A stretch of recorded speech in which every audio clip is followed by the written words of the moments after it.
Alright, welcome back guys to another Assassin's Creed stream. Today with the very start of our last game in our Endio series run of this year, and that is of course Assassin's Creed Valhalla, the newest game released in the franchise and the last game in the order that we play the games in. Also hey there Sean, welcome in. How's it going? I hope you're having a good day so far. But yeah, before we're gonna go and get started with our kind of like in-depth story run, because we're gonna be doing like pretty much all the missions and anything of story relevance, I wanna go ahead and actually have a look at a couple trailers to kind of like get us in the mood for the game, and also to have a look like we had with the other AC games to kind of like see how has the game actually been promoted in a way before it launched, right? Like what was people's impression before they knew the game itself, I guess. And yeah, for that purpose we're gonna have a look at some videos here that I prepared. And yeah, it's mostly trailers, but it's also gonna have one interview with the game director of AC Valhalla. But yeah, we're gonna get started with a couple trailers first. We got the Cinematic World Premiere trailer. So that's the CGI trailer that's done always by the same team. One of it's actually listed here in the description.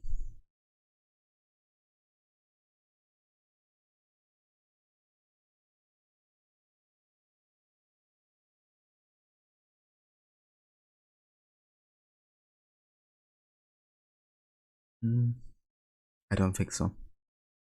But yeah, it's like one kind of like studio that does most of the CGI trailers for Assassin's Creed, and they're like all fantastic, I think.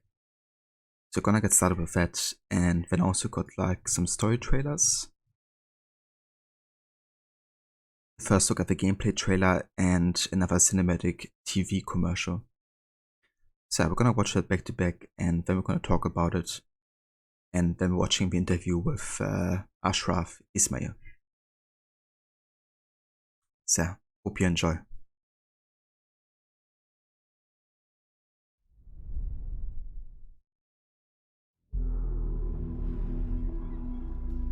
They are heartless.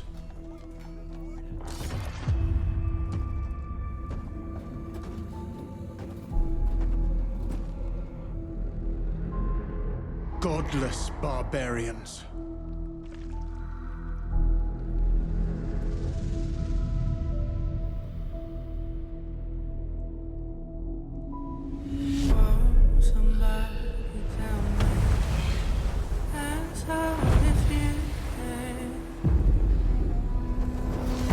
They murder and kill blindly.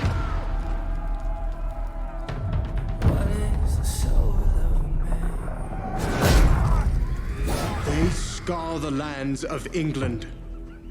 Lands they will never defend, never love. The time has come to speak to them in a language they will understand.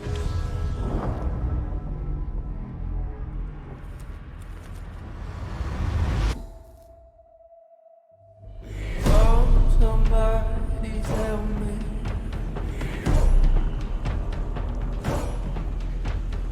Answer if you can.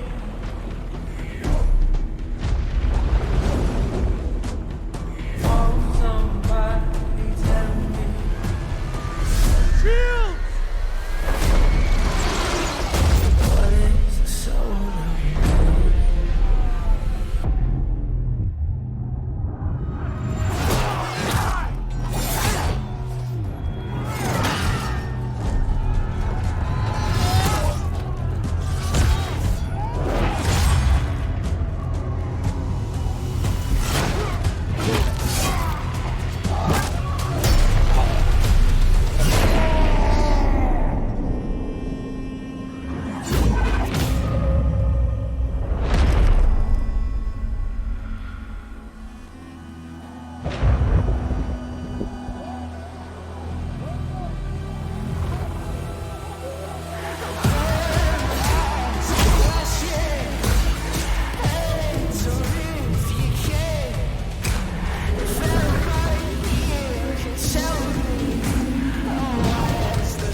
Assassin's Creed Valhalla, available holiday 2020. Man, this trailer is just amazing. And yeah, the studio behind this is called Digic Pictures. Just remembered. But yeah, let's have a look again real quick at like some key moments here. So obviously the setting is about the you know, kind of like Viking invasion of Britain. And kind of like see, you know, Norway in the beginning, which is where Eivor kind of like grew up. Eivor, of course, the protagonist of this game. But yeah, they will go over to England. You can see it how they kind of like start the journey. Because, you know, that's kind of like the promised land in a way where, you know, things grow plenty and there's lots of riches to be found. And yeah, then of course it stands in direct conflict with the kings, or some of the kings of England. And that of course includes the famous Alfred, right here. And it's kind of interesting what he says, right? Like he says all these kind of like cliches, you know, about Vikings, like they murder blindly and kill innocents, they're gonna burn everything down.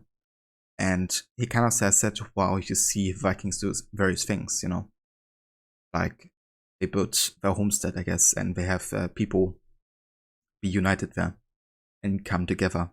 But then you also still see them raiding, but at the same time you see Eivor kind of like protecting the innocent in a way by standing in front of the mother and the child who would be murdered otherwise by another Viking. And I think this is really interesting because it already showcases how let's actually see if I find the scene here.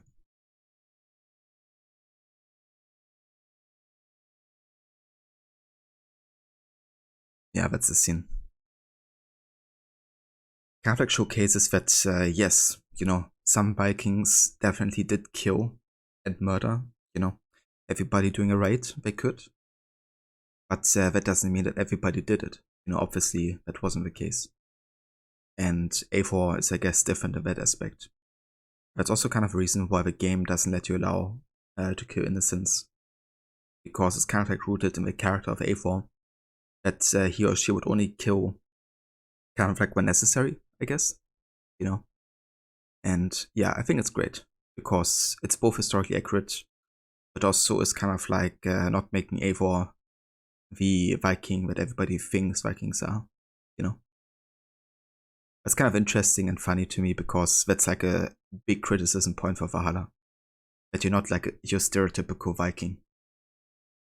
Even though there's like so many other things about Eivor that, you know, are totally what you would think a Viking would be. But yeah, Alfred, of course, on the other side, you have a conflict. You got the Jomsvikinger, who are kind of like the Vikings that will assist us in combat. Some of them have also died in combat, which is accurate to the game. Because it can happen like during raids. Like river raids, for instance. Combat like super visceral and brutal, that's also very accurate to the game.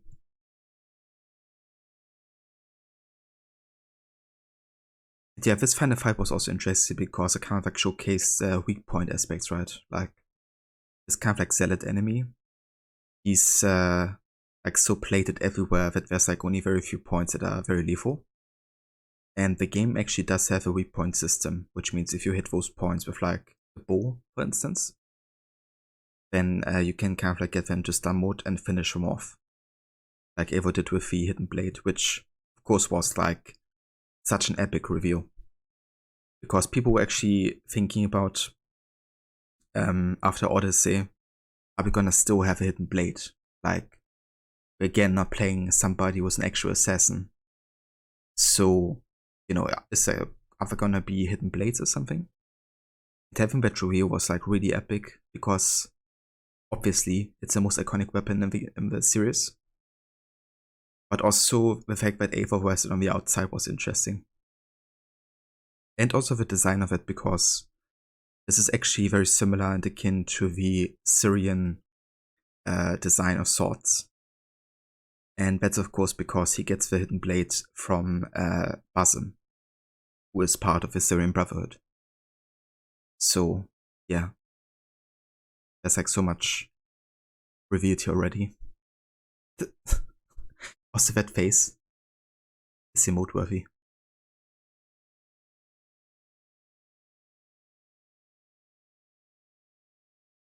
Also, that song, What is the Soul of Man, I think is absolutely amazing and fitting. But yeah, this is some of my favorite trailers, I think. But I do love more. But yeah, let's have a look at the next trailer here. That's the story trailer. You intrigue me, Wolf-Kissed. Orphan and sibling, warrior and poet. You are many in one, it seems. Eivor! Sigurd! I missed you, brother. Randvi, your husband returns, bringing gifts and riches to share. And new friends, I see. We cannot stay in Norway, not without fueling more war. So we push forward. A new kingdom awaits. From here to Valhalla, I will always be on your side, Sigurd. Always.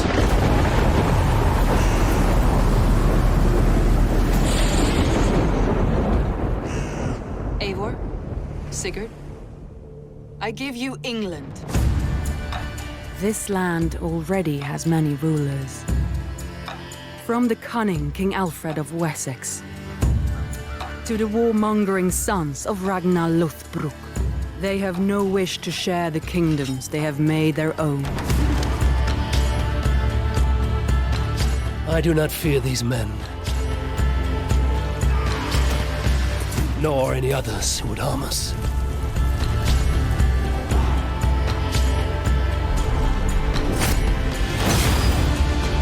These lands bring our people hope.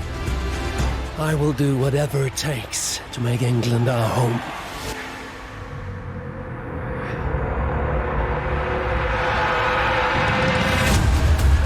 The Saxons hunger for Norse blood.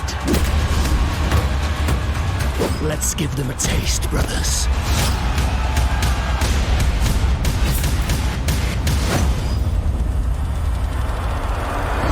These conquests have given you a home, but there is more to this land, Eivor.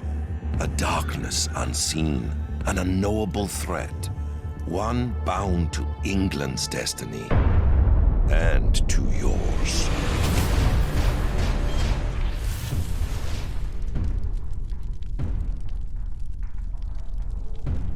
So yeah, this gameplay trailer is also, I would say, quite accurate, you know, to the game. Like the description of Eivor, you know, it is like many things in one, like being a warrior and a poet at the same time. That's one thing I love about Eivor personally, you know, that Eivor's like very well versed, I guess, in his speech. But he's also an excellent fighter. And yeah, obviously we have still the whole reason again for why we get to England. It's a lot about like building your homestead, of course, you know, your village, and getting those conquests done. But yeah, at the end we get kind of like a glimpse of like what's also lurking behind, you know, the kings of Britain. And that's of course the Order of the Ancients. It's the same order that we have also seen in Origins. And yeah, it's like still thriving and it's still going strong. Obviously it was bigger than Egypt. And yeah, it's like part of your kind of like plan to also eradicate them and help in taking them down.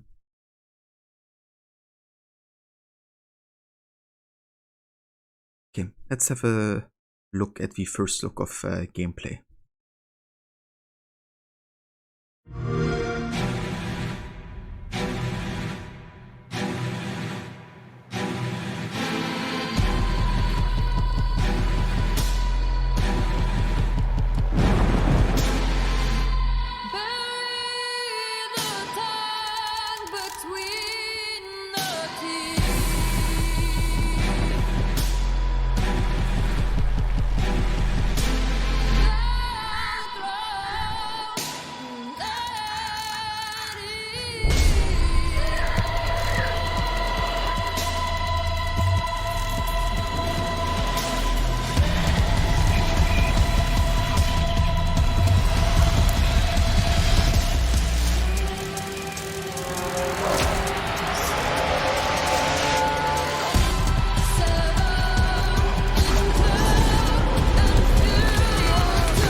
Assassin's Creed Valhalla, available holiday 2020.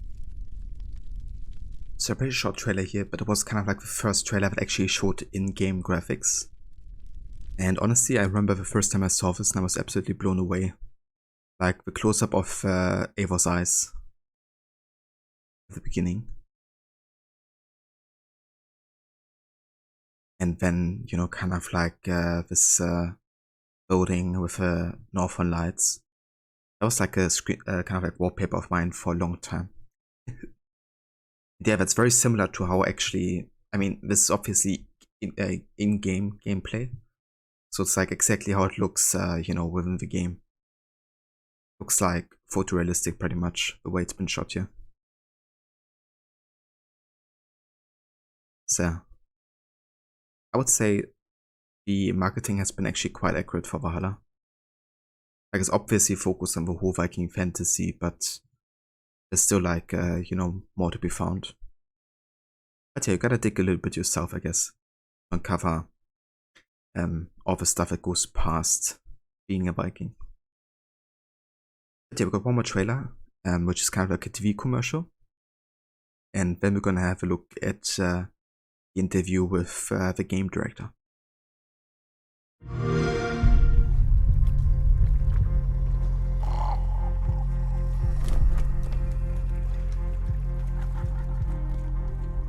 How to become England's new landlord when no one wants to give you the keys? It's simple. Reputation. The reputation that could make him, her, or even him, a myth. Above all, you must learn the know-how. First, dress to impress. And then, make an entrance! They think we are barbarians. Do not disappoint them! And after all that, loot, of course. Don't just take anything. Take what they love the most. Obviously, they will expect us to kill everyone, but make sure to let someone, him in this case, go and tell whomever that the devil is making himself at home! And this is how you make your way into history and earn your place in Valhalla.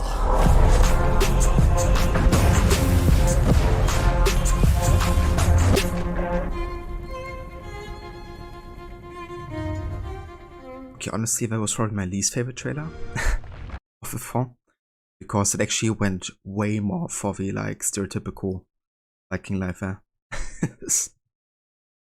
But I mean, it kind of like fits with the early stages maybe of the game, because that's when Eivor was like most convinced of you know, trying to reach Valhalla. Yes.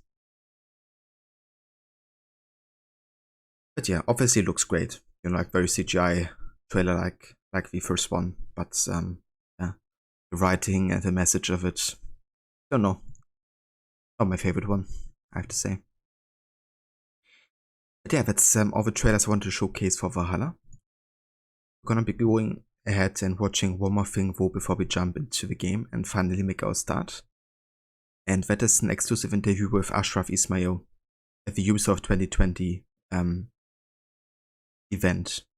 Now this is from the end of May, and it was very shortly before Ashraf Ismail was actually fired from Ubisoft and taken out of development at the very end of the development cycle for Valhalla.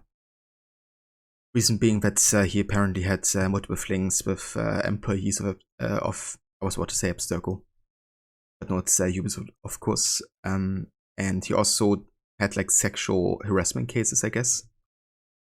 So yeah, he was justifiably fired from Ubisoft. But I still want to see his interview because, I mean, I think it's important to kind of like differ between like a person and the job they're doing. And he has created great games with Black Flag and Origins. So yeah, we're gonna have a look at this and watch what he had to say about Valhalla 5 months before it launched. But yeah, that being said, I don't stand behind his actions or, you know, stand in support of it.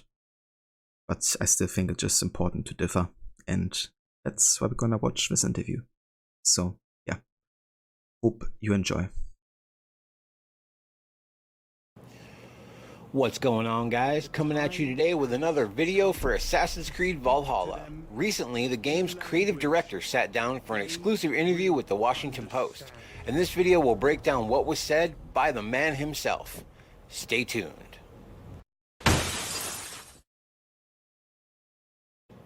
Okay, so as you may or may not know, there was a post on Twitter that has been since taken down, but has probably been taken out of context, and it's caused a lot of confusion regarding the game's size, its map, etc. Here's what Ashraf had to say about it. So the map size, one thing is I do get asked quite often to compare, and I've said it before, I don't find the comparison directly meaningful.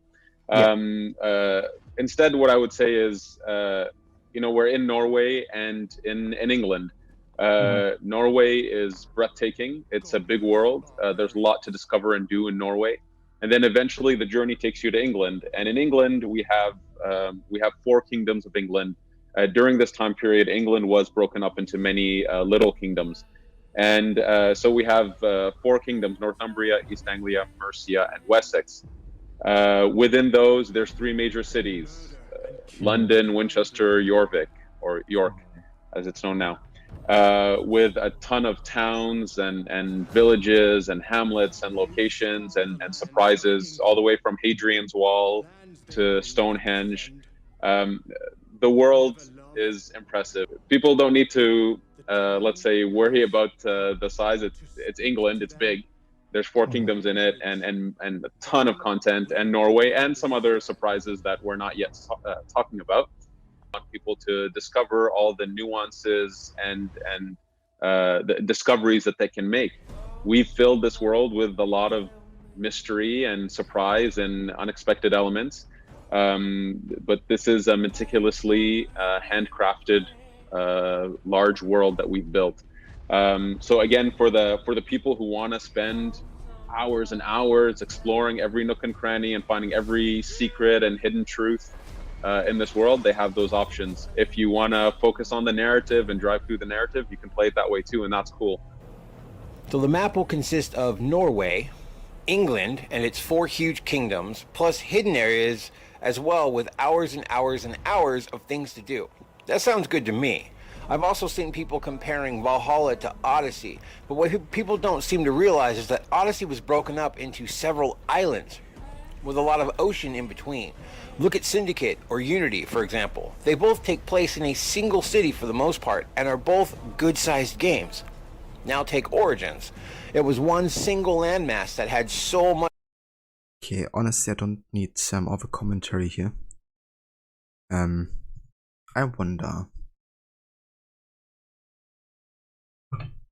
Is that like just the video with only what he had to say? I didn't realize I was like from another channel. It's kind of like doing a breakdown. Let's see.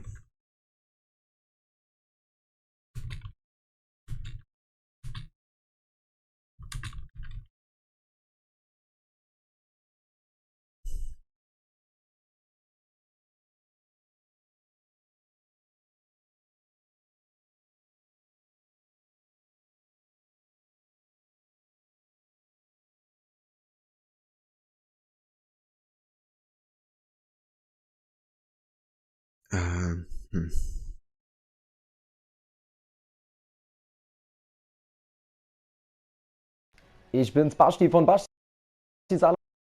This is kind of like a German. Yeah, which all seem to talk over it. Okay, I guess in that case we're gonna watch this one, or keep watching it. Just gonna maybe skip forward a little bit so we can hear only what Ashraf is saying. Will work in Valhalla. When it comes to parkour, we needed to craft locations that make those elements shine. So there's a lot of effort that's gone into the level design, where we have developed explicit purpose into whatever location or area that we're trying to build. To say, yes, you can run on the ground and you can do whatever you need to, maybe from the ground, but you know what? If you decide to go up, if you decide to be a predator from the top, you're gonna see the value, see the advantage that you have. have a crazy amount of ingredients in this world, things that make combat shine, things that make stealth shine, things that make navigation shine. Okay, we build these open worlds. You can approach these worlds from many angles, many directions, and we infuse that across every location we have in this world. I've mentioned a few times, this is a meticulous building that we've gone through to make sure that we can achieve it to the scale of the world that we have. So a lot of effort has gone into parkour. We have some really incredible locations that shine when you decide to be, let's say, the predator at the top, or even some navigation puzzles. There will be multiple skill trees, and we all know that there will be at least one that focuses on stealth and the hidden blade. So just because you're a Viking doesn't mean that you have to Hulk smash through everything like some mindless brute, though that is probably an option if that is your thing. So about stealth, so one let's say misconception that people have is that Vikings are only brutal warriors, and for sure they are quite quite a warrior conception too. So yeah. Yeah, that's what the mainstream public has. That's the image people have in their mind when they hear the word Vikings. But they were very pragmatic. If they could stealth their way to an objective and do whatever it is they needed to do quietly, they would. The stealth approach. So that's, I find interesting, you know, because you can really tell by the way he talks about it, you know, the idea they had for the game, which is not go by what the public thinks what Vikings are. Because they could have just done that, right? They could have made it easy, not put a lot of historical research in it, and say, yeah, well, you know, they're just brutal Vikings and they kill everybody. But obviously they were also kind of like bound to make research on that, you know, if Vikings did actually use stealth, if they were pragmatic or not. Because obviously this is still an Assassin's Creed game and people expect things like parkour, stealth, etc. So yeah, I think it's really good combining the two, because it means they can, you know, have some kind of like unique takes on who the Vikings were, I guess. This is an Assassin's Creed game, so the stealth approach is critical. And I mentioned that we had done this big reflection, you know, off on the franchise as a whole.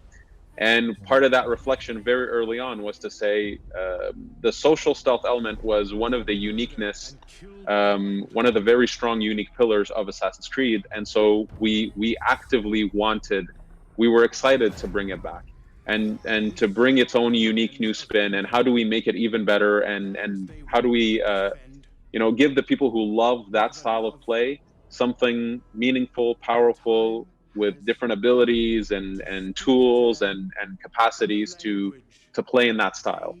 You have a hood and a cloak that you can manually bring up and down as you wish, and that has an effect. On detection and that kind of stuff and more. And there's other tools and capacities. There's tools with your Raven, Sunan, that can that help you in stealth situations. Ground stealth, let's say, you know, stalking zones, hiding, all the way to social stealth, using other people, using the environment and the social setting to sort of hide in the crowd. So a lot of effort has gone into stealth. But of course, again, this is an Assassin's Creed game. So very early in the experience of the game, Eivor will meet with assassins, or the hidden ones as they're called. And these assassins will also actively teach Eivor certain things. So some of the stealth elements will come as a teaching from Eivor's assassin friends. One thing that I would like to mention about stealth is that they're officially bringing back the blend feature while you're as well. So in terms of gear, let's say every piece of gear is unique. Every piece of gear, you can upgrade it. You can change the look of the gear. So it's more of a collection of gear. If you want to focus on one set, if you have your favorite set of weapons, your favorite gear, and you want to just have that and focus on it, no problem. You can go through the whole game with that. If you want to collect all the really wonderful, unique weapons and gear we have in the game, you can do that. But each piece is unique. So it sounds like the gear will be more specific, like maybe a particular enemy has experience without nailing combat. The Viking Age, Vikings were brutal warriors. So a lot of effort has gone into that sense of impact, the feeling of feeling every swing of the weapon. Customizing the way you play, one of the areas we wanted to push is the idea of dual wielding, that you can combine any two combination of weapons as you want. Some weapons have synergies with one another. So there's a lot of nitty-gritty crafting if you wish to go down that road. A lot of effort has gone into the dual wielding. If you want to dual wield 2 shields, you can do that. Why not? We have 2-handed weapons.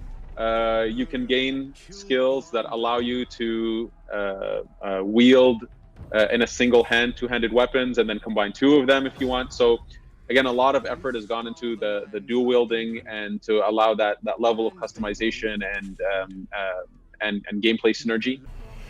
So you can invest in certain skills that... That's pretty cool as well. Like the dual wielding I thought was really interesting in Valhalla, because it really allows you to create a very unique kind of like moveset with your weapons. You also have like the right bumper for the right weapon, or like light attacks. And then left bumper you can use a special attack with your left-handed weapon. Then you also have the option later on to kind of like switch weapons mid-fight, and then you get like a whole new moveset depending on what weapons you have equipped.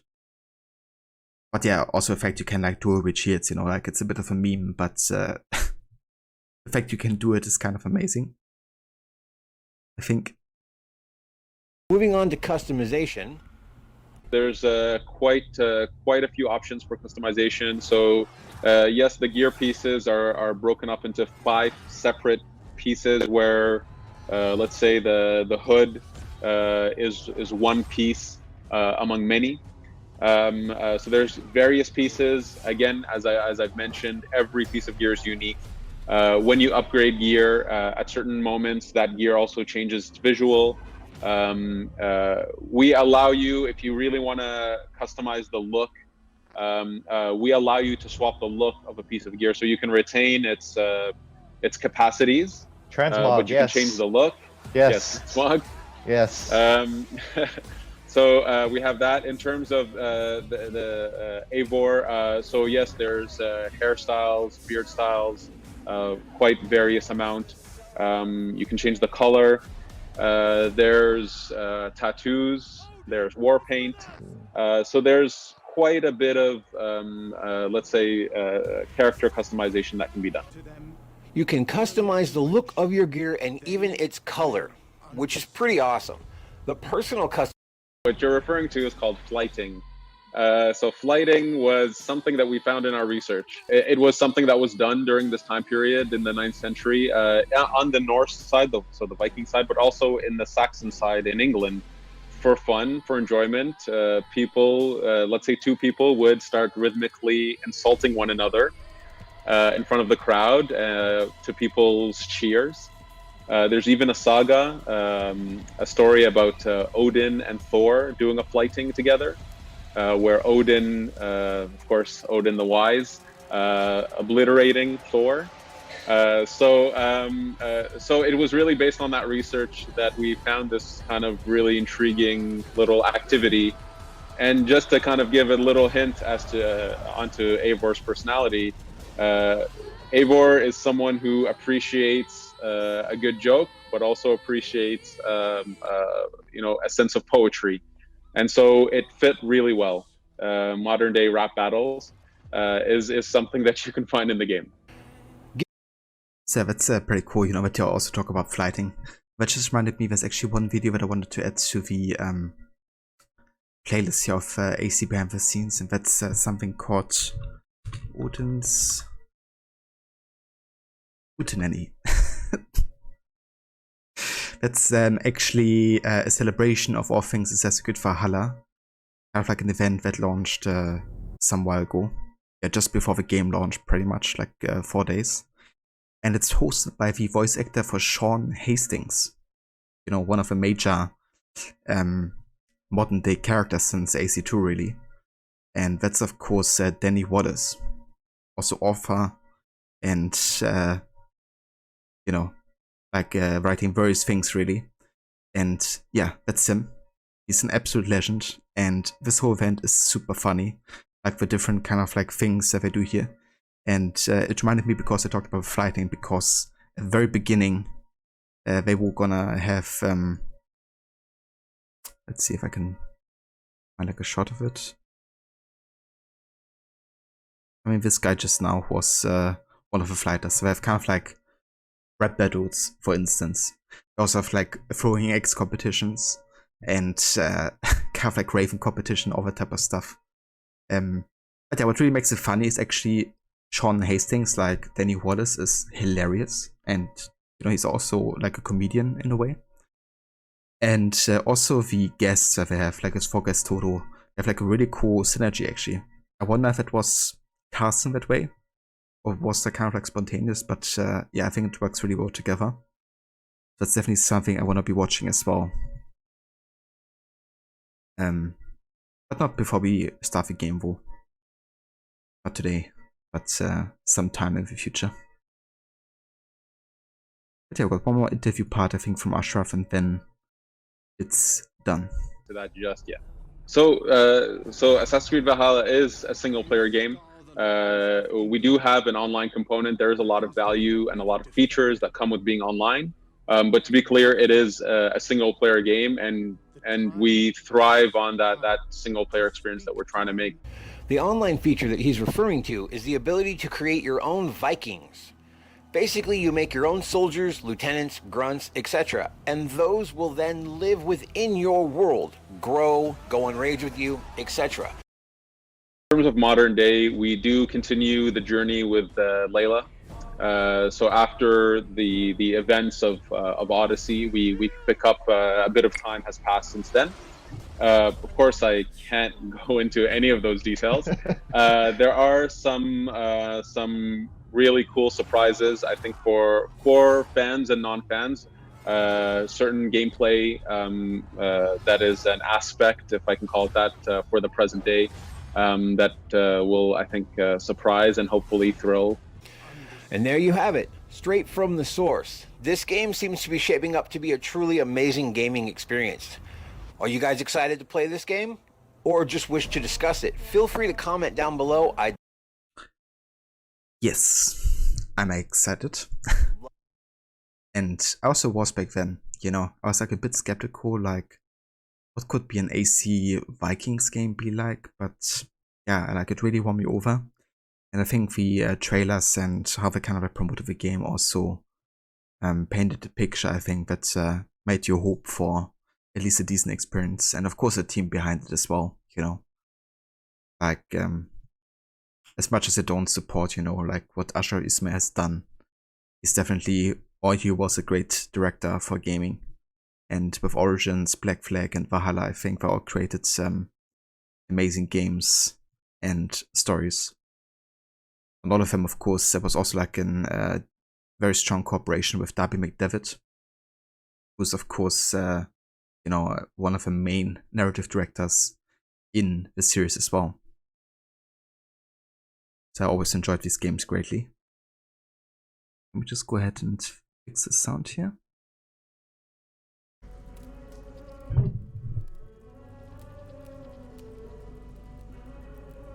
But yeah, now it is finally time to make a start on our AC Valhalla playthrough. Sorry that it took a bit to get to this point, but yeah, I really like to take my time and watch some promotional stuff before we get started here with these games. Gonna keep on watching more behind the scenes stuff throughout the playthrough, but not today though. Today is gonna be focusing entirely on gameplay for the rest of the stream at least. But yeah, let me just go ahead and check some options here.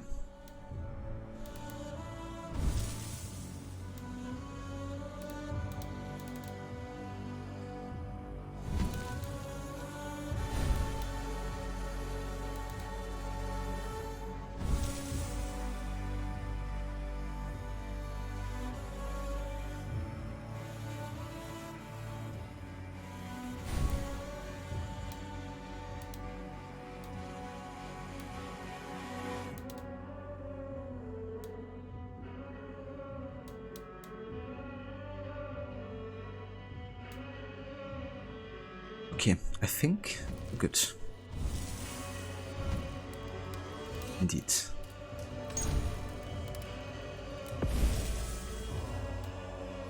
Okay, so before we start, we can choose our difficulties here. I'm gonna go for default exploration difficulty. Combat difficulty, I'm gonna go for...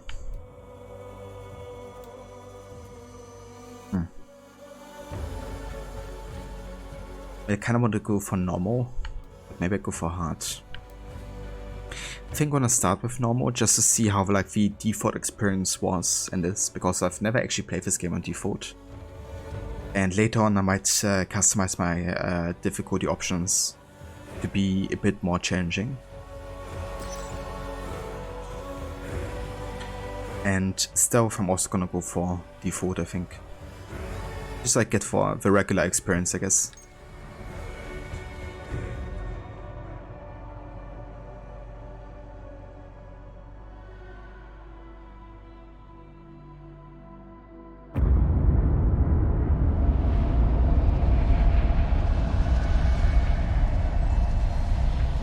Silence, you children of gods, and heed my tale of time's beginning. All was dark. There was no sand. There was no sea. No earth, nor sky. No grass, nor wind. Till fire met ice in the gasping void.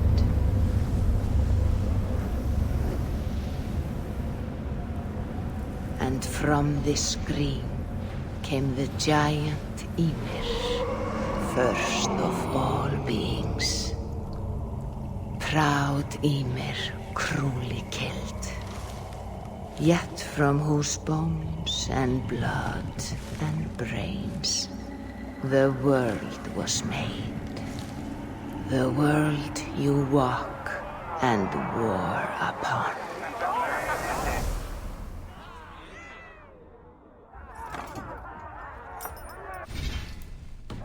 There you are.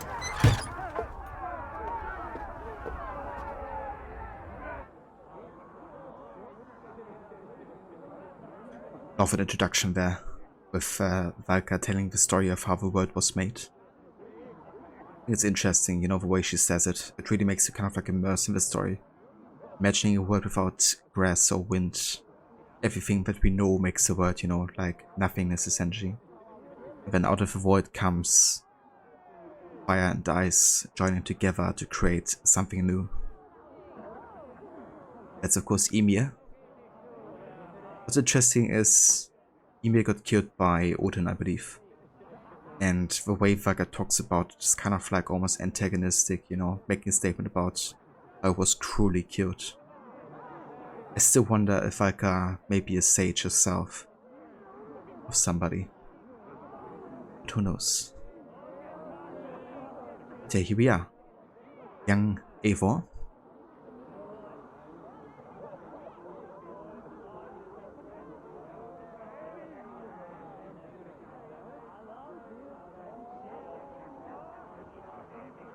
It's kind of interesting. Every time we look to Eivor, Eivor looks away. Kind of cool detail. But yeah, let's have a look outside here.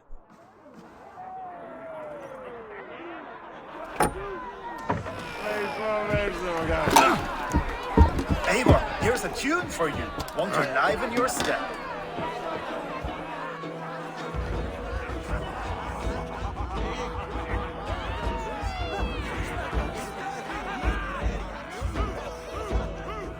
Ah, there you are, my little dringer. Go. So, you see our king? Yes, good. Come, Eivor. Did you find the ring? Yes. Now for our little plan. When you see us talking, be quiet as a wood mouse, and surprise him with our gift. You hold it out like this. You look him in the eyes and you say, Styrbjörn King, may our clans be forever bonded in friendship and in love. You think you can do that for me? Good. Tonight, you will be the cord that unite our people. I'm so proud of you, Eivor.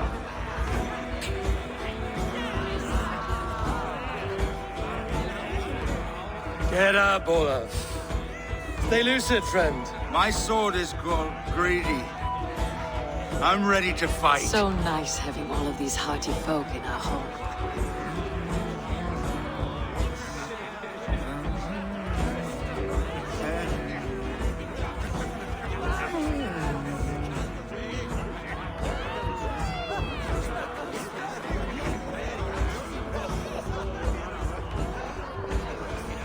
Eivor the dancer.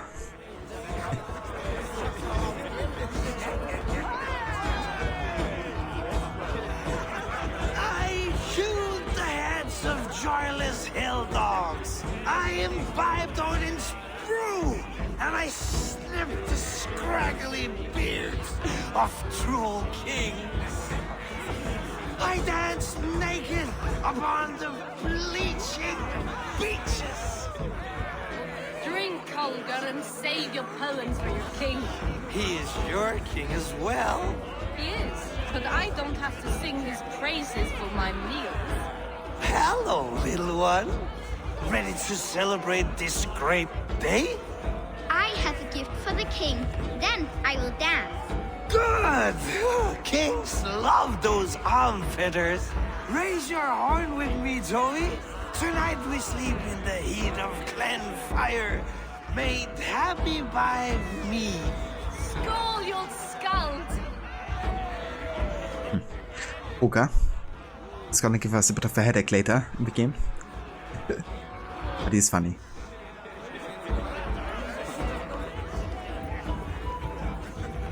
Oh, no drink in your fist?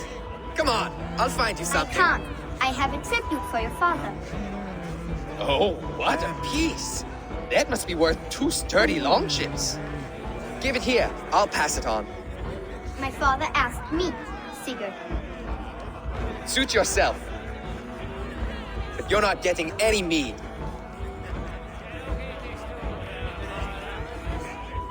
Valka Seder works through my hammer.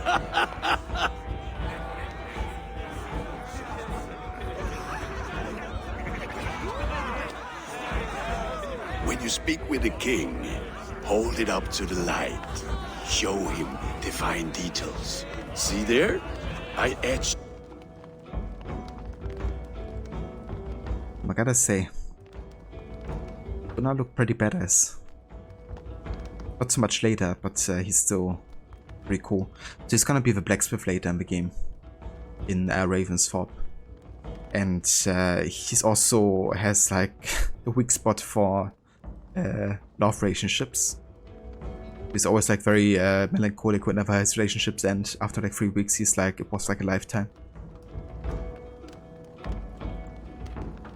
His name in runes on the outer band. You'll show him? Mm-hmm. You're just like your father, little berserker. Skull to you. Skull! You see? She agrees.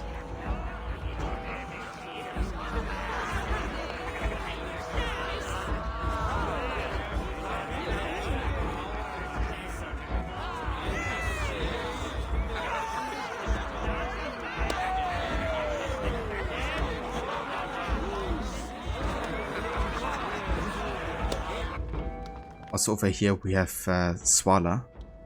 She's actually the mother of Valka. And she's also a sage.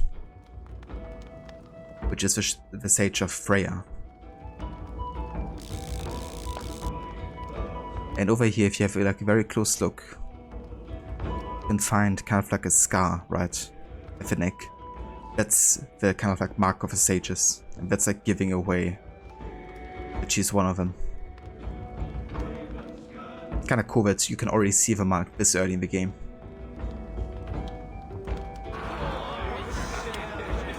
However,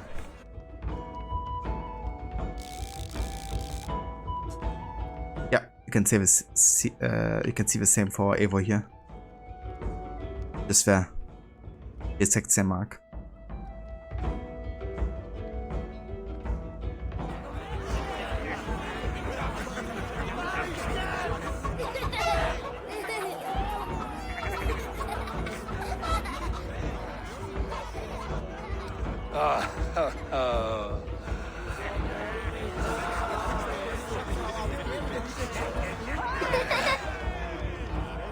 So, you have the ring? Good. This was worn by your grandfather in a battle on the Northern Way. Mother, Yes, can we show Sigurd the canstones he stacked yesterday? that's a good idea. We'll do that in the morning. First light.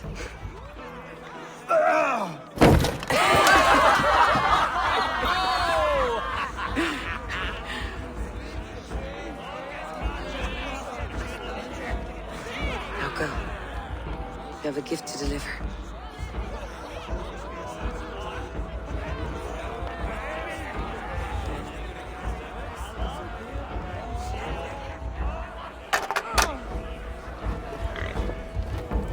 Eivor, wait. Skål! To Sturmjorn, the true king of Bruggerfolga! Tonight, we all made anew. Skål! Eivor, Eivor.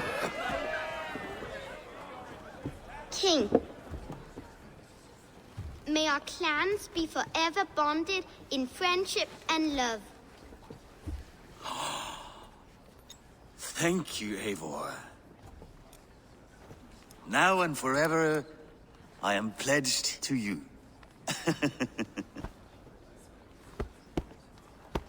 Hearken well in Hall of Kings.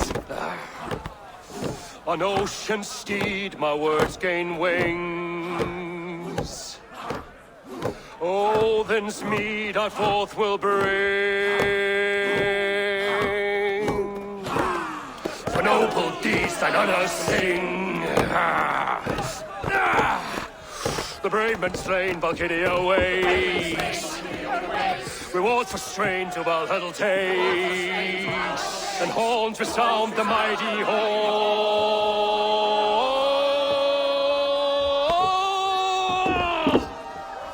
For those who fight! For those who fall! Are under attack! Kjotve's clan! Ready yourself, men! Go, Thrust. Go. Not you, Eivor. Not just yet.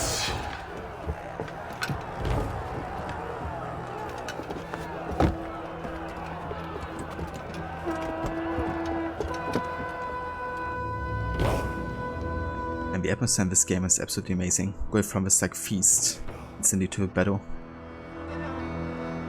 You get the really good feeling for both of it. The curtains are raised. Nothing is true until it is severed from the branches of Yggdrasil.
bullshit.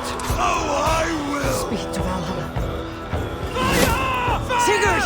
Take the horse! All right, wait here.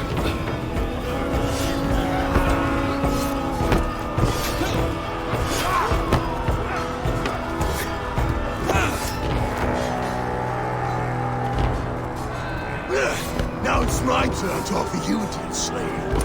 Accept your fate, die a coward here before your people, and I will spare the rest. Fight, my love! Do not listen!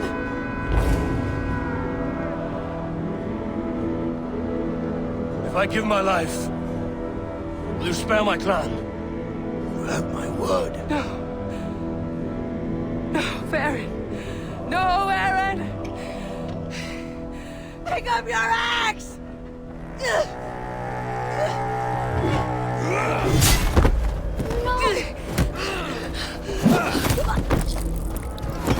Kill them all!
Streams overlapped in the same DNA.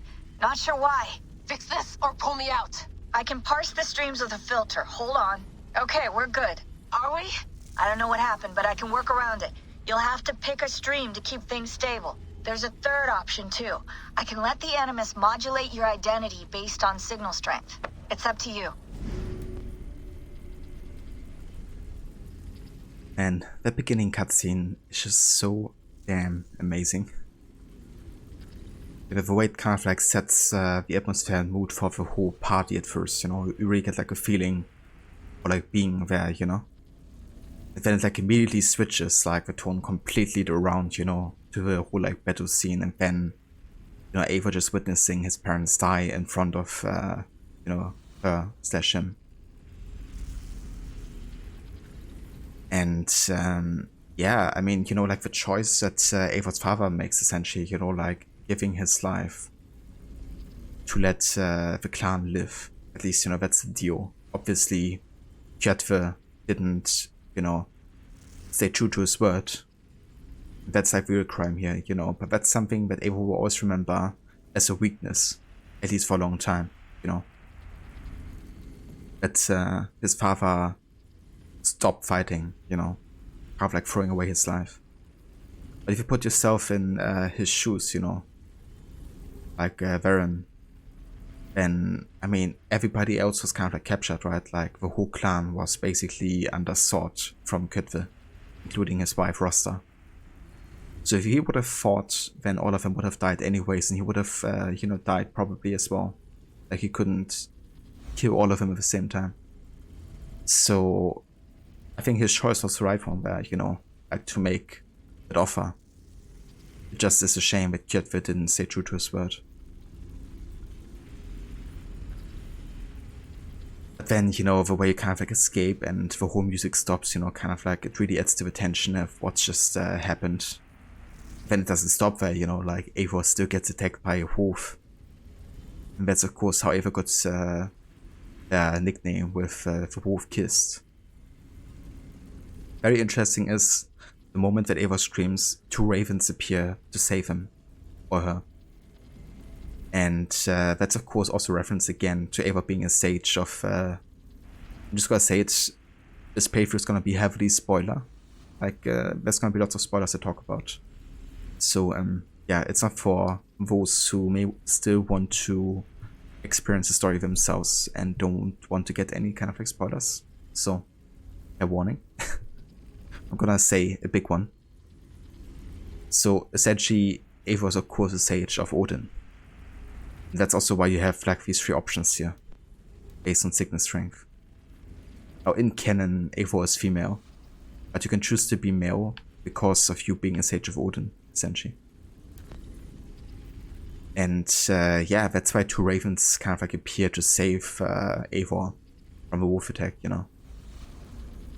So, and of course the wolf also resembles, you know, the wolf that is said to slay Eivor, or said to slay Odin, of course, in mythology, Fenrir, the son of Loki. So, yeah, it's like crazy how much foreshadowing there already is in the first cutscene, you know, like to the identity of Eivor and all those mythological references. But also that Eivor will ultimately break their destiny in a way. Unlike Odin. Because Odin did get slain by the wolf. Yeah, so we have the gender choice here. Now this would be the canon choice. Let the enemies choose, which would basically give you female Eivor, then male Eivor for Odin missions. However, I'm currently watching a playthrough of somebody playing female Eivor. So I'm gonna go ahead and actually choose the male Eivor option here because it will make it feel more fresh to me. And I also enjoy the voice actor Magnus Brun a lot. He's also played in a show called The Last Kingdom, I believe it is. And yeah, it's kind of like well versed in the whole like Viking universe, I guess. Yeah, I think he does a perfect job at voicing Eivor.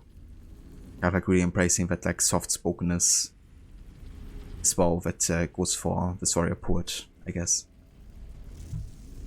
So in this playthrough we're gonna go with male Eivor.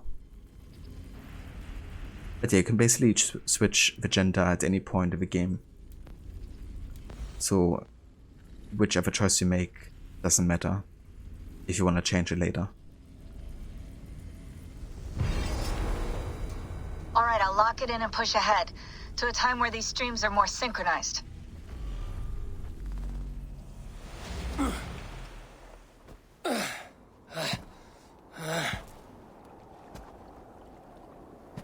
How long have you been chasing me, Wolf-Kissed? 17 winters? 18? Do I now haunt your dreams? Do I warm your loins?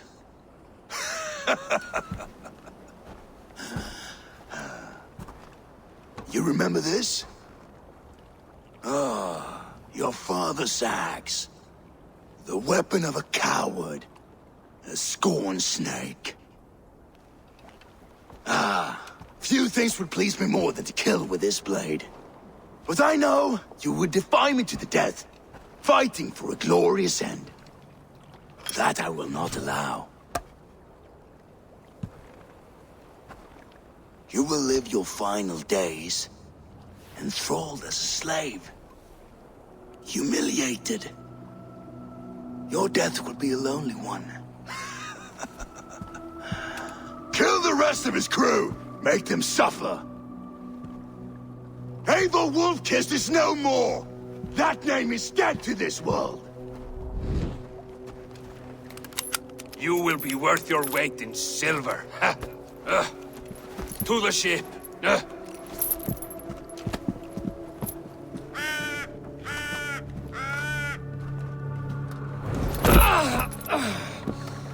You move, and I take your eyes, you hear me?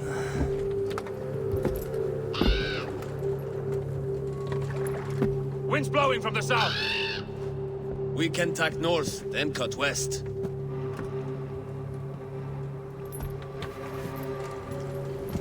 Now, what did I just tell you?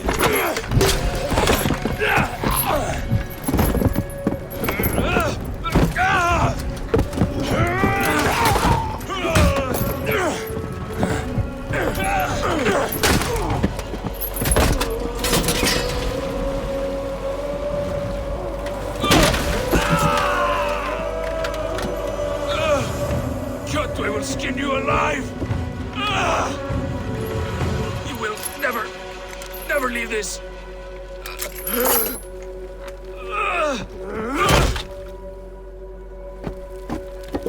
No feast for you, Sunan. My crew is in danger. You must be my eyes.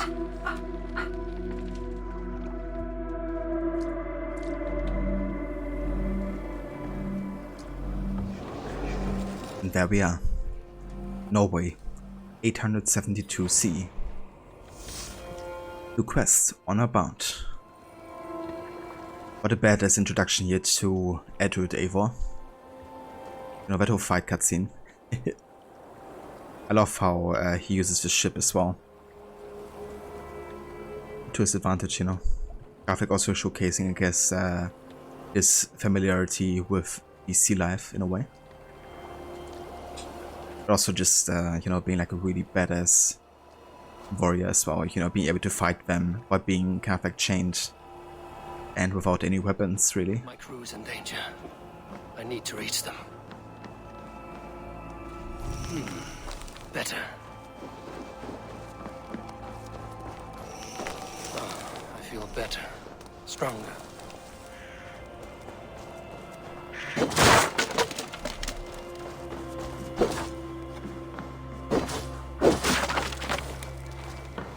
So I'm gonna be looting a bit more in the beginning of the game, just to give us kind of like a head start on silver and stuff, because you definitely could need it.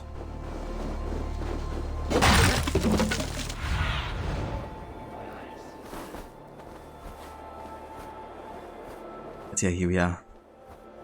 Norway. One of my absolute favorite areas in AC, like in any game, really.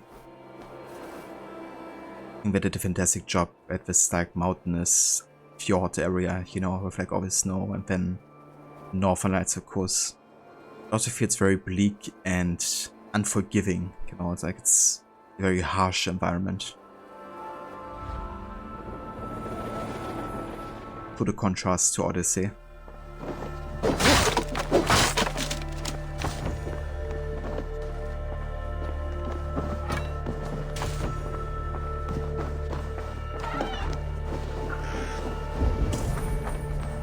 Also have our Eco-Vision back from the old games. This game it's called Odin's Sight.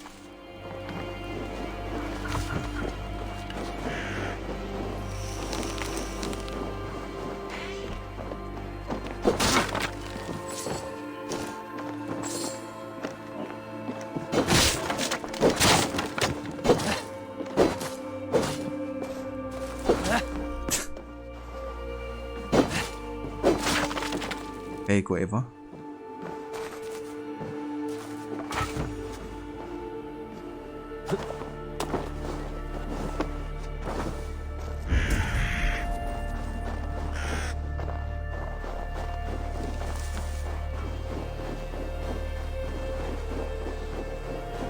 Man, I've missed this game already.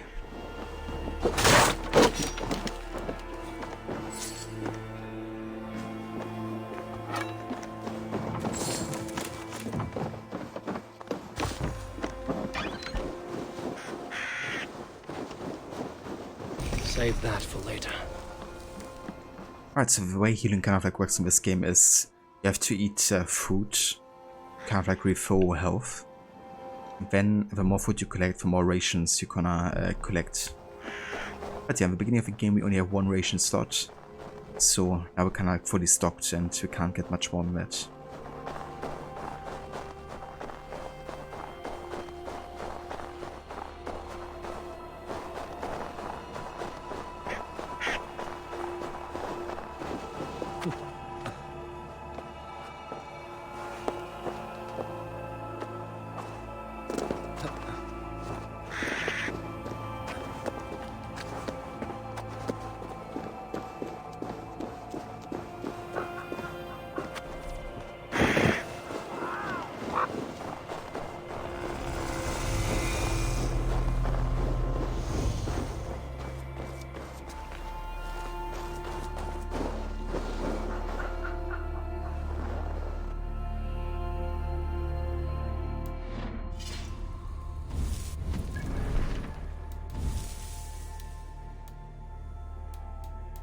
Okay, let's have a look at the codex here.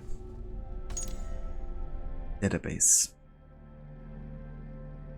So that's another thing that actually came back to Valhalla that hasn't been there in Origins or Odyssey. It's a bit kind of like more compact in this game. Like, I mean, there's like lots of entries you're gonna have throughout the game because it's like huge, obviously. But all the entries aren't quite as extensive as they have been in like games like Unity or Syndicate, for instance. I think it's good. Like, it's good compromise. You know, you get like some information, but it's not like you know, overwhelming or something.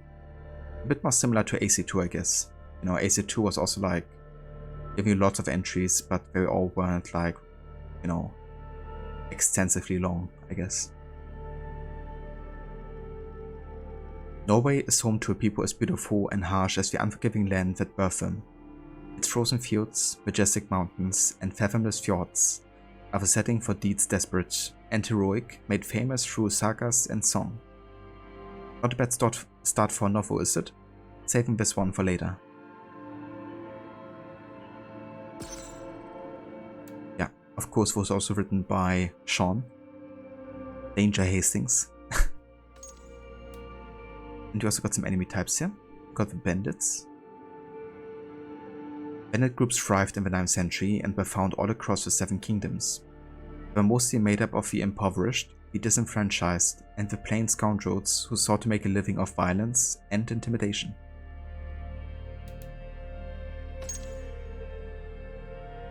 In Old Norse, a Vikinger was a Norseman or woman who went raiding for gain and glory, both for themselves and their clan.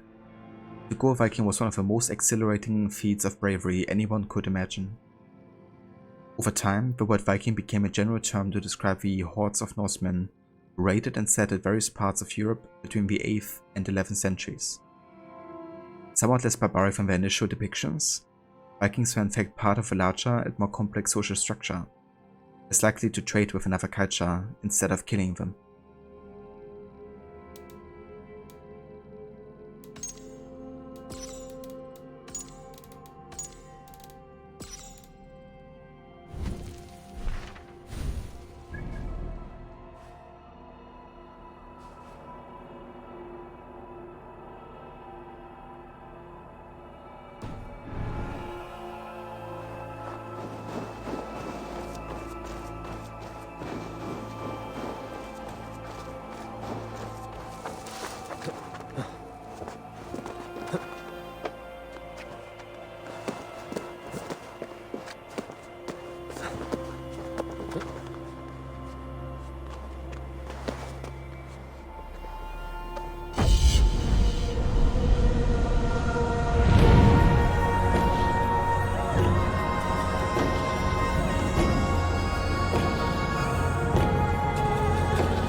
Amazing soundtrack by Jesper Kid and Sarah Schagner.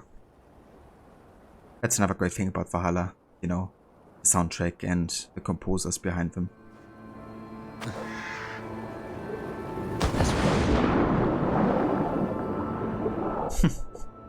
The jump into the water always cracks me up a little bit. So if you're wondering why Eivor doesn't do a leap of faith, that's because simply Eivor hasn't learned it yet. Nobody taught it to him.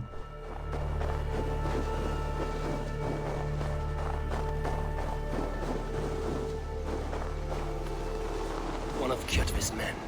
I need to be careful. So in the beginning of the game there's also like almost no stealth other than using your bow, because you don't actually have a hidden blade yet.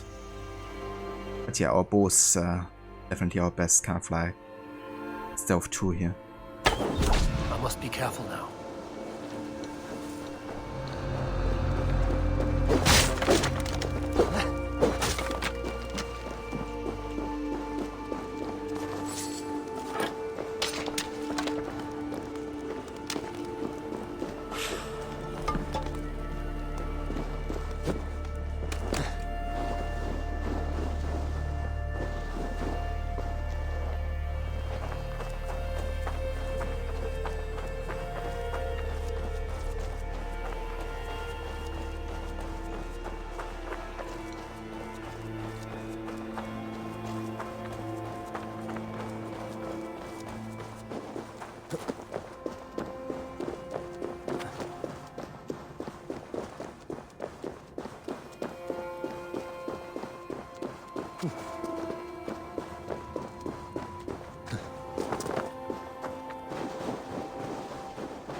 Kjotve's warriors. I should stay out of sight. Once this land is under Kjotve's lash, we will live like Jarls. It will not happen while Raven Clan lives. They fight like berserkers. Eivor Wolf-Kissed killed a score or more single-handed. Ha! Eivor now tastes the slaver's whip. And with Prince Sigurd likely lost at sea, the Ravens will soon be a memory. Nice rhyme.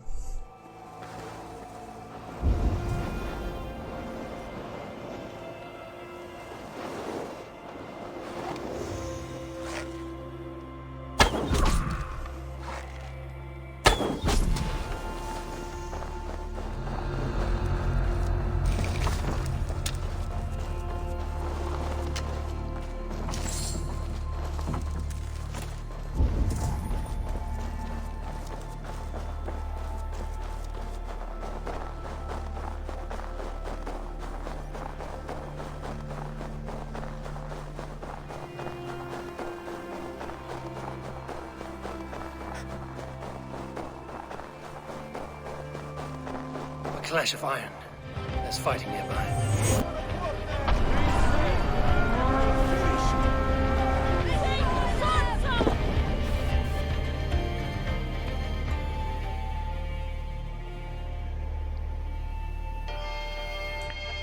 And hey, Varot. Welcome in, Sandy. Thank you so much for the raid, dude. Back, you old hound. You live. I do. Slipped away in the sword clash. And what of you? Kjotve tried to sell me off. A mistake he will regret. Not today, he won't. I saw him board a ship at Avaldsnes not long ago. Sailed east, leaving our crew behind. There must still be time to save our men. I will find them. You ready the longship? You glory hound? You would take the rescue for yourself, so the victory song is written about you. I could storm the beach then. Slay 24 men, seize our dragon boat, and hoist the sail in triumph. Up to you. No, I will take the beach. A far more dangerous path. You search the longhouse for our crew. Oh, and here. This corpse will not have need of it. Go. I will meet you by the ship.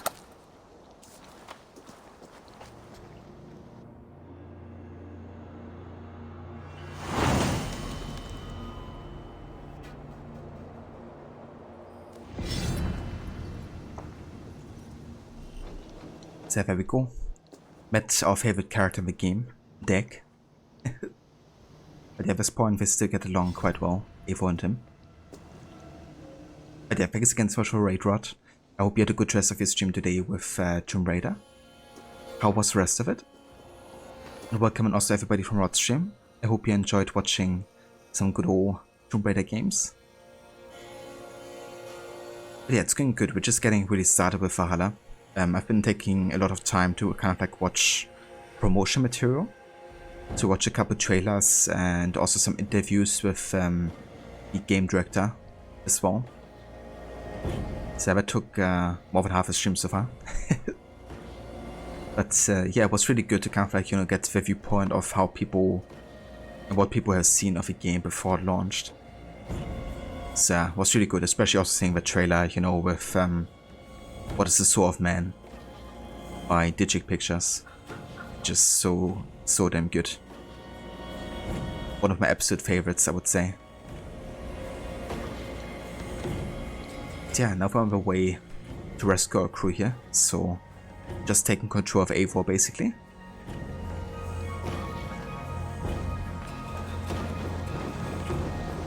But yeah, I'm super excited and stoked for this game.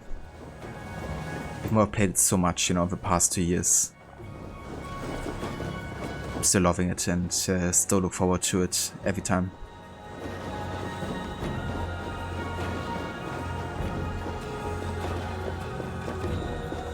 Kjotve's warriors crawl through Avaldsnes like lice. If they use the main gate, I may attract attention.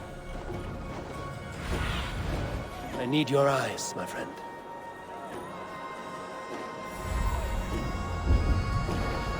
I should be cautious around here.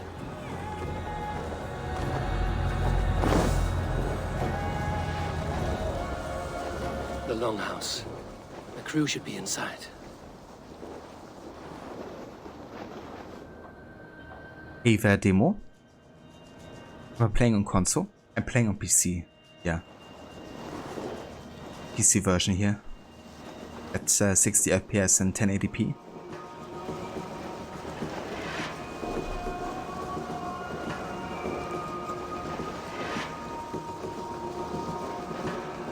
There should be an opening in the roof.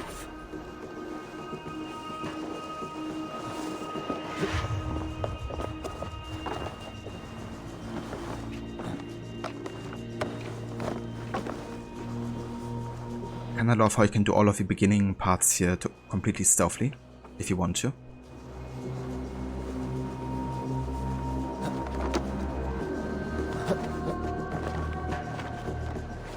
You squirm like that, and my axe will miss your neck. Unpleasant for both of us. If I'm to die, I want to make a mess of it, Bakraut. It's a fun fact, but Bragi, he's also the scout on the longship later, and he's voiced by Einar Selvik, who's one of the composers and singers for AC Valhalla. He's also like a massive legend in the realms of like Norse music, like contemporary Norse music, of course. And yeah, I think it's really cool that he's been, you know, also doing some voice acting as well, or at least one character.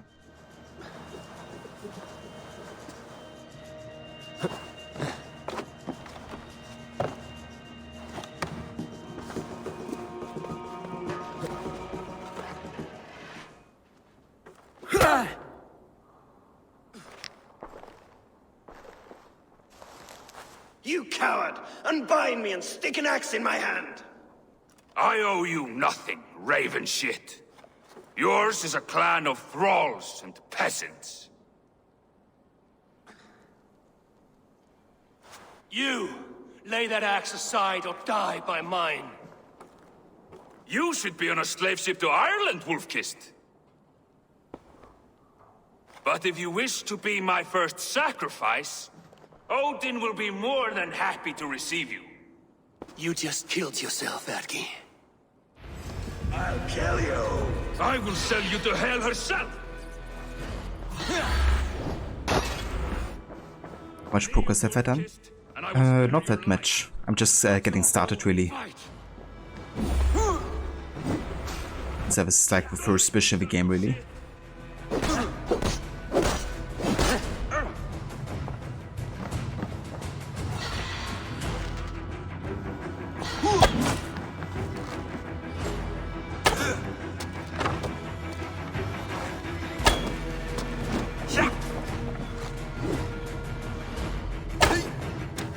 That's one weak point. That's two.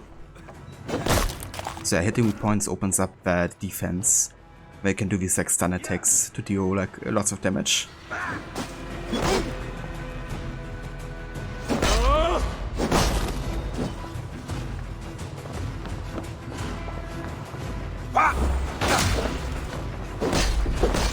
Oh, I just realized I didn't actually activate my shield here. Raven Clan shield.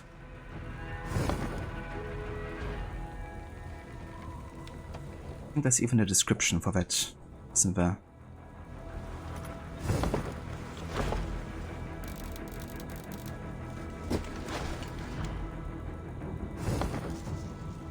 Ah, yeah, the shield of Raven Clan, paired with pride. And we also have the Raider Axe, used by Norse raiders to spread mayhem as quickly and lethally as possible. And the Hannish bow. Classic bow used for hunting deer, quite useful in a battle as well. Yeah, I was like doing the parrying, I was like, hold on, I just parried with my bare fists. That's not supposed to happen.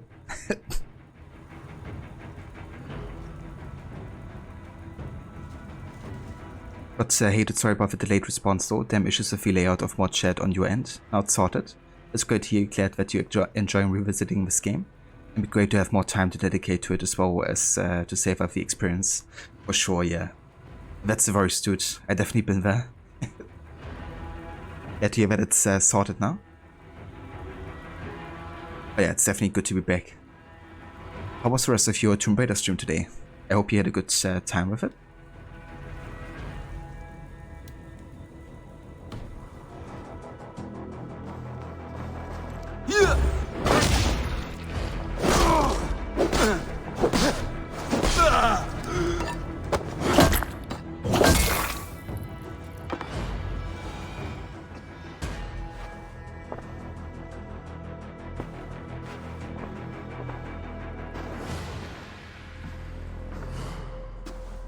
Father, you should have held on to this until the bitter end.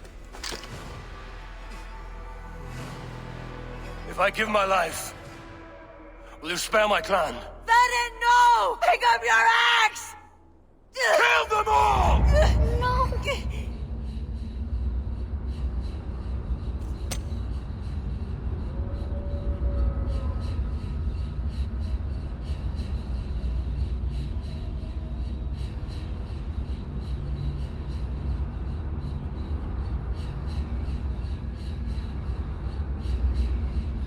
Odin and the Wolf. I just bonked his head. Yeah, I love the finishers in this game. Especially the hammer finishes are really satisfying. But yeah, it wouldn't let you scroll down to move the grid for the chat window. Stream was great, awesome revisit of your favorite in the series again. But up to level 10, so still early, but should probably finish it in about 3 streams, you think? There's 30 life levels, so still a fair bit to get through though. It's definitely fair, dude. But yeah, it sounds about right then. If you get like 10 levels done per stream, like roughly speaking. But that's great, dude. I'm glad you had a good time with that awesome game there. Always good if you get like in a series run to your favorites. At least that's how I feel about it in Assassin's Creed, you know. It's like always a treat getting to games like Origins, for instance, or AC2, you know. Especially if you played the game before that you may haven't quite enjoyed as much, you know. It's like a great relief getting to a game you enjoy even more.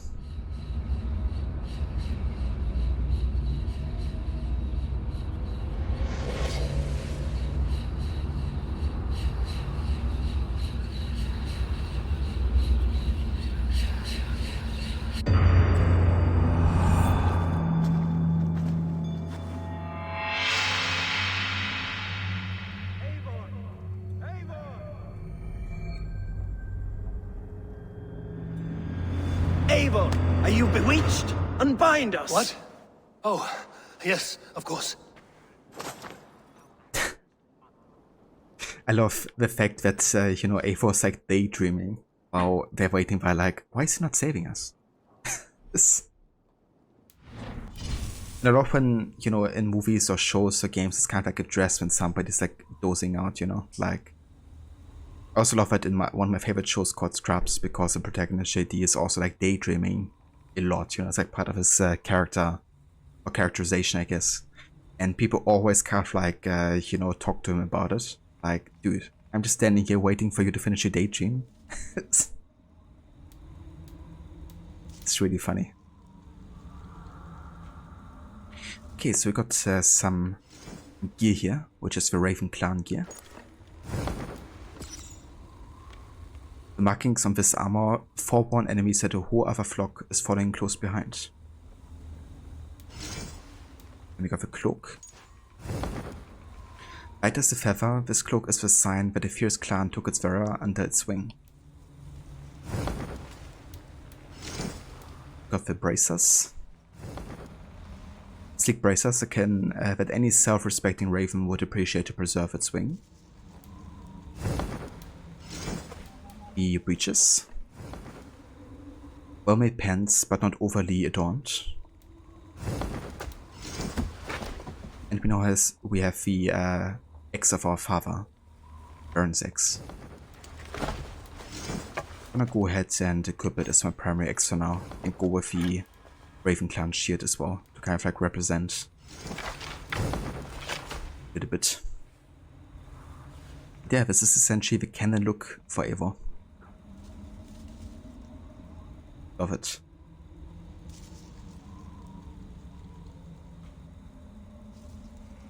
But that's very true, it can help wash a bad taste out. For sure. Especially after the game that I played before Origins. Chills, yeah. It's kind of like foreshadowing here with Yggdrasil, the Tree of Life. Man, I'm so damn hyped to get to those parts of the game as well. But too bad that doesn't happen obviously during flashbacks. Yeah, imagine.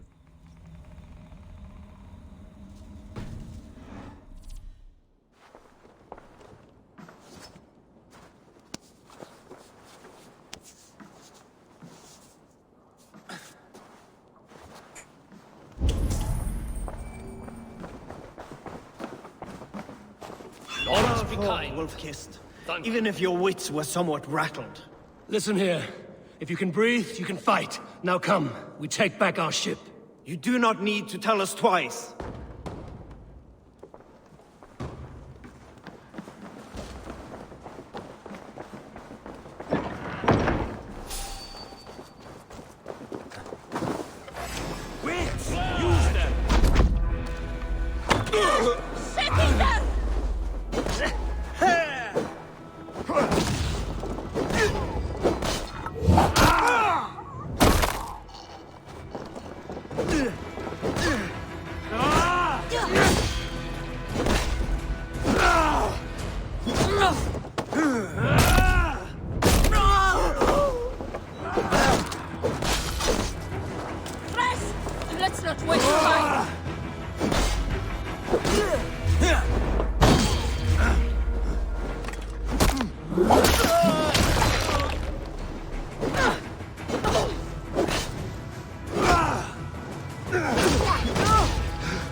Like how Bragi doesn't even fight here. He's just standing around, waiting for us to finish.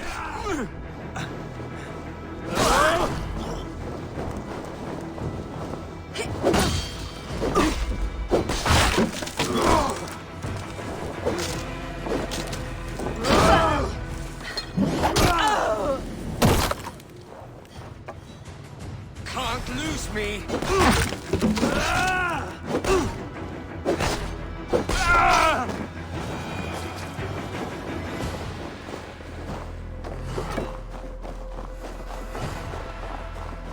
Okay, let's take a bit of a loot we have here.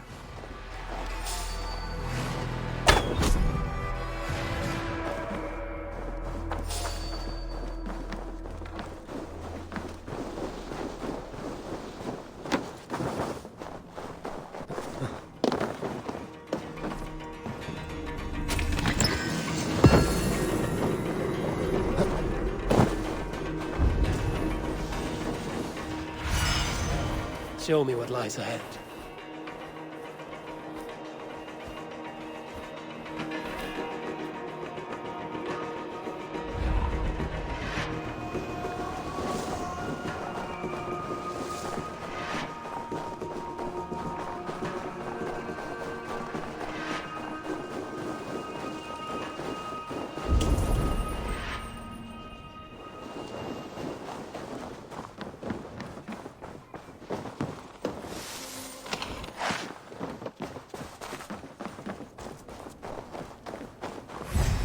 Worm food! Your end is right here!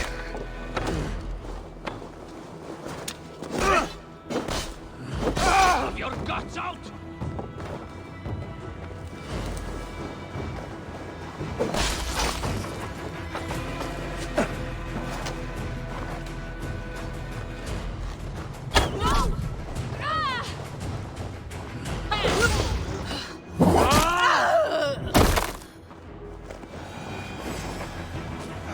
I can run for hours. Can't beat us. Stay with me.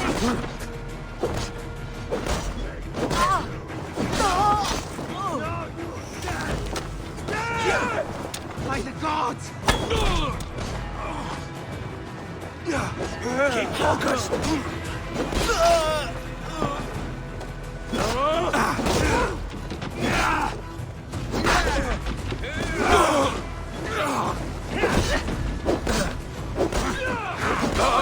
Suffer! Now you pay!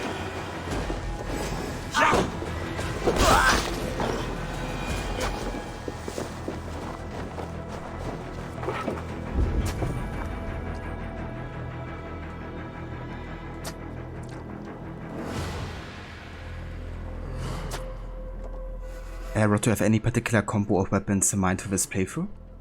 Well, I'm not gonna be going for like a specific type of combo for the entire playthrough, but I'm definitely gonna be using a lot of like bearded X combos, I think. So like going for bearded X and hammer, bearded X and flail, or bearded X and dagger, I think. I think I'm also gonna avoid using heavy weapons together, even though there's of course the ability to do so. But yeah, I feel like, you know, double great swords or something is a bit unimmersive, so I'm probably gonna try to go for more immersive weapon combos, I think. But I might kind of like combine, for example, a great sword and a hammer, or like a great sword and a flail or something.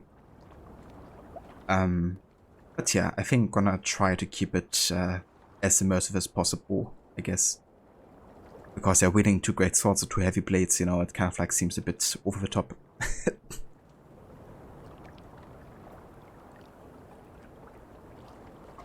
But yeah, usually in the AC games I love to like use all the different weapon types, so I'm probably gonna change it up quite a lot.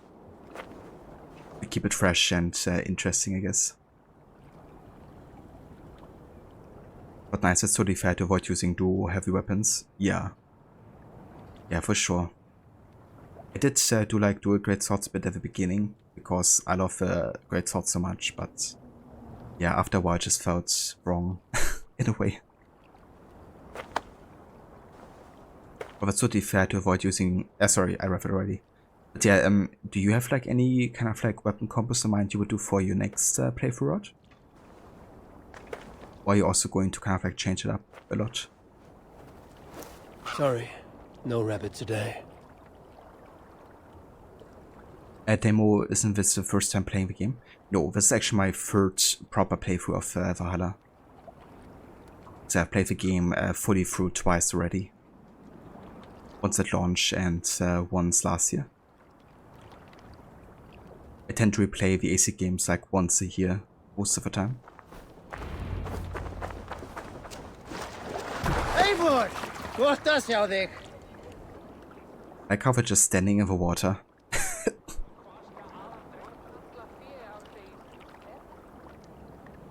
Just chilling.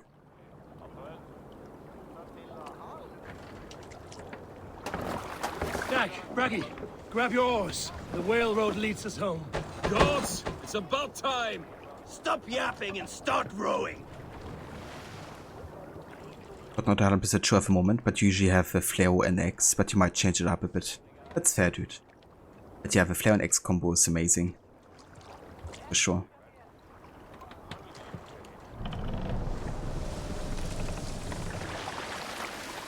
Probably one of the best like flare combos in the game, I would say.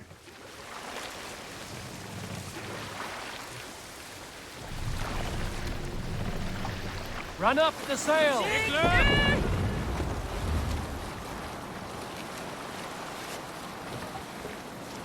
Rather silent, Eivor. Anything to say for the mess you led us to? We suffered no losses in this fight, and the men who humiliated us are dead. What is there to say? Oh, something like, I was stupid, selfish, reckless, blind, bone-headed, and I smell like blood and shit? I like my version better.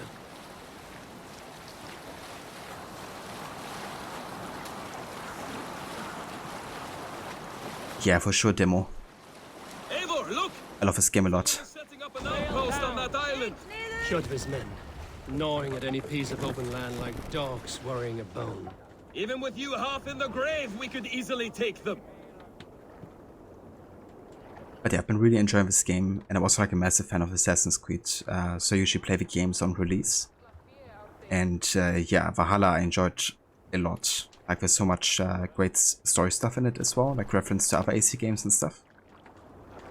So it really fits well as like part of the series, I guess. But it's also very long, so it's always like definitely a time commitment to be starting this game. But it's 100% worth it. But yeah, let's do this raid actually here. However... Okay, we haven't got the entry yet for deck apparently. Never mind.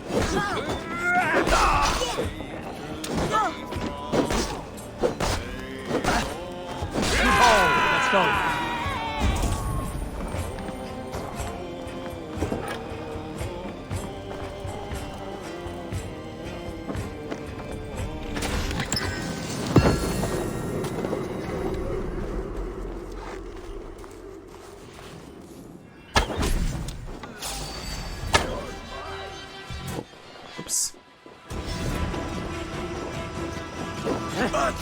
What do you want?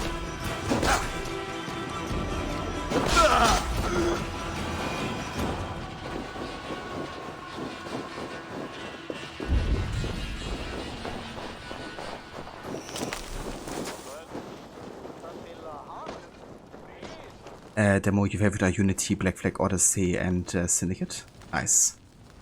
Yeah, I also really like these newer AC games as well. Like especially Unity and Black Flag I both really, really loved. And still do. You shit! Yeah, right. That amazing soundtrack there.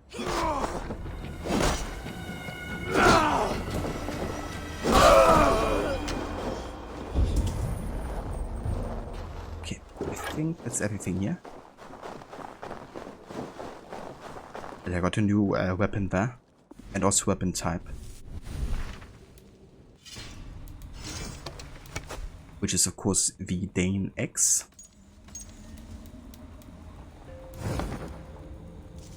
Bone Biter. A sturdy Dane X with 2 small notches in the hood. This weapon was a gift from Kurt with the crew to one of his loyal followers. Now it's yours.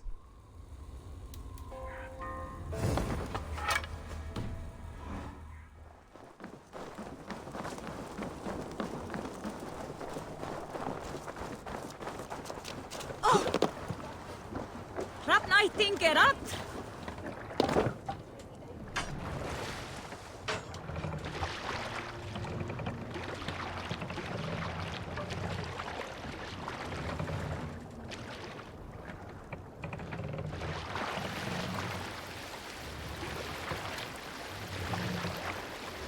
Sail out! Sigler!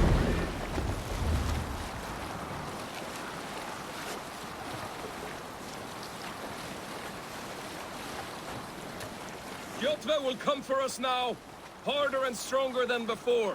No surprise there. This war has spun on for 3 generations. I hardly expect him to relent. Your hatred for that man burns bright, wolf-kissed. I could warm my balls on it. Would you not prefer a pair of sealskin breeches? Just take care, Eivor. Such hatred can make you careless. What he did to your father, he did to all of us. You are not in this fight alone.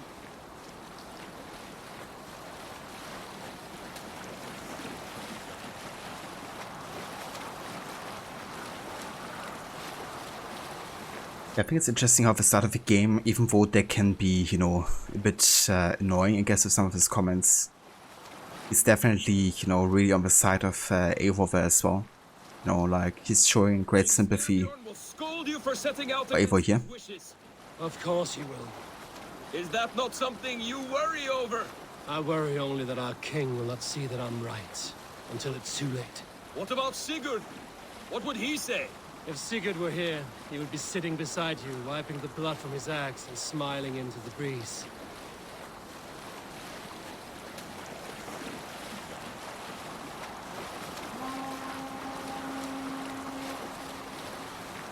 And what will you tell our king about this misadventure? Only the truth. That we attacked Kjotve's fortress, killed his men, and weakened his control of this land. Will you mention the part where you lost your crew and were nearly sold as a thrall? Will that be part of your saga? If there's a skull to dare sing that verse, it will be his last song. Damn. Oh. Definitely in character here, I guess. You know, that Eivor wouldn't want those songs to be sung. You know, because obviously that's not really worthy of Valhalla.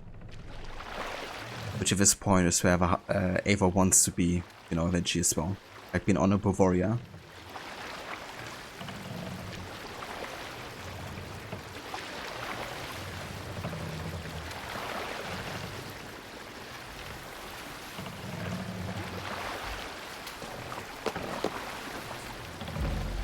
Demo, you can use catch as like a reward with channel points.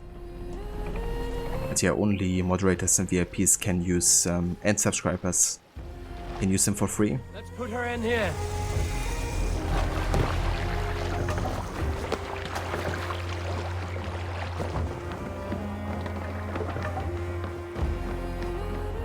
Well, well, the feeder of ravens returns, and not half dead.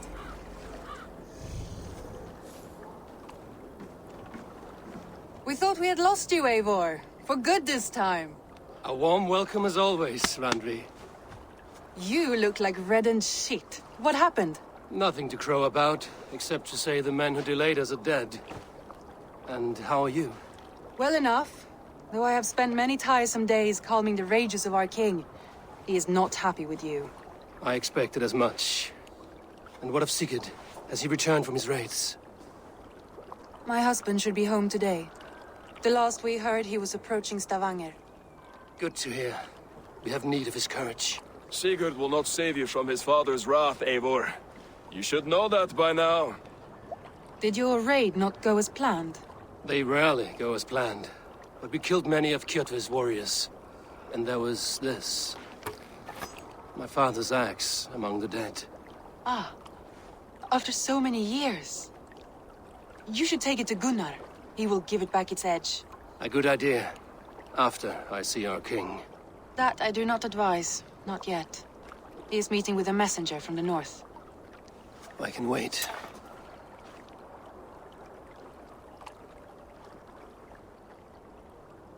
A cloud hangs over you.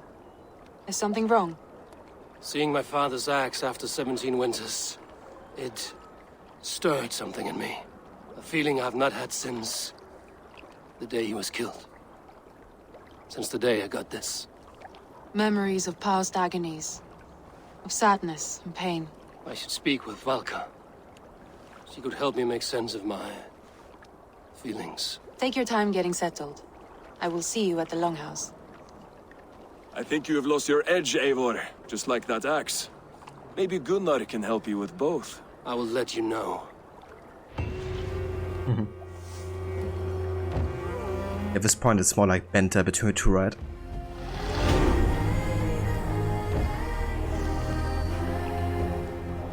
Also met that amazing Randvi. I love how already at the start of the game, you know, you can see that there's like great sympathy they both have for each other. And Randvi also kind of like understands Eivor quite well.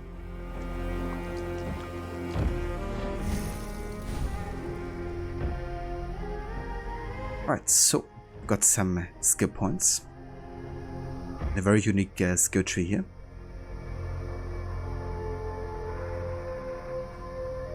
Yeah, and a very demo. Catch you next time. Thanks for dropping by and saying hello. And yeah, have a good one.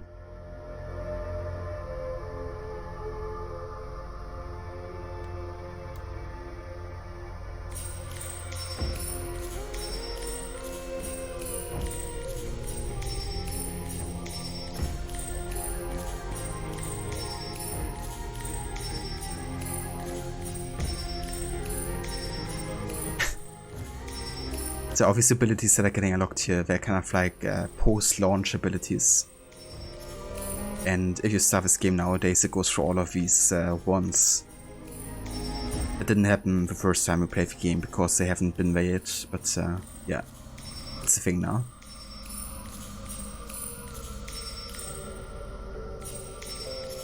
Two hours later.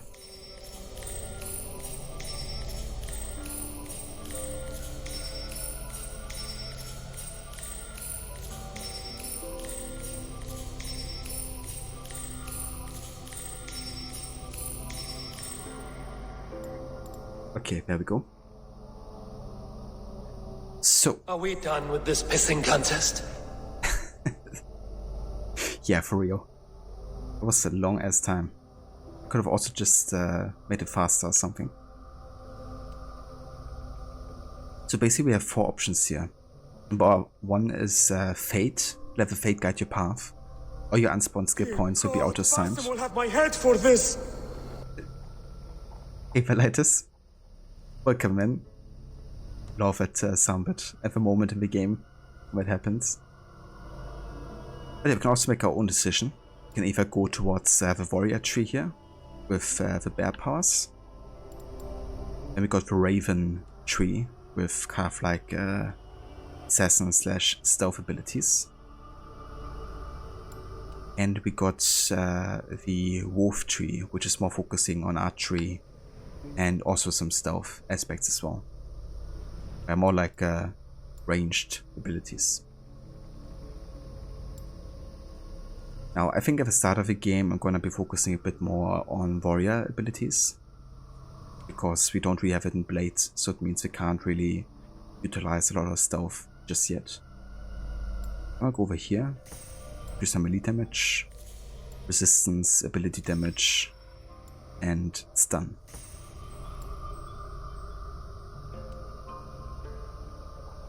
And yeah, I'm doing really good like this. Having a nice day. Getting started here with some Valhalla. I love this game and I've been really looking forward to get back into it. How's your day going? Right, now we have some character entries here. Renvi. Renvi's love for her husband Sigurd takes the same form as most in the Raven clan know. Admiration from a distance. Given the number of times Sigurd has spent traveling during their arranged marriage, the two are still strangers in many ways. But Renvi is, at her core, a pragmatic woman who knows from her people's harsh history that there are far worse fates than a utilitarian marriage.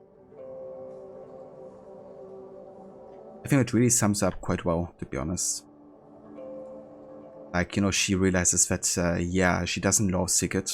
It is an arranged marriage, but ultimately it brings more goods than it does bad, and she puts herself back in favor of her people's safety in a way, right? Because that marriage between Renvi and Sigurd created a bond between the two clans, essentially. But yeah, she doesn't love Sigurd though. That is so far so good. You forgot you were at the end of Origins. Feel like it was a nice pace. Yeah, we just finished it yesterday with the Curse of the Pharaohs. But yeah, it was amazing getting to play Origins again as well. And especially amazing going from Origins to Valhalla and not having like Odyssey in between. Because it also flows a bit better, like historically speaking, of course, rather than going back and then all the way forward again.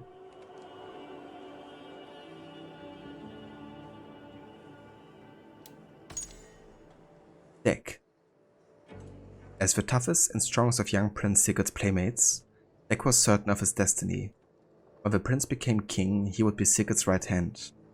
Then Eivor's village was razed and everything changed. When King Styrbjörn adopted Eivor, Deck knew things would never be the same with his oldest and best friend. But the fates can turn anyone's luck. That's kind of the reason why he has a lot of banter going on with Eivor, because in a way they're competing for the right hand of Sigurd. At least Deck is. Eivor, not so much. But yeah, Eivor and Sigurd of course have a very strong bond, almost like stepbrother relationship, and Black is kind of like trying to get back what he had before Eivor was adopted in the clan.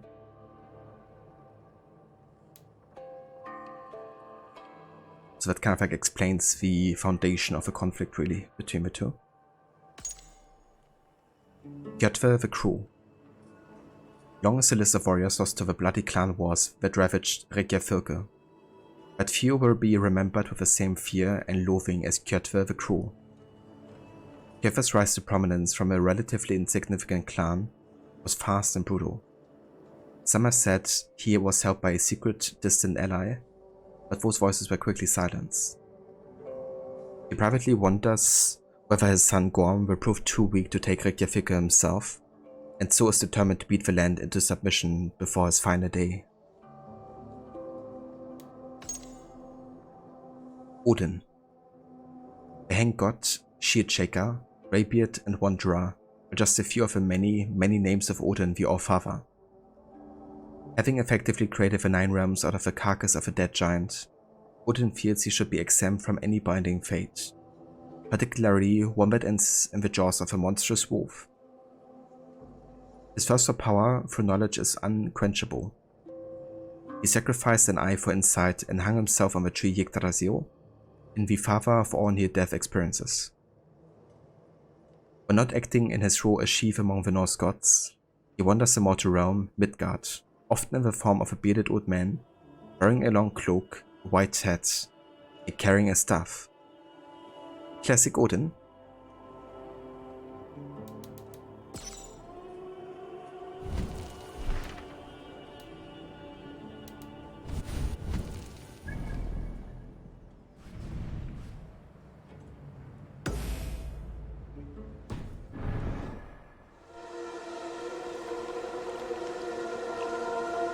Right, but yeah, here we are. Form book. Our home, now at least. And yeah, the clan is happy to see Eivor returned, so we're gonna go and talk to everybody over here. Toby, trading a needle for an arrow, I see. Eivor, can you teach me the art of archery? I would be happy to. See how I'm standing. Plant your feet in the ground, no wider than your shoulders. Breathe in as you draw the arrow back. Look at the point you want to hit. Now imagine the arrow passing straight through it and far beyond. Breathe out, then release.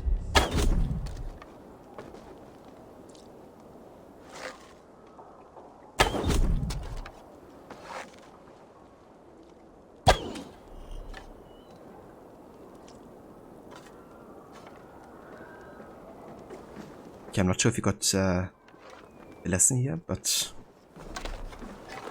let's keep on shooting.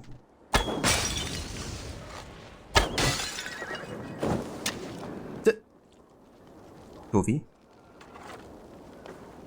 She's like, there's fire. Let me walk into it. Sir Varpsunan, Sinin Mena. Thank you, Eivor. Now I have something for you. Ah, do you?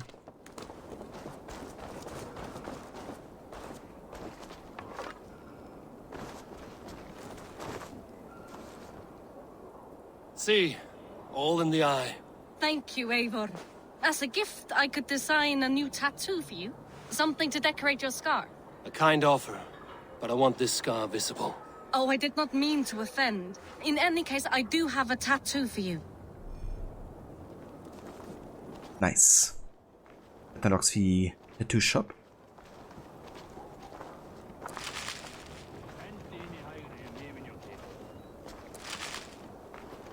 But Tovi not going to let the warm, nice fire go to waste. Yeah, no kidding. Gotta make use of it in this cold and harsh land.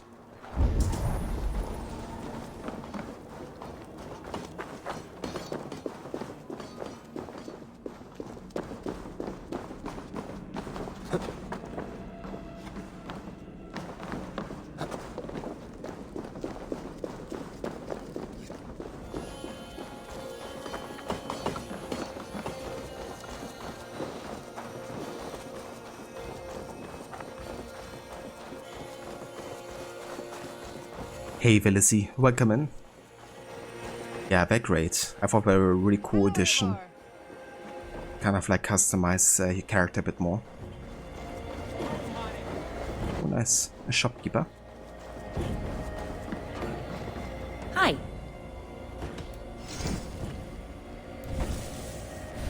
I can fetch this if you want.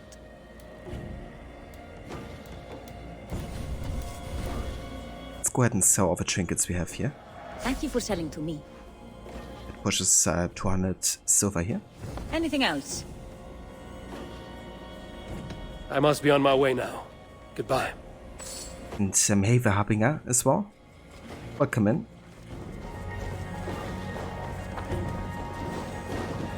Come and drink. Let us amuse the gods. All right, Tekla. I'll outdrink you.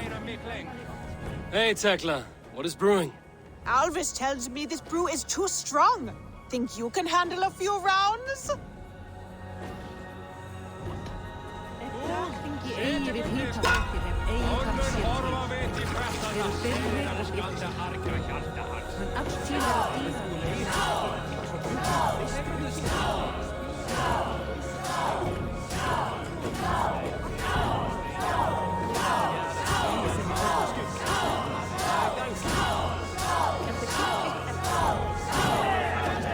Think you can match horns with me? Like how she says it while drinking.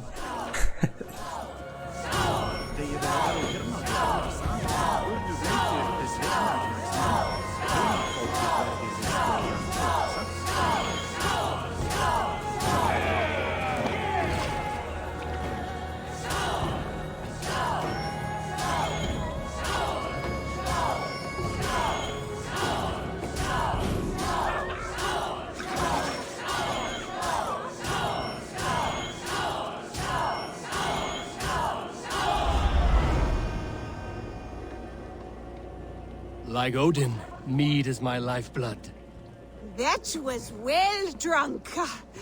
Well done. Well drunk done. Come and drink. Let us amuse the gods. Well drunk then. All right, Tekla. I'll outdrink you. No thank you. I've done that already. This land will never prosper while clan battles clan.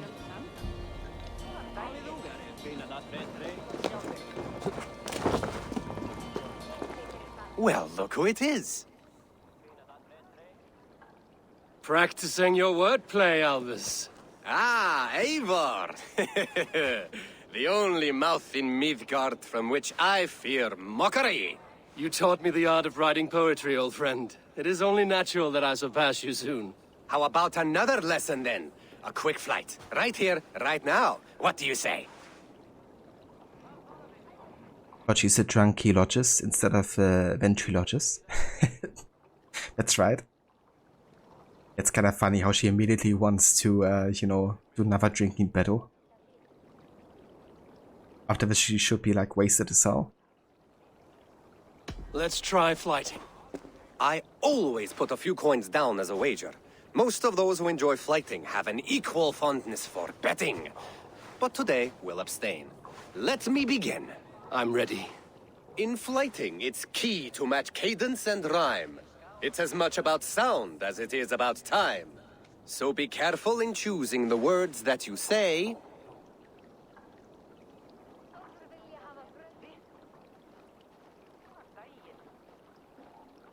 With your teaching, I'm sure my next challenger I will slay.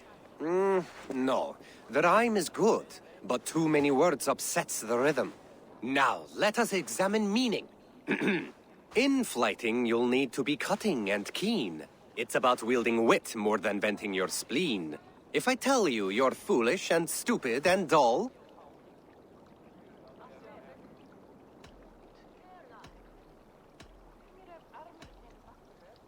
Then I'll tell you you've nothing inside of your skull. A good response. I called you stupid and you turned it around. Flighting about wit, you matched my meaning. When you think of too many perfect retorts, use the one that best matches the meaning.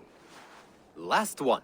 So go then and conquer the world with your wit. Go be clever, be quick, show your spirit and grit. I look eagerly forward to seeing how you fare.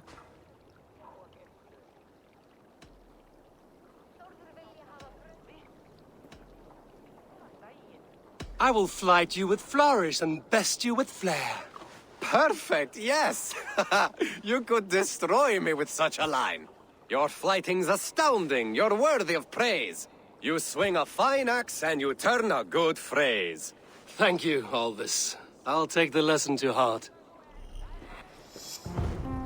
Amazing. Charisma level 2. Oh, yeah.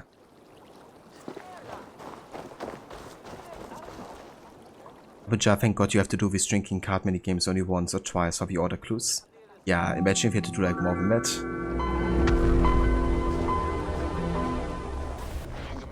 I really enjoy flighting and minigames in this game, but yeah, I think it's good it's not like enforced as much, you know.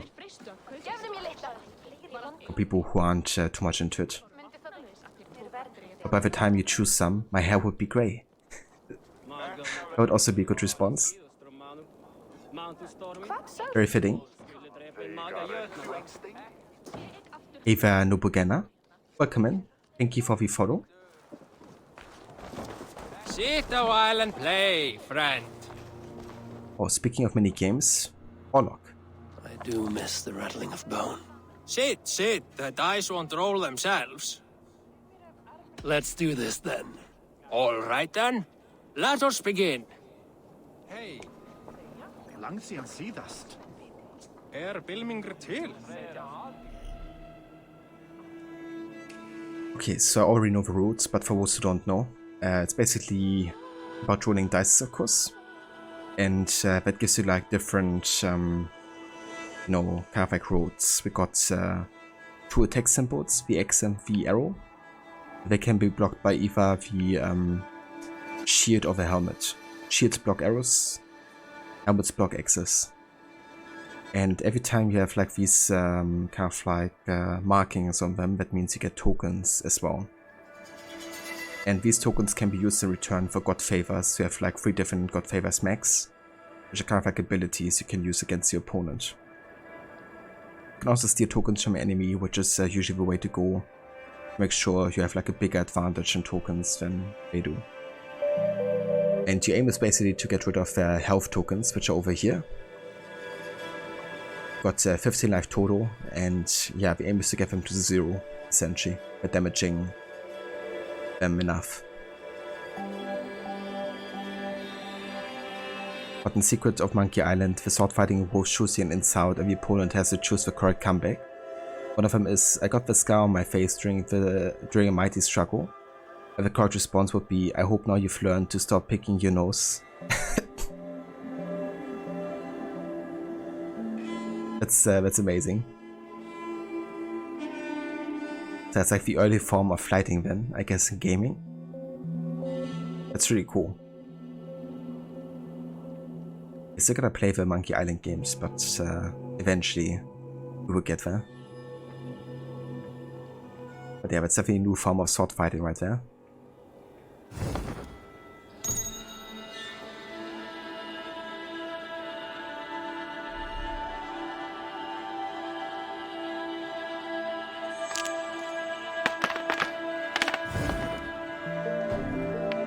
I'm definitely gonna go for the steel here. And the other 2 tokens here.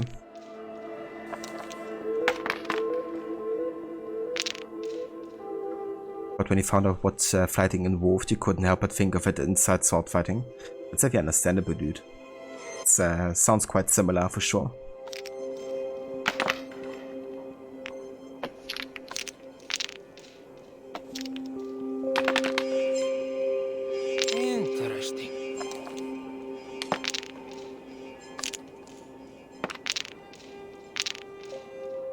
Okay, so he has a token advantage here. I'm just gonna go and skip for now.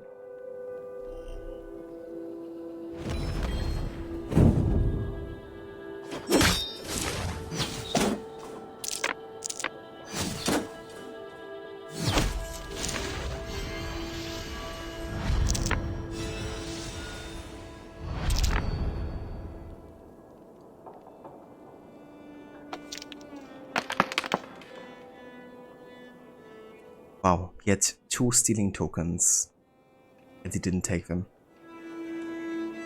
It was a really lucky throw on his side, and he didn't take any of it.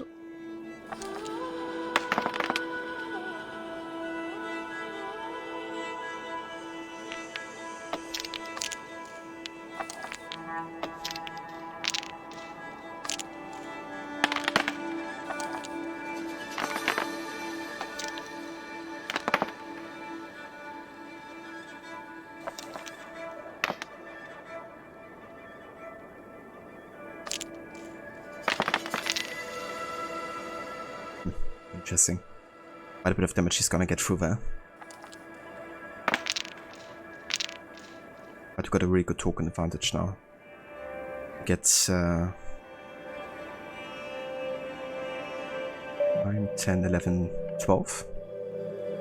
So shouldn't have enough here for 8 damage.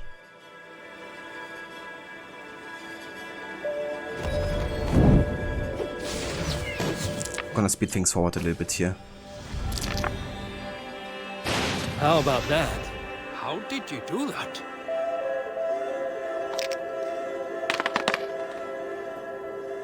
But you remember the first thing you ever saw with the Wolf Vikings was the Haka, the horrible comic strips? Used to have a compilation book of them as a child. Oh, very nice. That's cool. But I try to think back what maybe has been like a first Viking thing I've seen. Probably Vicky the Viking, if that was her name. I don't know if you know that cartoon, but there was kind of like a animated cartoon that you could see on the TV, like when I was a kid. I didn't really remember all that much of it, and I also didn't watch it that much either. But I think that was like the first thing I saw in connection to Vikings. But there was like a child daughter, I guess, of like a Viking leader or something. I'm not sure.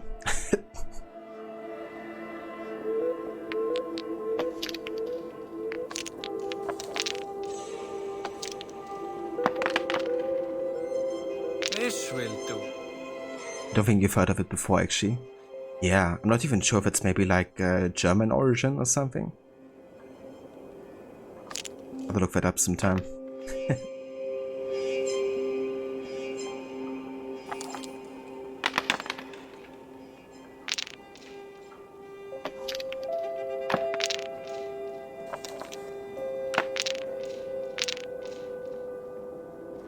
Okay, so we get no damage through, he gets 1 damage through. It's gonna steal 2 of our tokens, but we get 2 back. We have 2, 3, 4, 5. I'm gonna wait until we have 8 tokens, because then we can just finish them off.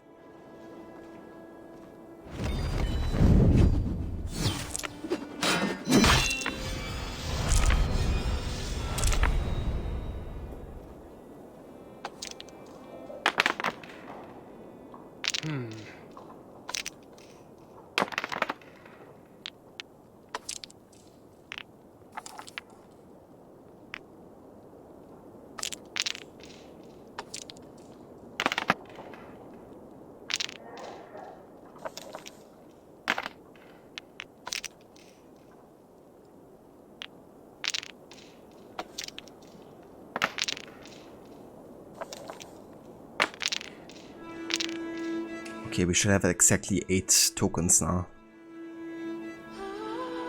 It's 2 here, 3, yeah.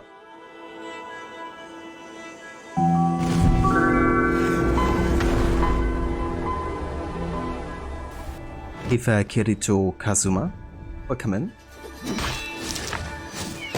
Thanks for following.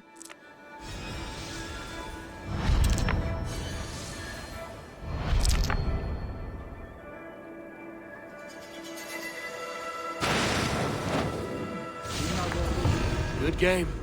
The gods favored your hand today. Shall we go again? That is enough all out for now.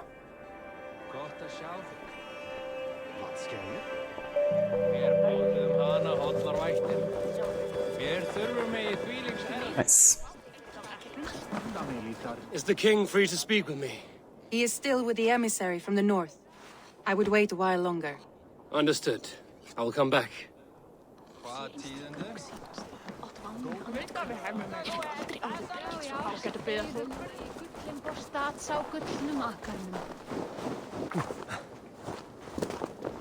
cool. We can now go to the tattoo shop as well. Svein, have you designed any new tattoos? A few worth looking at? Tovi says she's trying out some new tattoos. She is, and she's getting better at it. Let me have a look. Go ahead. Alright, so this is where we can customize our look quite a lot. Also between the different hairstyles and also like colors as well. I'm gonna go and leave it at the default look here for the hair at least, because I quite like it and I wanna have this kind of look for a while. I also have already a tattoo equipped here, which is the tattoo Raven watch for the head. Also got some other ones. I got Jörmungandr, the house sign, Raven Shadow, and Raven Garden head. That's kind of like a combination here of the Raven watch and Raven Shadow. That's gonna be something I'm mostly using when going to battle, I guess. But now I'm just going for the Raven watch and keep it canon. Good. Need anything else? Hey Vijay, welcome in. See you later, Svein. Coming with a first. Amazing that hasn't been taken yet. Actually it has. First has been taken at the very beginning of the stream. By Mr. Godi. Aww.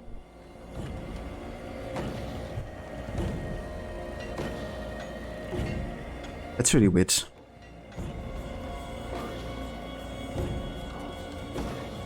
Yeah, Sean has like literally taken it within like the first 5 minutes of the stream. That's really weird. It's like or was still available. But hey, more points for you to spend on first, I guess.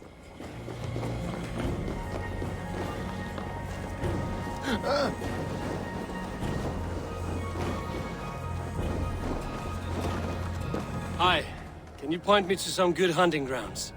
I could, but I don't want every Ironfoot with a bow scaring away the game. Bring me 3 deer antlers to prove your skills, and I might just have a story for you. A worthy challenge. I will see you soon.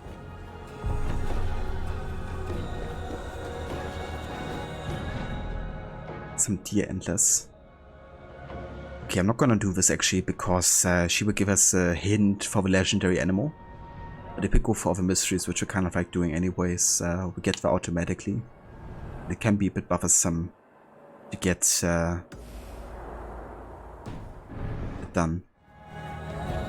Gonna make my way to Valka's hut, but if you find some deer on the way there, I might just hunt them like this.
I'll be the one to find it. Just you wait and see. must be around here somewhere.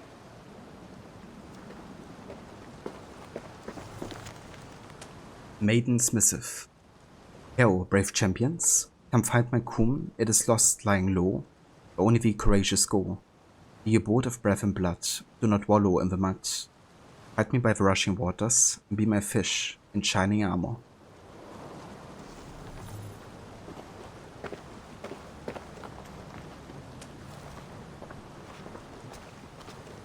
I think there are some spots you missed. What are these men hunting for? My comb. Whoever finds it wins an evening of my company. Care to join them? It must be around here somewhere.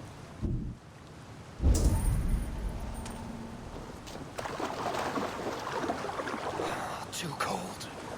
My blood freezes. Yeah, it's fine, Evo.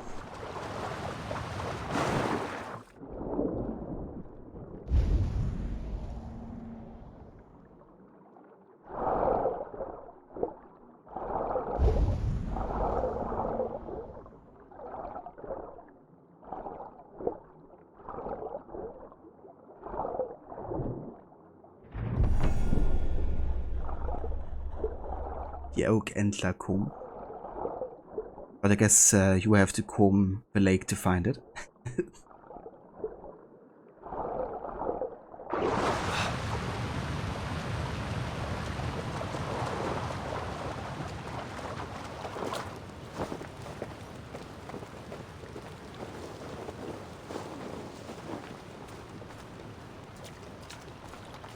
I think this is yours.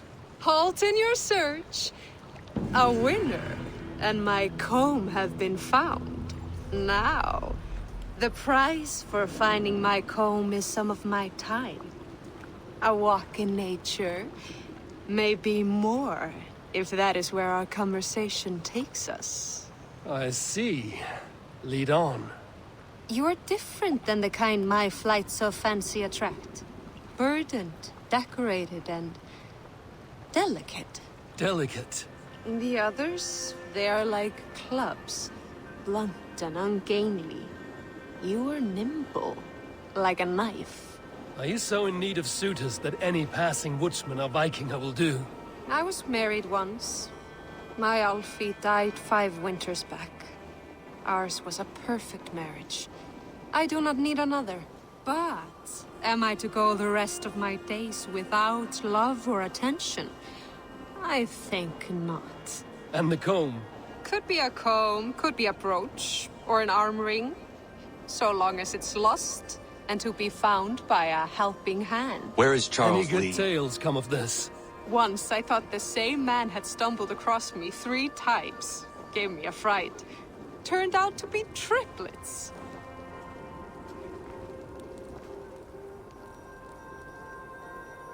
Haven't you forgot about the freezing water? Tomb Raider 3 PTSD. Can you also die to freezing water there? Yep, can't recommend diving into freezing water. If this comb is worth nothing to you, what shall I do with it? You could keep it. Comb your hair. Or I could comb it if you like. Comb my hair?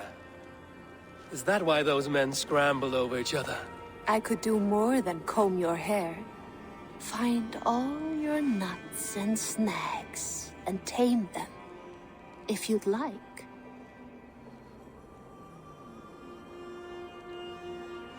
My shoulders are tense, and my hair is a tangle. I could use a softer touch for these kinks. Then let me.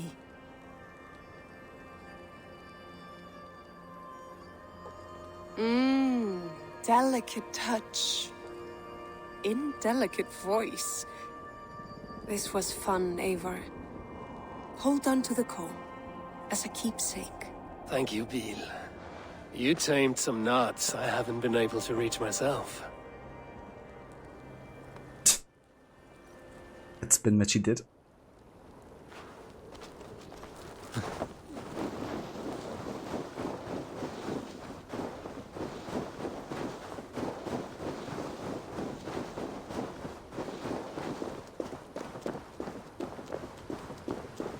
And yeah, that's our first word event in Valhalla. I'm gonna be doing all the word events in this game. I might not be doing all the mysteries though. I'm only gonna be doing the mysteries that actually have story relevance, but I mean that's most of them pretty much, so it's gonna be almost all the mysteries in the game, I guess. I bet you like the side quests in Valhalla, you didn't like the standing stone puzzles. That's fair. Did you like the cairnstones? I feel like most people really hate them.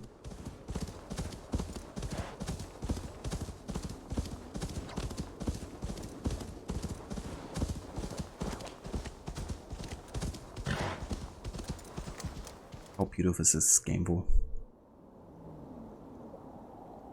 Like seriously.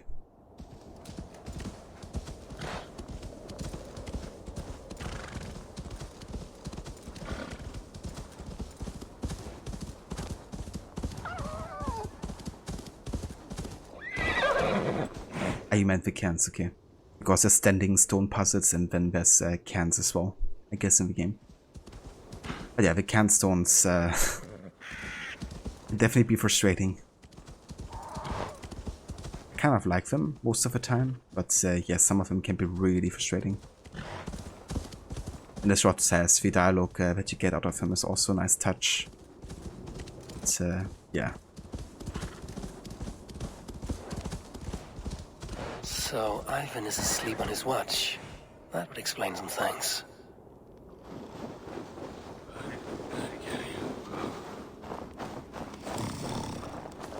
I mean, if he's asleep, I might as well steal his bucket. Ivan, wake up! Or you will be cast into the wild.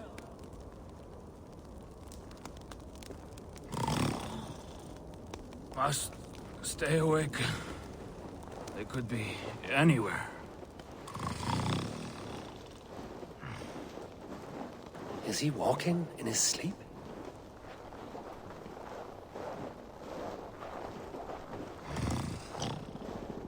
They are everywhere. If we die, everyone dies.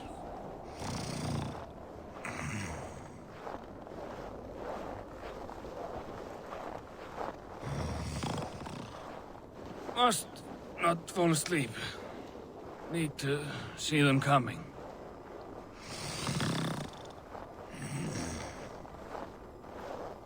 Ivan, wake up! You're headed for the edge!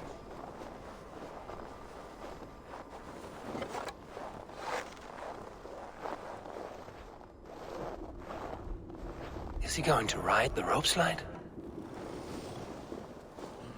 Windy. Storm coming. What?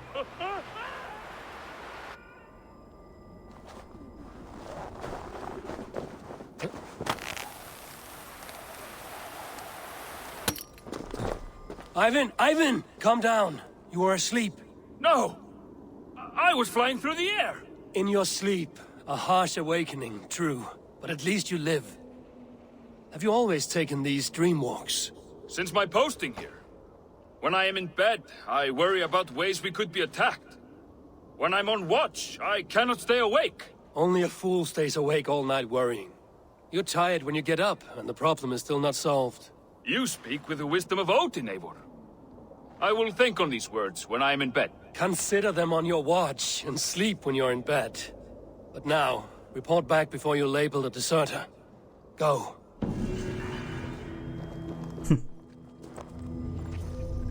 Dreamwalking warrior. Amazing. I think you have to replay this game after your second Cyberpunk playthrough. Still no free DLC in the latter one. I gotcha. So have there been paid DLCs for Cyberpunk? I haven't actually followed on the news of the game.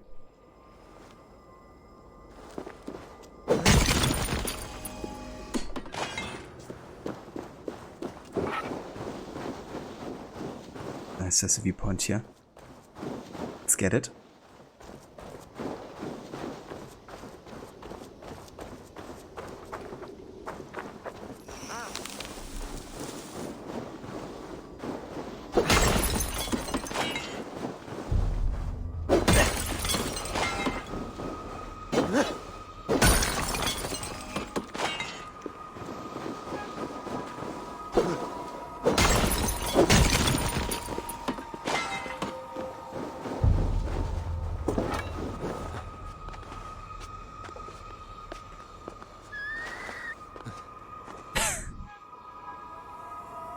heck? You're right.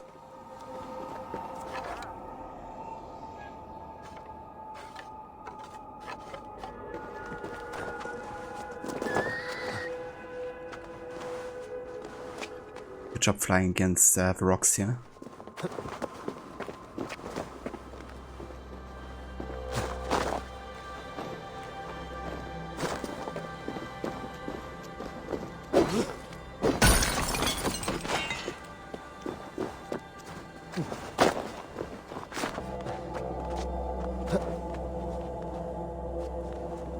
I've added some gear and fixed some bugs. No radius here as fast, you know. I gotcha. Yeah, that's fair enough. Probably best to just focus on making the base game work as best as we can.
Have a look, Sunan.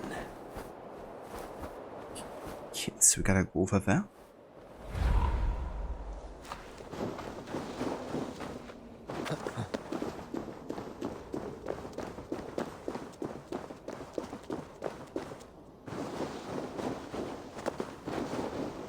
Having got a new laptop with an RTX card and the game is pretty.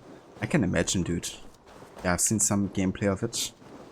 And the game does look beautiful. Also Night City, I think it's called, isn't it?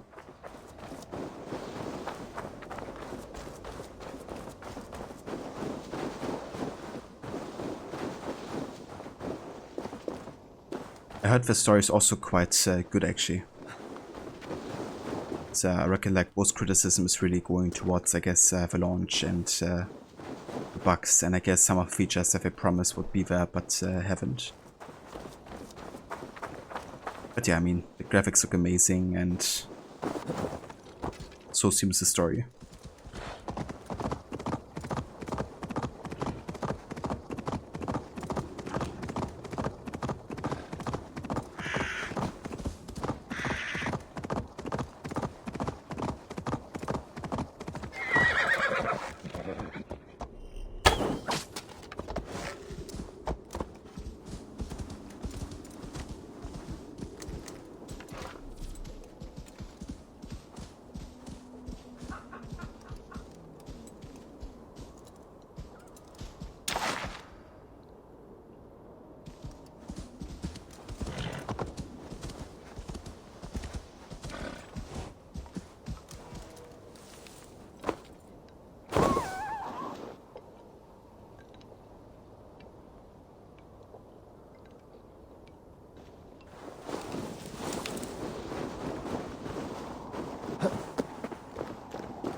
And I just have an awful lights in this game, I have to say. It's absolutely breathtaking. Having a just if the AI was bad and it had a lot of bugs, but you found only one. Yeah. Did you get the game at launch, or did you get it like a few months after the game release? I think it's always a shame when a game gets like such a bad reputation. You know, if it works like just fine after, you know, like a bit of time of like patching and stuff. For example, you know, like looking at Assassin's Creed, obviously Unity has a reputation as being like the buggiest game of them all. But I mean, most of the game-breaking bugs have been patched after 3 months, and then it was like running fine for most people. But we look at Odyssey and Valhalla, those games have been patched for 2 years or more. I mean, Valhalla still is receiving patches, and that's like very close to the 2-year anniversary of the game. And yet they don't really have a reputation whatsoever.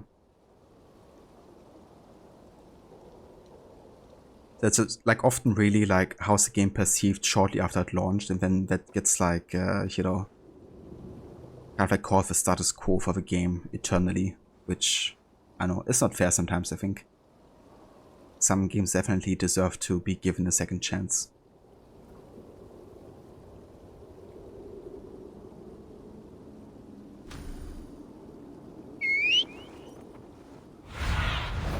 Go, my eyes.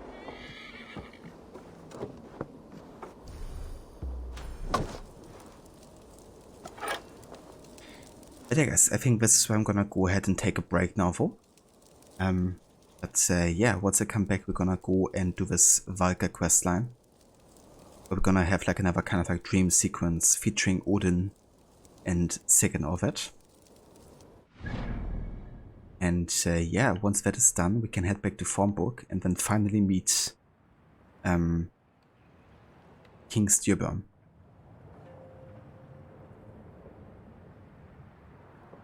Thanks, Rod. I appreciate it, dude. But I'm gonna leave you guys with some awesome AC Valhalla soundtrack. So yeah, I'll be back in a few. And then we're gonna continue here with more of this awesome game. Here's the tomb of Osiris, motionless, motionless like Osiris, motionless, his limbs like Osiris. Well, we won't be having those awesome soundtracks. But they're also timeless in Origins. Amazing music right there. But yeah, catch you guys in a bit.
Alright. Welcome back, guys, to more of AC Valhalla with our first stream of our in-depth story run. Sorry, break took a bit longer. We had some food and all that stuff, you know, so it took a bit longer. But yeah, we're back. And we're about to do the Valka quest, the very first one with her. She's the one kind of like giving us all these dream sequences in a way. So starting here, it's like kind of like the first glimpse at Odin.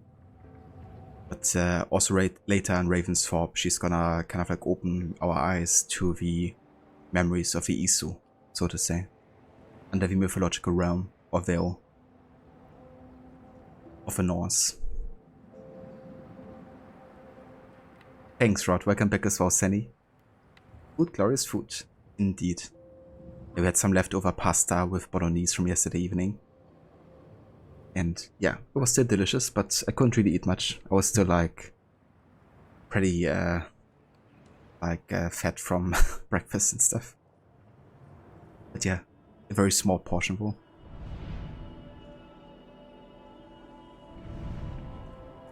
So yeah, let's go ahead and talk to Valka, shall we? Delicious. Come down, Lucy.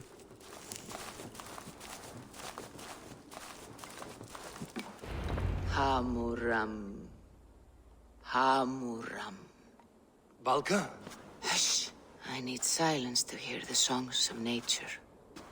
Hamuram.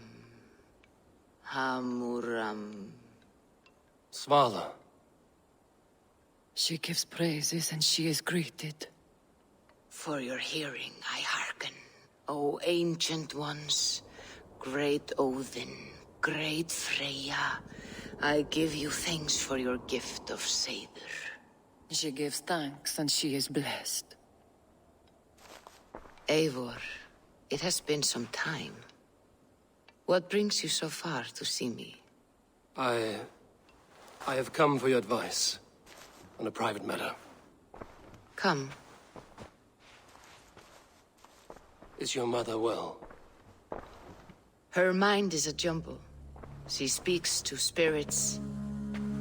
I fear her final winter has come, but she has me.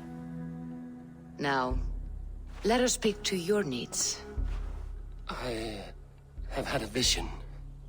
A powerful vision. It may have been my battle lust, or a delirium caused by the cold, but... Describe it for me. After 17 years, I saw my father's axe again. And when I touched it, the vision came on fast. There was a wolf, howling and fierce. And then a figure. A grey beard in a cloak, with a single eye.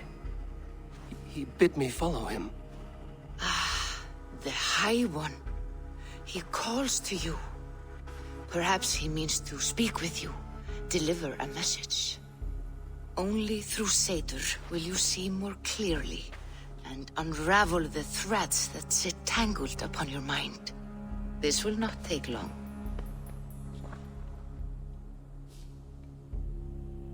Yeah, there we go. About 2 hours into the playthrough, we have our first like kind of like real dialogue choices. That tells you Damn, man, look at that, look! That kinda scared me. Hey, Mauler. Welcome, dude. It kind of tells you that, you know, the story is still rather linear, and they kind of like throw in choices every now and then. But yeah, it's not quite as dominating as an Odyssey, for instance, so you get like choices left and right over time. Kind of also helps to shape the story a little bit better, I think. Eva Acid. Hallo, ich war ewig nicht mehr auf Twitch. Wie geht es dir? Did you get that right? You did, yeah. Very good German there. And yeah, welcome back. I hope you're doing well. I'm doing very good. Getting started with some Valhalla today. We just started our playthrough earlier. Still Norway, so still quite early into it. But yeah, greatly enjoying it already again.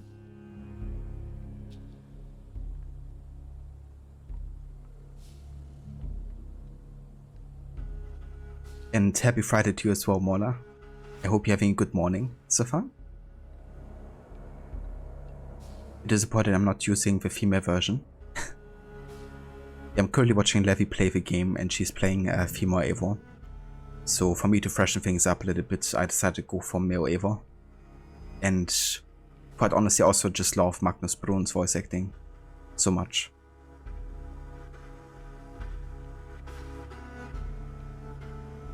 I said you just copied off Google Translate, but you take the compliment. I mean, fair enough. Good job there, Google Translate. Yeah, that was pretty damn accurate.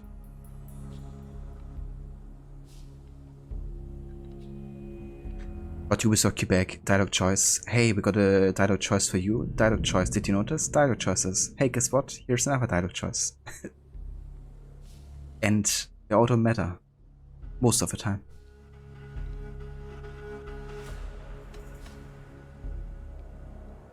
Yeah, it's absolutely amazing, Mola. And I think it really fits well with this whole, like, warrior poet type that Eivor is, I guess. Kind of like the soft spokenness.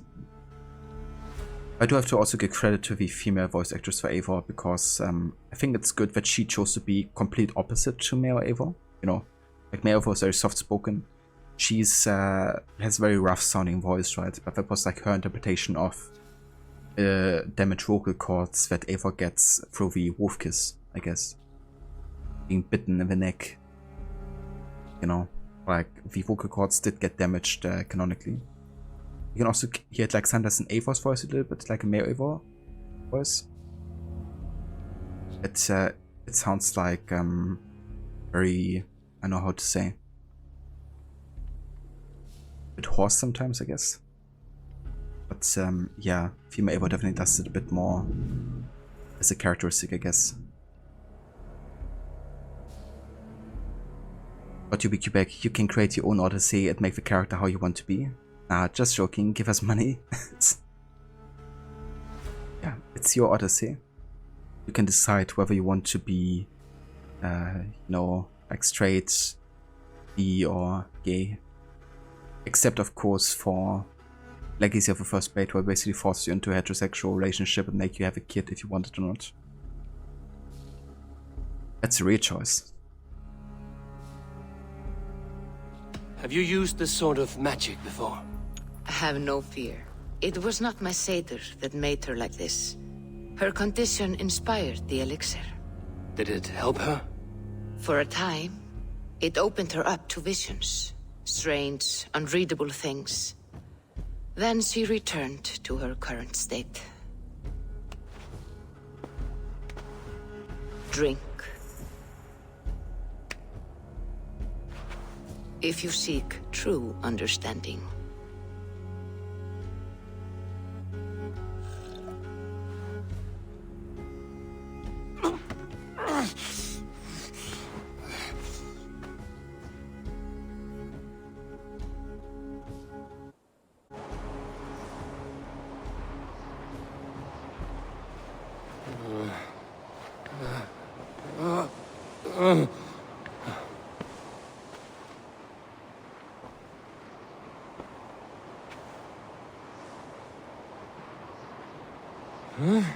I saw nothing, Volka.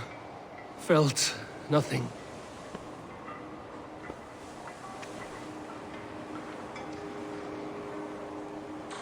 Thanks for taking care of that, Rodfer.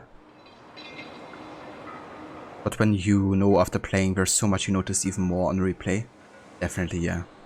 I kinda loved how Valka was saying by the great Odin and great Freya. You know, of course Thromver is kind of like a foreshadowing to Eivor and Svala being both sages of Odin and Freya. It's kinda cool, you know, how those gods are often named in context to whoever is a sage. Harvey! Harvey.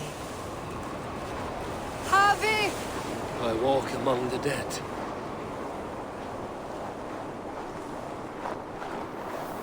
Sigurd. Sigurd! Brother, when did you arrive?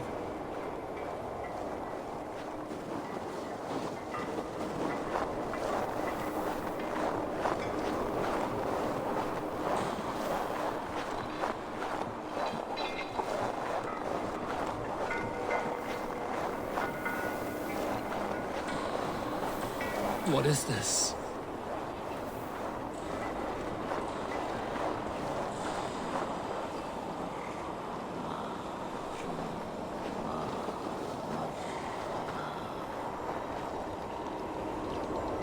Threads of a word getting spun.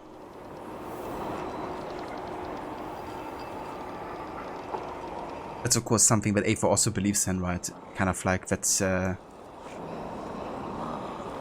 his destiny has already been decided, and that he has seen his death being a glorious one, which is why he doesn't believe he's gonna die before that happens.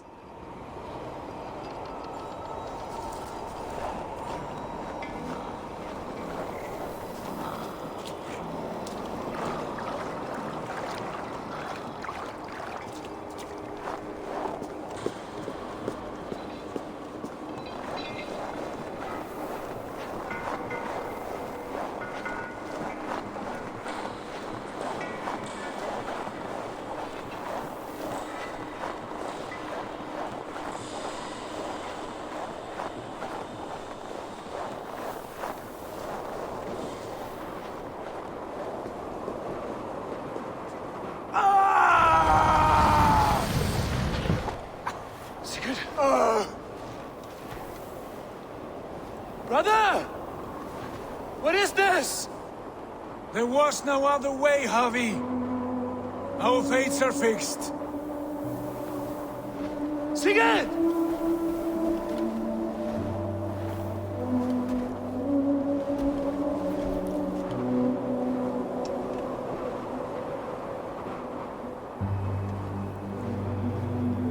Sigurd! What has happened? This was not for you, Javi.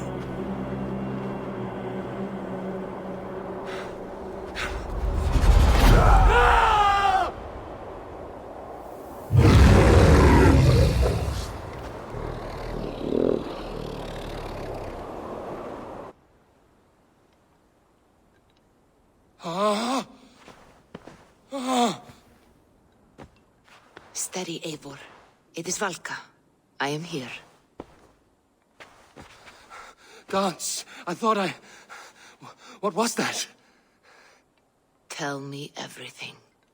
I was on a mountain in a violent blizzard, climbing toward the summit, following a wolf. Mm-hmm. That music, Rod. Yeah. Just amazing. Gives me chills every time I hear it. And then also, of course, at the end of a game, you know, when you leave Valhalla, that music as well is just... I'm getting chilled just thinking about that moment, you know. Even though it's, of course, gonna be quite far in the future, since this is a really long game. But getting to that point, you know, just makes it all worth it, like going on the journey.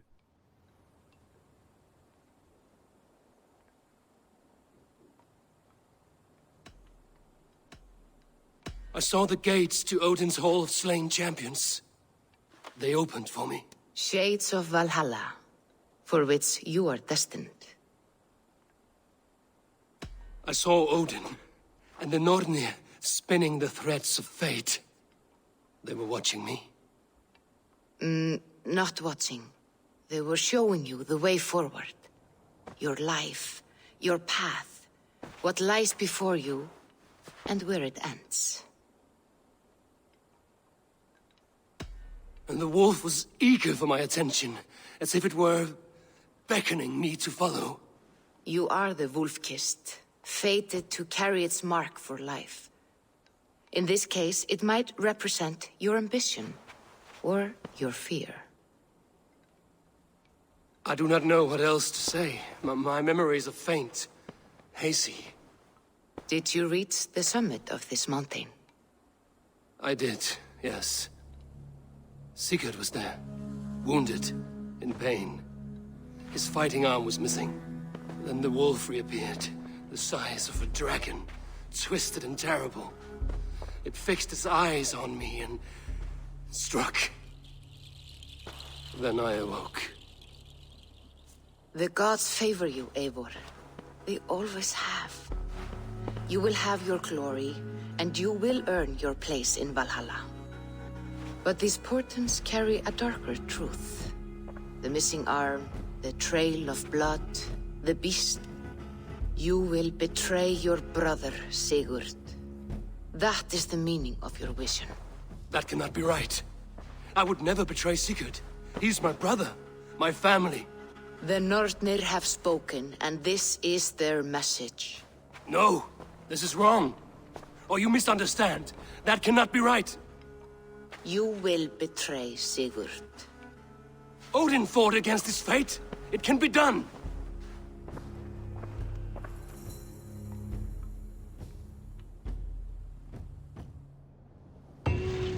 Like how she doesn't even like argue. She's just like, you will betray Sigurd. But I can do this and this. You will betray Sigurd. But you will betray Sigurd.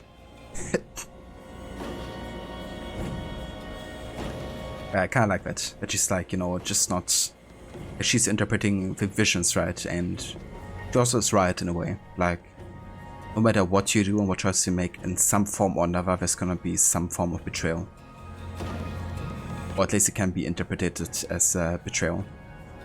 Oh, does it happen out of, like, you know, evil intentions on Eivor's side? No. But yeah, she's definitely right about it.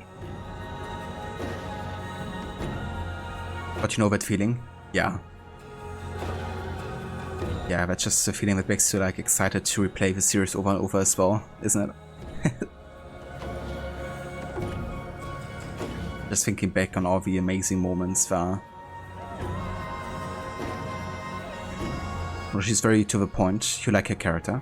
Yeah, Valka is great. I love her as well.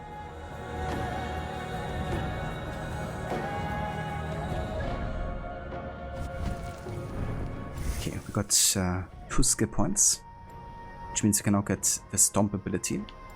Let's get some heavy damage. And then, when an enemy falls to the ground, press right stick to stomp on their face. Oh yeah, give me all the stomping.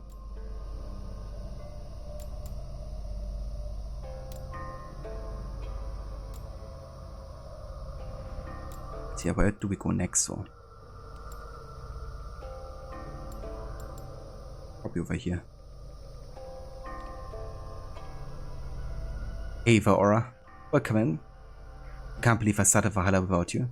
Yeah, I was feeling really bad about it as well. Welcome in, Aura. Yeah, we're still quite early into the game though.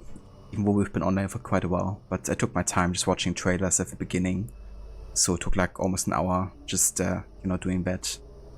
Then we also talked quite a bit about the game and stuff, so... Yeah, we haven't done much yet, so... You're still joining us at the very early stages here with the game.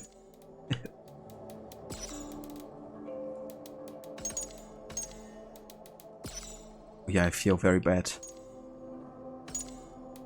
I think you can hear it in my voice. Valka the Seer. Valka has always lived apart from society, but this daughter of a seer, of Vova, was never welcomed or greeted with the same sense of hope and dread that her mother evoked. At least not until she inherited the title and the generations of lore that went with it. She cannot yet see as far as her mother once did, but she knows enough to understand that her threat is intimately intertwined with Eivor's.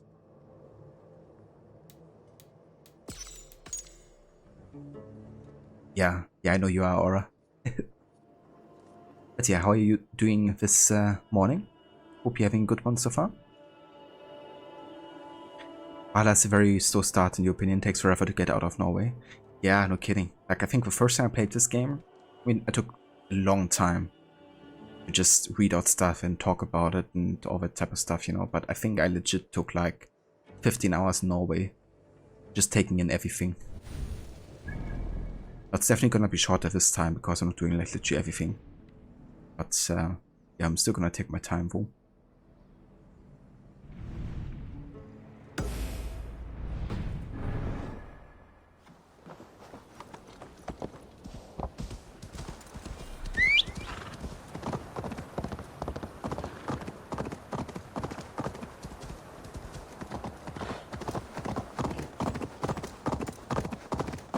got trapped in Asgard. You don't know about her, did she?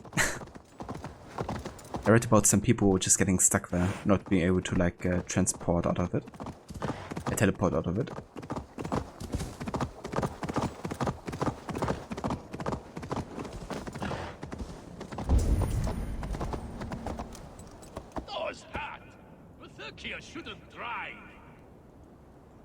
Doing about today. Yesterday was a very good day, and today is Friday, you think? That's right. That's great to hear, Aura. Yeah, you had a good day yesterday. Hope today is also gonna be nice.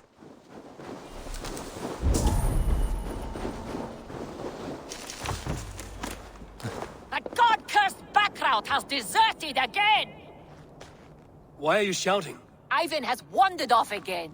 Every time he claims he got lost in the mountains. I have had enough. If I have to risk more men looking for him, he will be branded and outlawed. Ivan. He's Gunner's sister's son, if I have it right. Do not fire your irons yet. I will have a look around. Well, already have had to look around. Or be branded a deserter! And yeah, he's just sleepwalking. Do you want to be an outlaw? This is your last chance!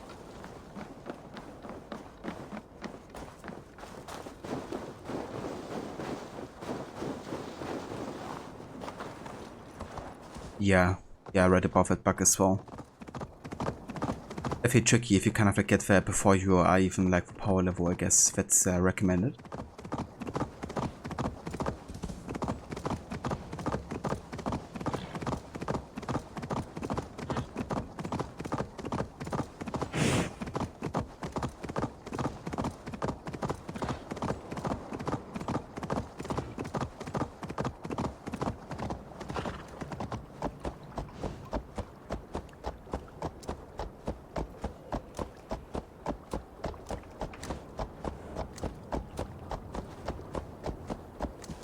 You found the lack of side quest guiding so frustrating. Just tell me where to go, please. Yeah, they tried to make it a bit more immersive, I guess, and not hold your hand quite as much.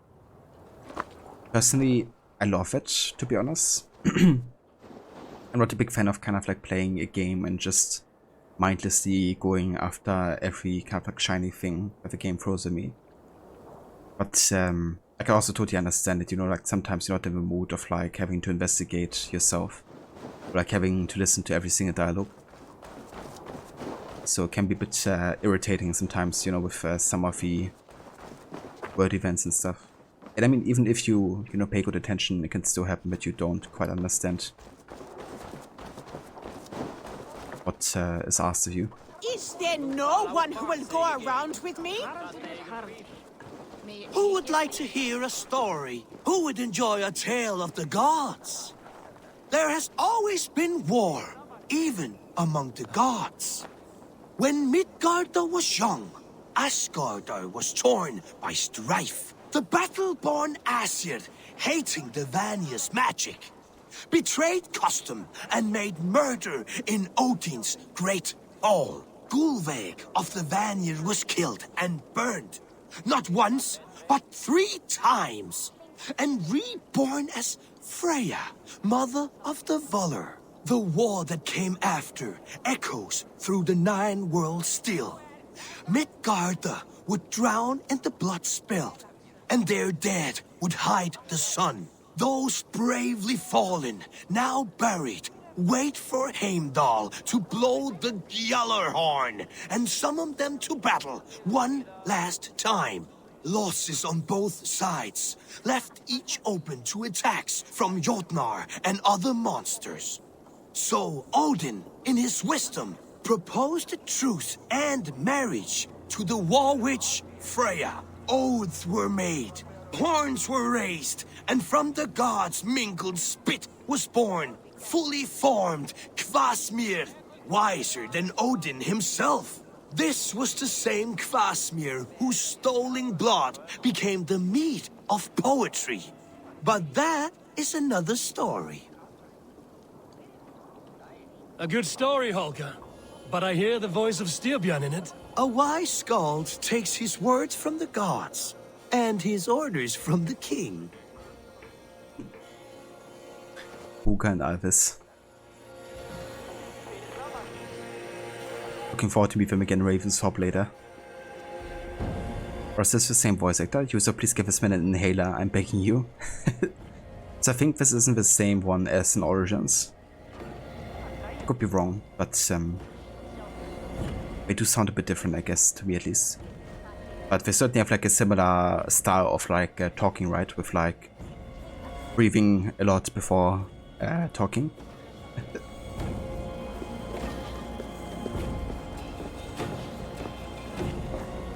Yeah, who knows, maybe they are the same. Eivor, come to keep your blade sharp?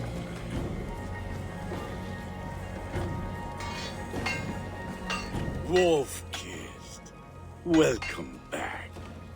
Gunnar, I have something here you might like to see. Thunderclap of Thor! Is that your father's axe?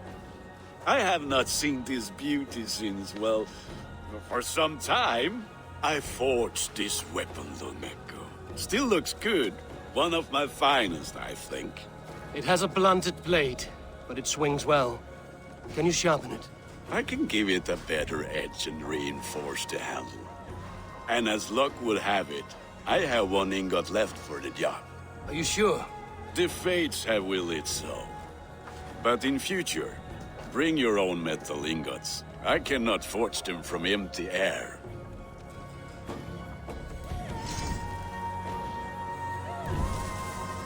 Or if they have different accents, obviously, but the voice sounds similar. That's fair, yeah. I kind of wonder if it might be the same.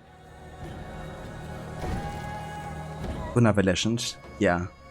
It's so cool as well that you can see him at the beginning of the game when you're like young Eivor. And also seeing how much he's changed, like visually. You know, like his whole haircut, of course, but also he's gotten a lot bulkier since then. Yeah, it's kind of cool, like seeing the transition for quite a few characters. You know, like Sigurd, obviously, Eivor, you know, Styrbjörn also looks a bit different. Puka. It's kind of cool seeing all of them. Swala as well. You love Gunnar Aura? Yeah, me too. It's also great later when you have a whole story with him, you know, getting married and all that. Always makes me happy to kind of like see him, you know, finally find somebody to be with again. Rod, that's right, he's a blacksmith, not a magician. Wait, so you mean he can't create carbon ingots out of thin air? God damn it. I thought it was also a fantasy setting. It would be like who played Odyssey first, and that's like the only AC game we ever played. But you like how he lets Eivor know the importance of what has been inscribed on the ring without sounding like he's speaking down to him, her. That's true, yeah. Kind of like a good teacher would, you know, like not trying to talk down to somebody, but just trying to spread the knowledge, I guess. But yeah, let's go ahead and upgrade the Variance X, and then we're gonna increase the amount of upgrades we can get up to 4. And we're also gonna get a new appearance as well as a new rune slot. Where we can assign, like, for example, damage or speed or stun and all that fun stuff.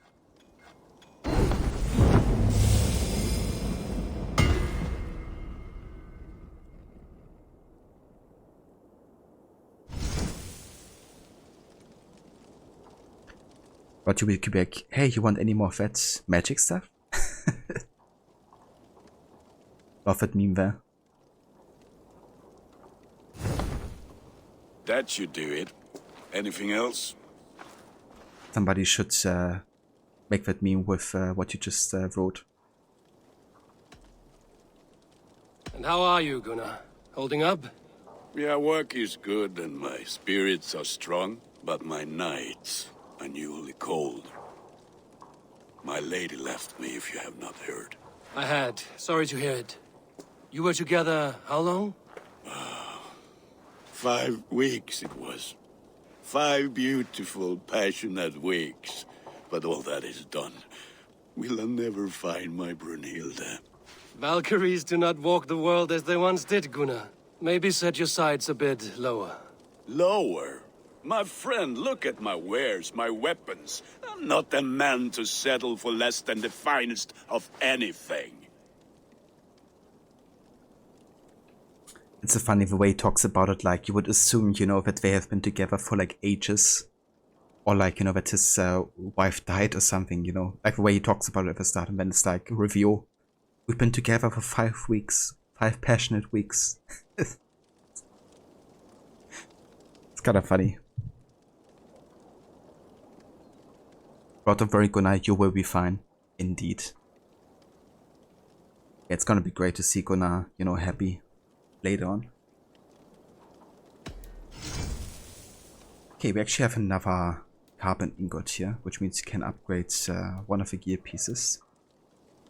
I'm gonna go for the Raven Clan bracers, I think. I don't want to change too much about the clan armor and cloak look as yet.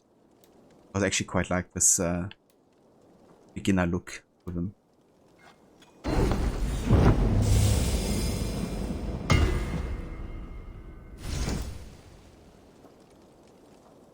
Do you need anything else? That's all for now. Return any time.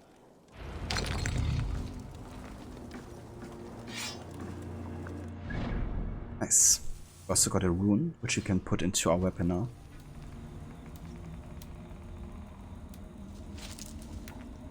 Giving us 2.4 attack.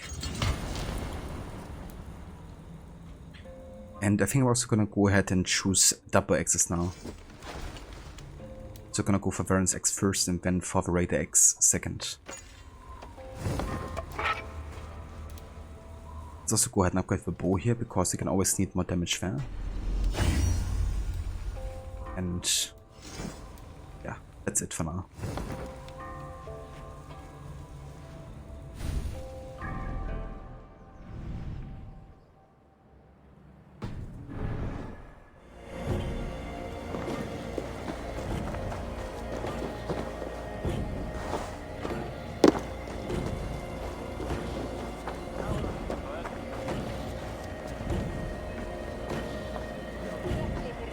They must be finished now. The king has called for his best mead, so the talks are concluded. It should be safe to enter. I'm ready to face the thunder. I will speak with the king now. Excellent, King Styrbjorn. I will take this proposal to my nephew. I believe he will see the wisdom in it. Good. It is all I can hope for. May the...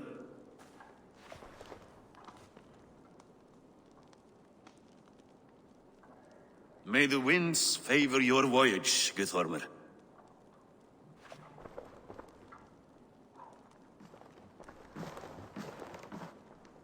Eivor, come forward and explain in plain words why you have willfully disobeyed my commands. Do you mock me? I do not mock you, King.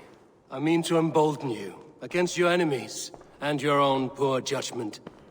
You know nothing of my judgment. You know nothing of my plans and strategies. Sigurd would agree with me. My son might agree with you, but he would obey me. He knows his place. Not as well as he knows his father. Imagine you are harassed by an enemy with warriors that vastly outnumber your own. What profit does open war bring? Would it not be better to work quietly through diplomacy, gaining alliances? Waiting until the day our numbers outweigh our enemies and our victory is guaranteed.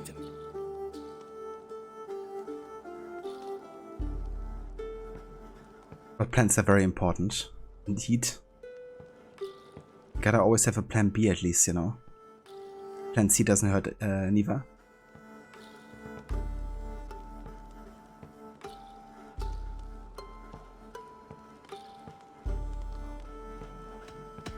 Do we have any allies to speak of?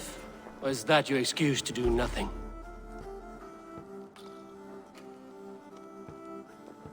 Your confidence blinds you to so much in plain sight, Eivor. Day and night I toil to forge ties with clans to the north. Very soon you will see the fruits of my efforts. Only then will you understand. Is that all? I'm at a loss with you, Eivor. When I took you in as my own, never did I imagine such disrespect from the child of Varin. Your father was a fine man. Just and loyal to me, he died bravely so that we might live. He died a coward, Lord. A fate I will not mirror. Why do you carry such a useless burden? Let it go! Think only of the days to come, of your future and the victories at hand. My honor has been stained. Until it's wiped clean, I want nothing else.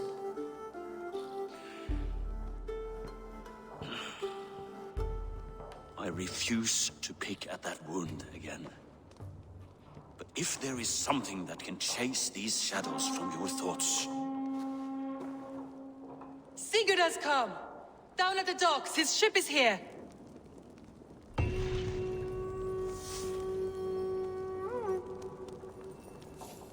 Got our plan Z4568. That one as well. That's the most important one of all the prior ones. Don't you dare talk about my father? Yeah. Kind of makes you wonder as well, like, how did Steerburn survive the attack right at the start of the game? Like, probably he was a coward and just ran away, you know? So the irony is that Varin was, you know, much less of a coward. He was actually quite brave to do what he did. In contrast to, you know, our stepfather here.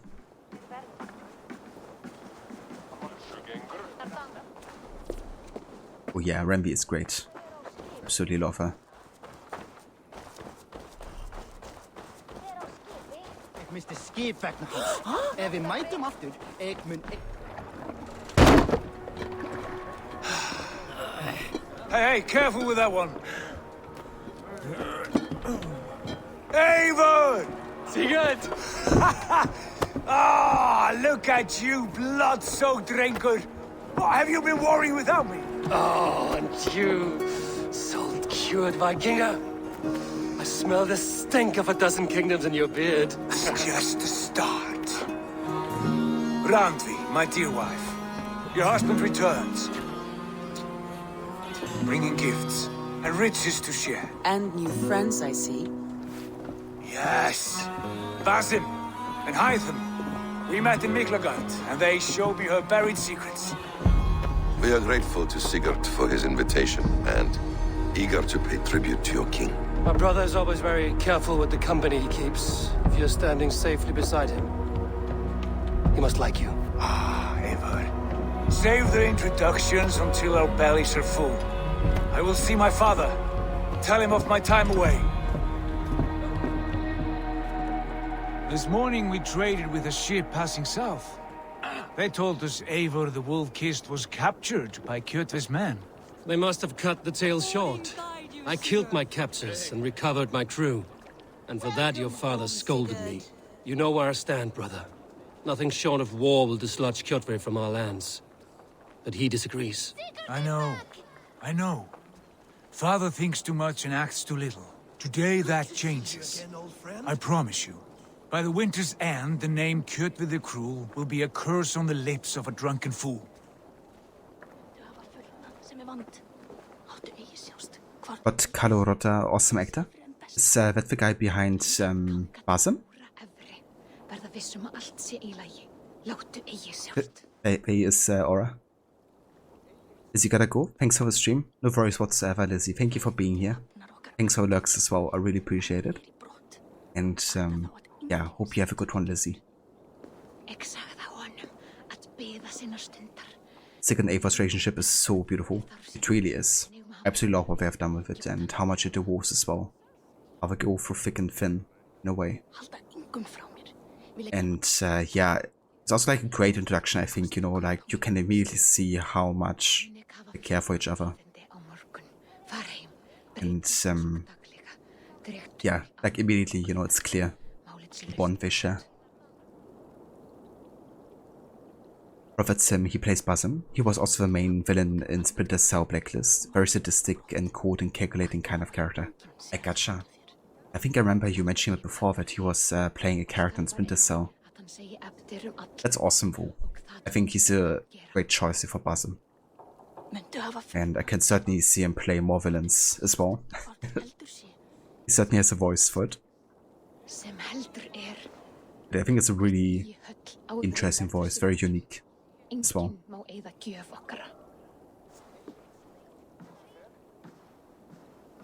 Jesus, how much stuff I get unlocked here. So that's like all the stuff that I have gotten either through Ubisoft Connect, Twitch Prime, Redda through my various playthroughs, and all the other extra stuff. It doesn't stop. Like all the tattoos as well. So that's a little bit you could say. If we look now in the inventory, you're gonna see like so many weapons.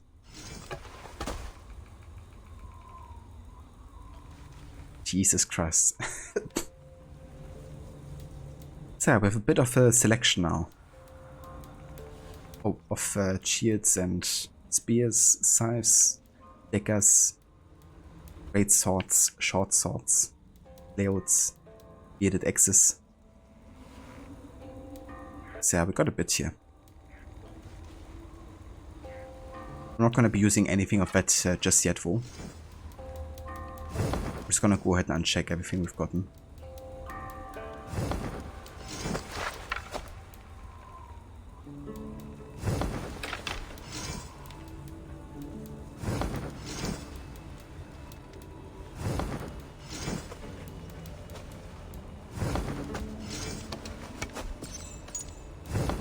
Okay. I've also gotten 3000 leather and 2800 iron ore. Interesting. So I was wondering the other day, because Levi also got like lots of resources, and I was like, why is that happening? But apparently that must have been something they added with a recent update. They kind of like get so many resources. So we're kind of like swimming in resources now, which means you can upgrade everything to the max, essentially. That's insane. Okay, so if I have so many resources, I'm not gonna go ahead for and upgrade anything further than the 4th upgrade level, I think. Kind of like limit myself to not be overpowered or something. But yeah, let's go ahead and upgrade everything here. What we have?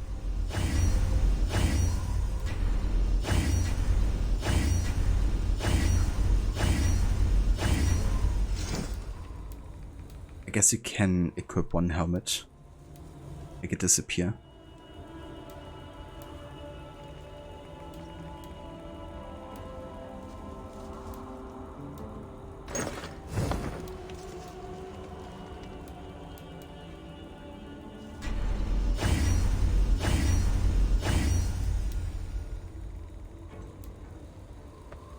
Let's upgrade the rations here.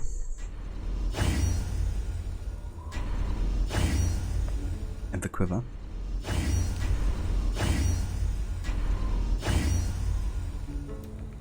Jesus, that's quite the head start here, resource-wise.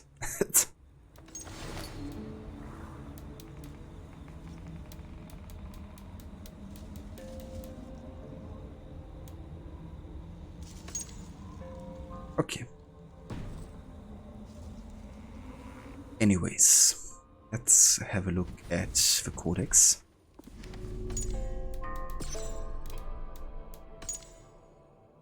Sigurd Styrbjörnsson.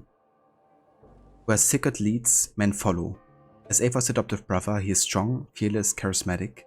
He could sail through the putrid, poisoned rivers of Helheim and spin it into a tale that would have every warm-blooded Vikinger fighting for a place on his ship. It's also clear to anyone who knew him well that Sigurd was perhaps too inclined to believe his own hype. Basim ibn Ishak. The common first impression of Basim is a mixture of danger and intrigue. Soon thereafter, one might get the sense of someone thinking several moves ahead. In fact, he's likely playing an entirely different game. Basim met Sigurd Styrbjörnsson on the same day he received a contract for a prominent player from the prince's homeland. He knew the gods that favored him, but he didn't care which. As mysterious and seemingly aloof as the shadowy brotherhood he represents, Basim's ultimate goal is unknown even to his protege, Hyvam, who is closer to him than anyone still living. So the shadowy brotherhood, of course, is the hidden ones that Bayek and Aya have created. Gunnar the blacksmith has a special fondness for Eivor, having been orphaned himself at a much younger age. The people of Hellebor became his new extended family, and after Varen's death he carried that love of community to Formbuk. Now, well into his adult years, he yearns for a more immediate family he can call his own.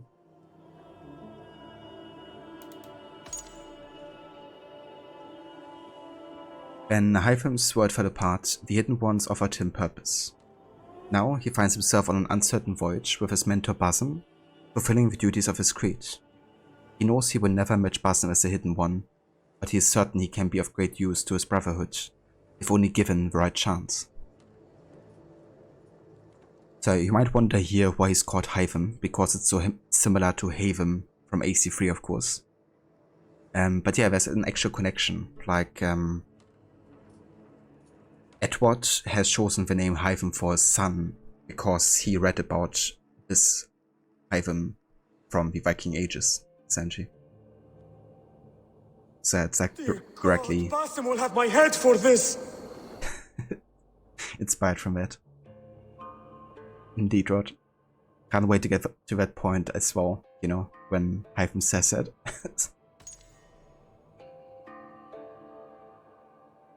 Styrbjörn, the King of Formbuk. King Styrbjörn of the Raven clan, last of the Reykjavik petty kings, did not rise to power rashly, but through careful planning. Now the very virtue that earned him his crown is being challenged by friend, foe, and family.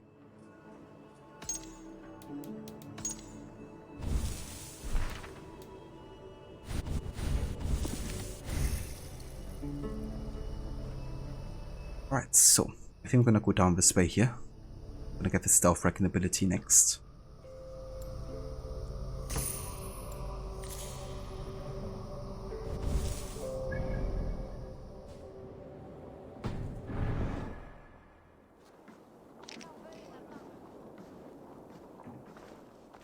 My son!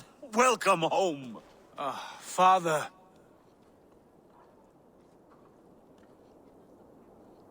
Tonight we feast and celebrate your return, Sigurd. The tables are laid with barley and lamb, bread and mead. And no more, I beg you. I want nothing you would not serve a thrall. Let me be the one to honor you. I bring gifts and tales from faraway lands. After 2 winters away, I am full up with both. Very well, very well. Come inside. And when we are fat and satisfied, Father, we will talk of Kjotve and his clan, and how we may end their terror, once and for all. He has dogged us too long, shamed us for too many seasons. I know this. Eivor knows this. It ends now. Yes, of course, when the time is right.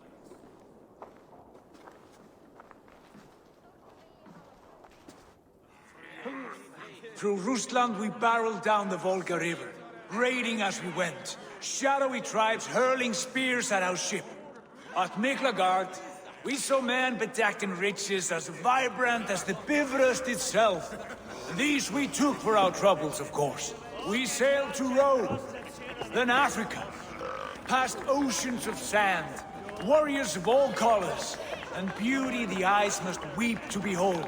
And now I have returned, with riches and glory to share with my family, my friends, my eyes-forged Strengir. So take what you desire from my hoard. For this is only a taste of things to come. Tomorrow, the Raven clan starts anew. Skål, Sigurd. Skål! And you, Eivor, come. I have something special for you.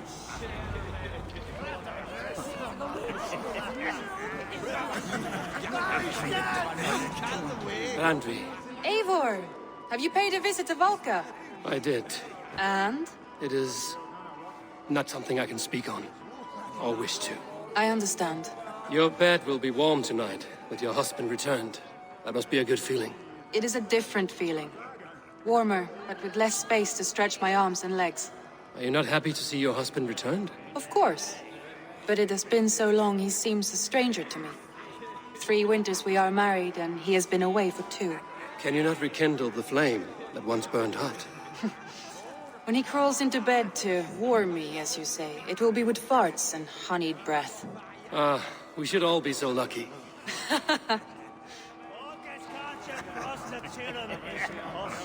Yeah, I reckon Ava wants to lay right next to Sigurd, you know, it's like farting and having honeyed breath. You tell him Sigurd? Yeah, it's great how it kind of like calls Stupid out immediately. Very persistent. But score. Guess Sigurd has hidden the gift for Ava for her now. Indeed. Very well hidden. Marriage aura. Is that what it's like, huh? Sigurd has raised the reputation of this clan to new heights, Lord. We could not have asked for a more joyous return. Oh, but we could have. Had Sigurd spent his last 2 winters here, in Fornburg, defending our lands, we might have been rid of Kjotve by now. You always said we needed more warriors to fight Kjotve. And for warriors, we need wealth, which Sigurd has brought us. The wealth he brings will not buy us an army. It only buys us time before our end. You talk like a man with 1 foot in Helheim. Have you no plan of your own to rid this land of our enemy? Or will it fall to Sigurd and me? I do, but it will fall to you and Sigurd to accept it. And I must have your word that you will. If you so order it, my king, it will be done. You have my axe until the end. We shall see.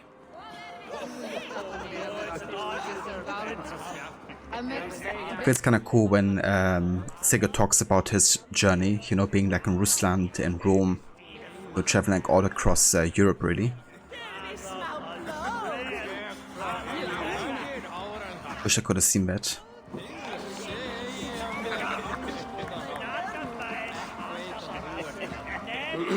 Hytham, is it? Yes? And you are Eivor? I am. I hope this ruckus does not overwhelm you. We tend to drink and talk at equal speed. Not at all. The wood smoke from your fire pit does sting the eyes, but the warmth is welcome. Of course. It must be rather warm where you live. Where I live changes from week to week, but always I am with my mentor, Basim. Your mentor? For what cause? A noble one. A cause as true as the world is old. But let us leave it at that for now. I understand. But if you hope to stay tight-lipped for the rest of the night, keep clear of Tekla's mead. Ah, thank you for the warning. It will not be a problem. I like Hytham's voice actor, and also character quite a lot.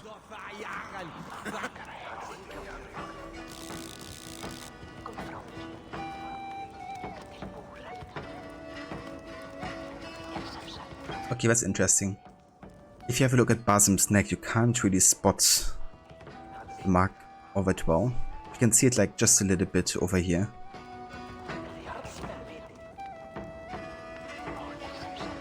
Like the beginning of a mark, but it's actually quite well hidden after his, or behind his, hair. But yeah, you can like spot it just a little bit. But Hytham is awesome. Would have liked to see more of him.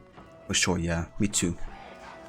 Wouldn't have mind the hidden ones playing a bigger role, or like meeting more hidden ones in general, than just Hytham and Basim. Especially with Siege of Paris, you know, where it was kind of like teased a little bit. You are Basim. You have a good memory. And you have no mead. Can I fix that? Sigurd spoke often of you on our journey. Called you his right arm, a celebrated warrior. I am honored to meet you. Likewise, Basim. And how did you come to meet my brother? He sat down in Constantinople some months ago to rest and resupply, he told me. But I knew otherwise. Men with eyes that gleam like his are always up to something more. I think he wished to raid the Hagia Sophia. That sounds right. I will not bore you with the details of her meeting. But I liked your brother from the first. I saw something in him that captivated me.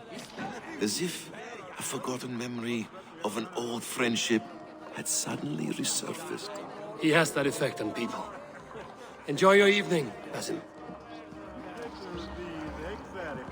And I love that foreshadowing here as well, you know. Past friendship. Of course, a reference to that days as, you know, Isu being reborn.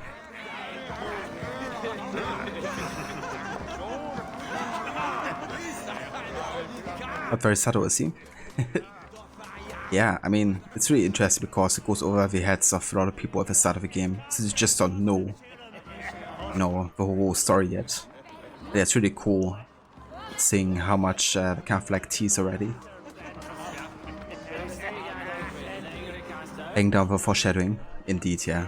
Yeah, there's so much at the beginning of a novel part, it's crazy.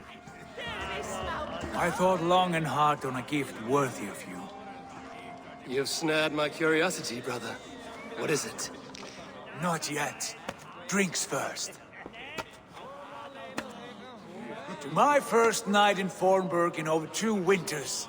It must end with me soaked and wall-eyed, shouting at the shadows of trolls. And you want me to sail with you on these honey waves? Yes. You are stuck with me, Dringur. Now drink.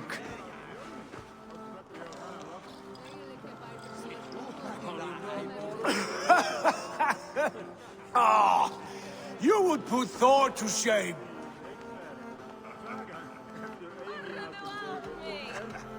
Forgive me. On your first day back, I should have let you win. Gods, you should have let me start. It is good to have you back, Sigurd. Yes. I've missed this terribly. When I first met Basim, I regaled him with tales of our homeland. And it was then I felt a heart longing to return at once.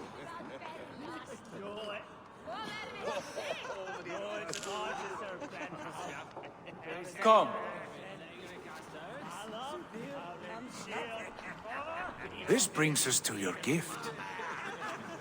These excellent men were my shepherds through much of their homeland, the Abbasid Caliphate.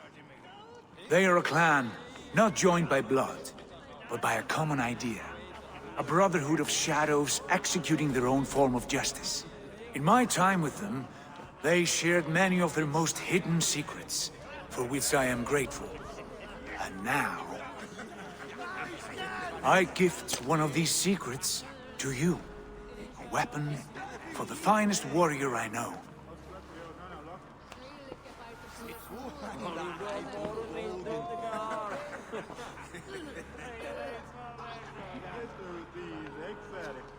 Yeah, Mr. White! Yes, science! Bene. Now I have a way back up in case I fall. The hidden plate. Bene. I think it's really cool, you know, the way you receive it. It's kind of like a gift from Sigurd. There's a bit of a backstory to the hidden blade, which isn't really talked about too much in the game itself, but a comic talks about it, about kind of like how Sigurd and Basim meet each other.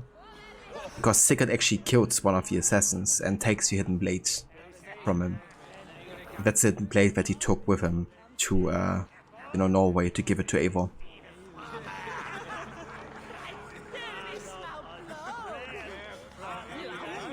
Assassino. Yeah, it's time to become one, finally. Gonna be able to do some proper stealth. Beautiful craftsmanship. What kind of smith makes a weapon like this? It is less a weapon than a tool. One we have used for centuries to fight injustice and evil. Mentor, I must protest. This is deeply unorthodox. Our wrist blade is a sacred Do tool. not make a fetish out of cold metal, Haitham. What matters is the mind of the one who wields it. Please, try it on. The blade should ride on the underside of your arm. to conceal it from your target. I have no wish to hide this. And I would rather not make the same mistake you two have.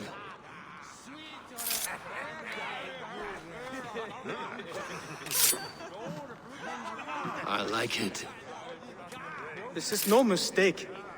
This is a voluntary sacrifice to prove our devotion to... A good start, Eivor. But you must learn how to use it effectively. Outside. This is not something for all eyes. Lead on.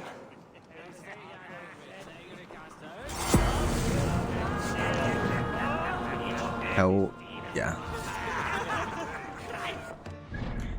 I love that dialogue there. You know, how Hyphen is like so concerned, you know, like, what about tradition? And not everybody can get a hidden blade, and Basim just doesn't care, you know, Basim has his own mission here, of course. Yeah, it's kind of funny. Also when he says, let's not make a fetish out of Cold Meadow. It's a bit of a, I think, reference to maybe some hardcore AC fans, you know, who in a way have made a fetish out of Cold Meadow with the hidden blade. And I also love, of course, you know, when Eivor says, I don't want to make the same mistake that you two guys have, because obviously Eivor doesn't know about the whole ritual. You know, like the sacrifice of losing your ring finger to make way for the hidden blade. But at the same time, Eivor also doesn't want to hide the hidden blade, because that's like part of, you know, the Viking approach here, you know, like you're up front, gonna show the enemy what you're carrying, you know. So I think it's great how it really makes sense for Eivor to wield the hidden blade the way they do. Alright, Eivor is smarter than you think, Basim. Also, if Basim is a reincarnation of Isu, wouldn't he dislike assassins? I mean, I wouldn't say necessarily.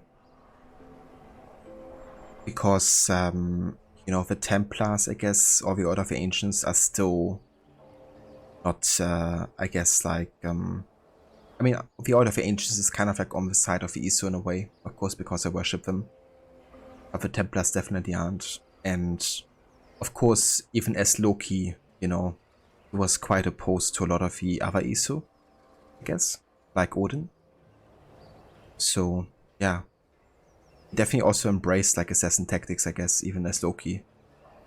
Of course, him being the trickster, like the god of trickery, I guess you could say, would fit quite well with him embracing assassin tactics.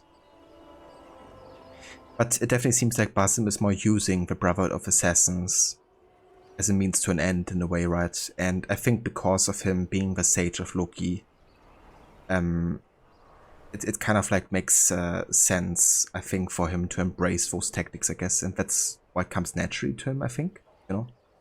Being like a sneakster, a sneaksby. I think that's probably the reason why he, why the appeal for the Brotherhood might be there. But it's also questionable how much he actually remembers at this point, right? Like of his days as Loki.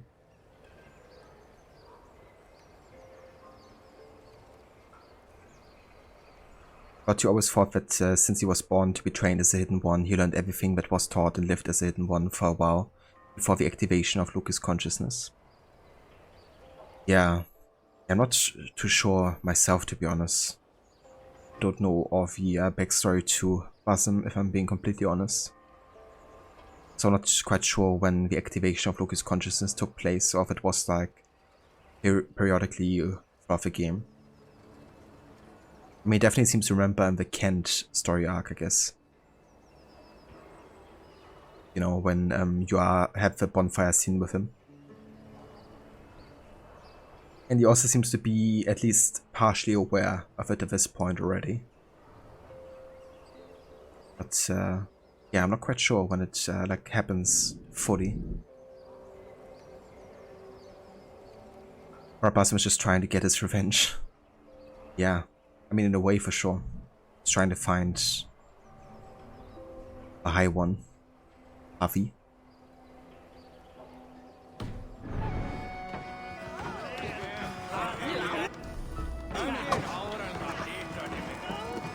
This clan of yours, it has a name? Indeed. But among the tenets of our creed is a vow to never reveal too much to outsiders. In time, you may learn more, but not here, where the walls and trees may have ears. I look forward to it. Here, let me lead you through our most basic techniques. Wielded with skill and care, our blade delivers a singular killing blow. As you near your target, find your window to strike. Timing is essential.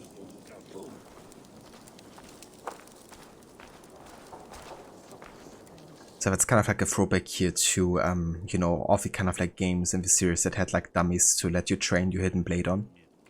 Like in AC2, for example, Leonardo da Vinci prepared dummies for Ezio to use his assassin techniques on. Or like in Black Flag, you had to convince the Templars that you were an assassin at the beginning of the game. Just to name a few.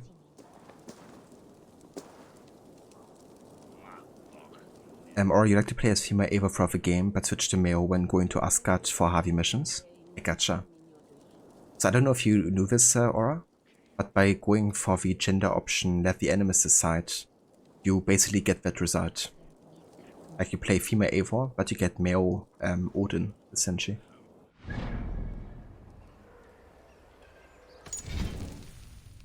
Let me see. Okay, have a look here. I don't think I can access it currently, can I? So I guess I'm later. But yeah, that's basically the result of going for let the enemies decide. Since female Eivor is the canon choice, like female Eivor is who Eivor was, I guess. But yeah, Odin of course was male. So if you want to replay the game, you can just go for that option.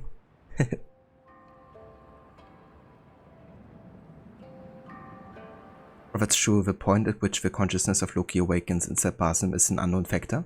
At least with Eivor we know that it is unlocked when they are attacked by the wolf, but doesn't fully awaken until much later. However, Eivor begins hearing the consciousness of Odin speaking when they are still just a kid, so the process was still in the very early stages. I gotcha. So it definitely seems like a process over time, right? Of like understanding the visions as well. That's really interesting. I wonder if we get the game Assassin's Creed Rift, and if it is supposed to be a prequel to Valhalla and about Basim, you know, then I would definitely think that that gives us some answers about when it triggered fully or not.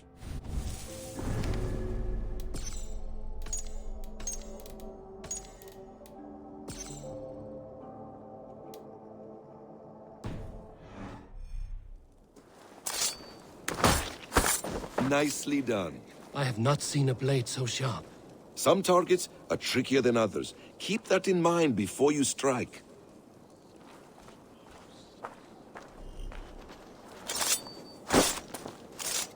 A decent attempt. Oh, I don't have the advanced assassination yet, so Take that one down from the ledge. we still have to learn a bit more.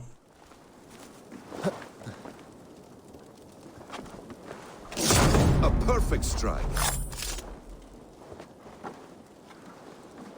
How about a challenge? Leap down upon that target from above. But hopefully so, and with Darby back again, you could imagine one of the things he would want to do more with Basim. Yeah, I would hope so. I read somewhere that Ubisoft Bordeaux, I think it was, is probably doing the development for Assassin's Creed Rift. Or they have only done, for Assassin's Creed at least, the Wrath of the Druids before. So if that is true, then I don't have the biggest hopes, let's say it like this. But I mean, if Darby would still do the writing, then it would be great, I guess. Because I thought the gameplay was still right in the Wrath of the Druids. I mean, the writing wasn't too bad either. But yeah, I thought the gameplay was stronger. But that would be cool, you know, I think like Darby would be perfect to write more Basim.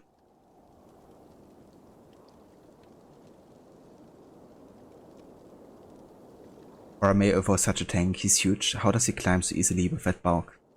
Yeah. I think it's kind of cool that the animations are a bit slower and heavier, and also movement feels more heavy than it did for Bike, for instance. Bike was much more nimble and light in a way. So it's cool that that's like reflected in the animations. Exactly, just like that. Use your surroundings when possible. Strike from that haystack, for instance. That's it.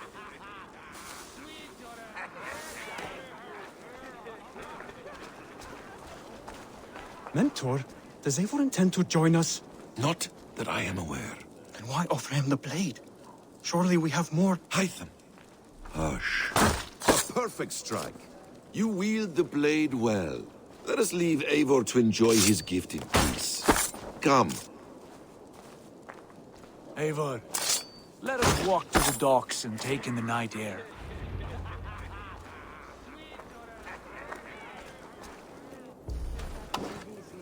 What do you make of my new friends? They seem generous and menacing in equal measure. I know what you mean. And they have learning, too. They wield numbers and writing as if it were magic. Basim has shown me so much about the world, all of which I will share with you when the time is right.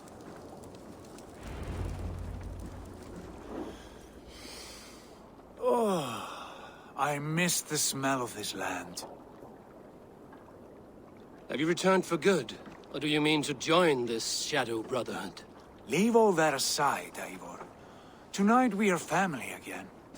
The here and now is what matters. Our kinship, our clan, our glory. I missed you, brother. Your clear head and your courage. We have not had enough of both in recent months. You flatter me, Wolf-Kissed. Keep it up.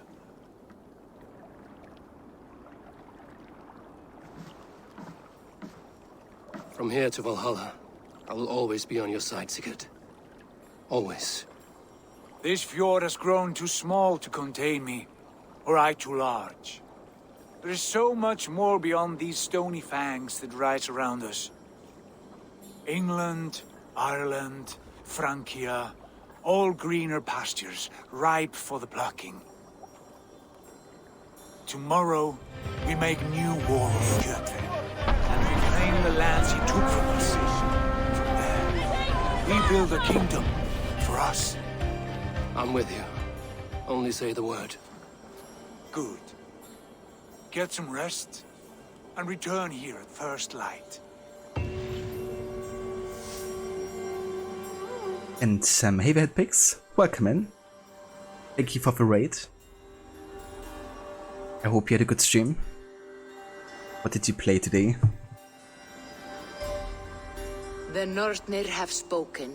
You will betray No! Sigurd. This is wrong. That cannot be right. Odin fought against his fate. It can be done. You will betray Sigurd.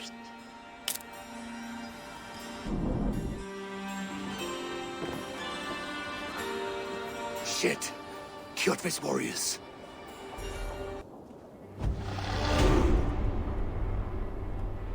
Oh, let's stop this guy, shall we?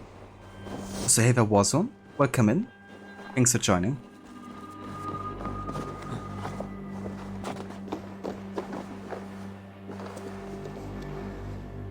Some more Uncharted epics. Nice. It's awesome. I hope you enjoyed it.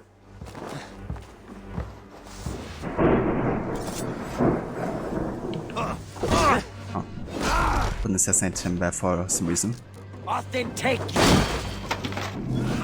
one would not have come alone. I should find the others. It's kind of funny because I even started the assassination animation.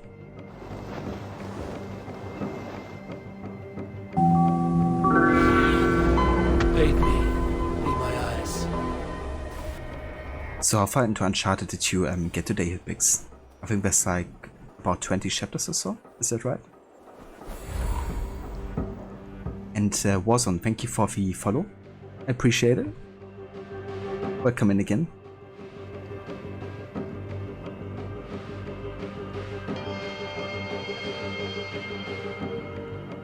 Yes, I know it is a fun game, just super hard on crushing.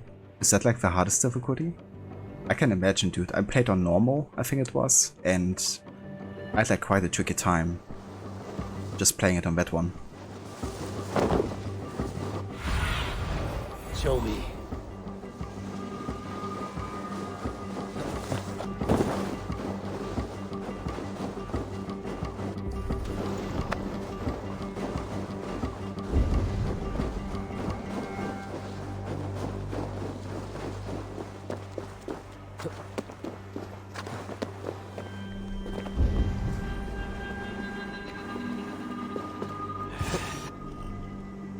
Bad feeling, just the three of us.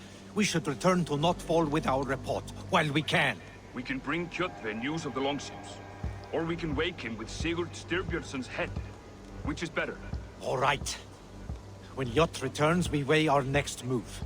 But I am not one for sticking around, hear me? Quit bawling, you babe. They may be drunk, but they're not dead.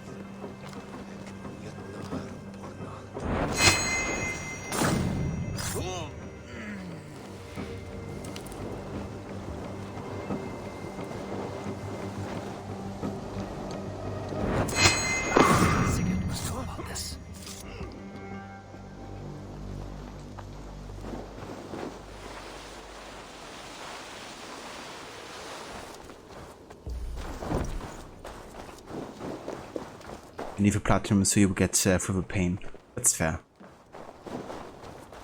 And I mean, I reckon it also helps that you have played the game a few more times before. But yeah, you got a lot of hardest difficulties in games.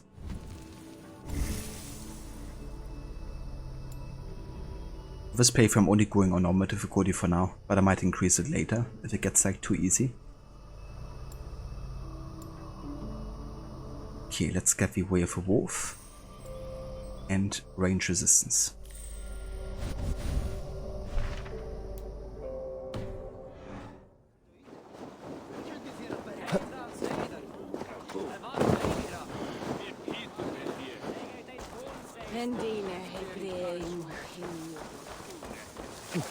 With each day we wait, Kjotve grows stronger. I speak as your king, Sigurd, not your father. Heed my warnings or be off. You will be king of nothing if you do not act soon.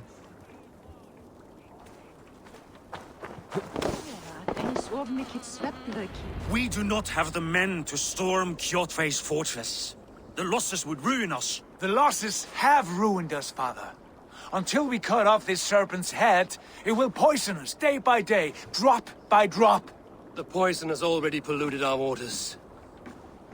God save her. What happened?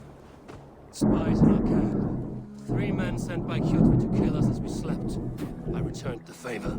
There, you see? This is what waiting brings. We must answer this insult.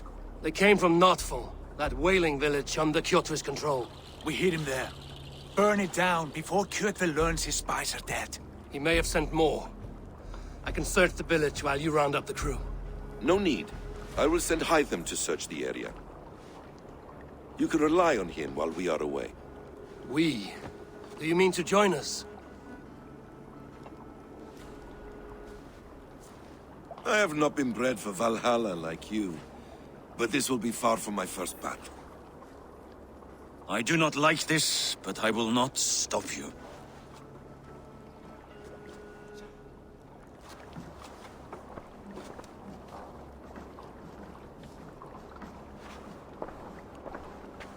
Do not lead my son into the same storm that follows you.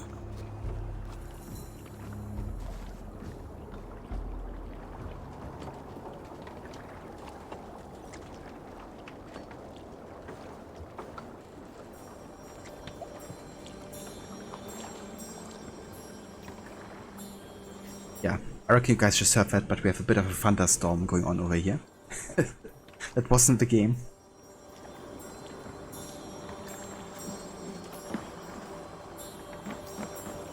Having a hello Loki. Indeed. There he is. Alright, let's take the longship, shall we? Jarrod. I was saying to Levi, Odin is with us. To the waves. that thunderstorm over here.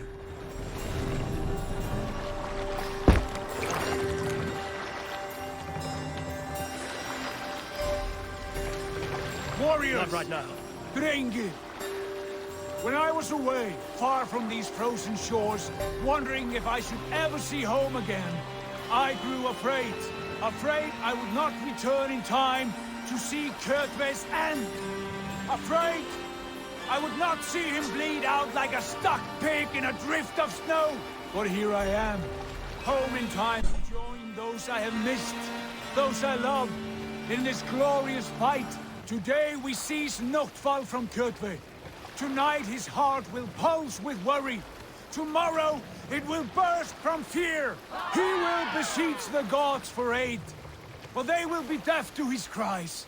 And soon the Raven clan will feast on his dead. You know these isles best, Wolfkist. Lead us to victory. I will show the way, but you must lead us there.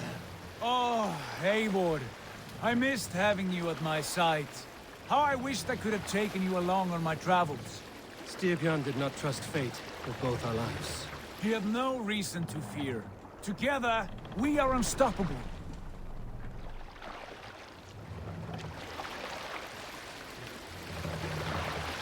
We're talking about Basim Habinger? Yeah, I know. That's also who I was talking about. Let's hear a story. There was a woman called Nal, who came by ship to Fornburg and heralded, demanding to meet King Sigvaldi, Styrbjörn's father.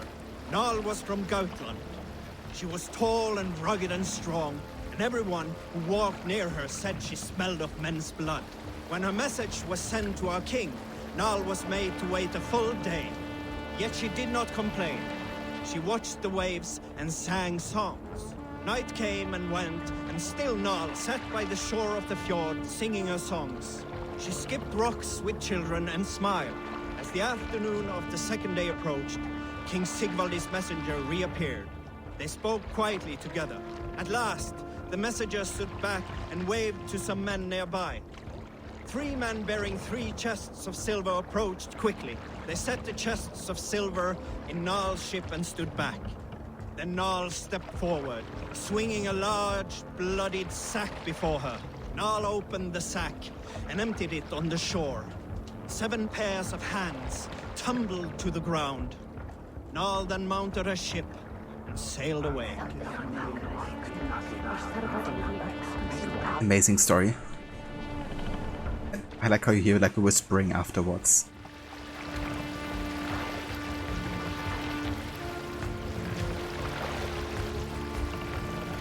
Alright, let's do this. It's time to raid. Odin is with us! Get ready!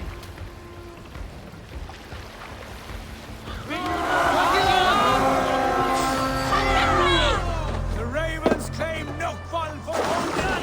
Raise this place! Burn and pillage! And let all who pledge to Kjotve feel the thrust of our steel! Eivor! Destroy those wagons!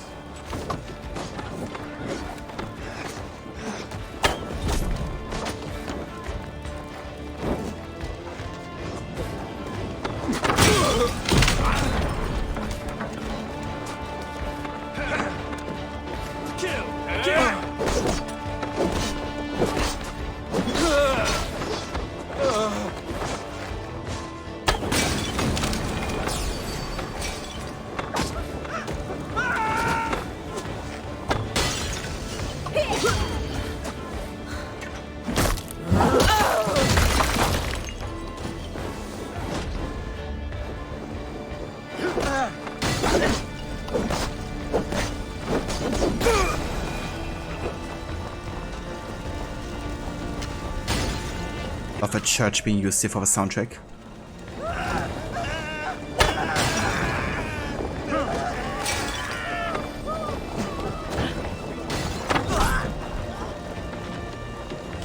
A few explosions here.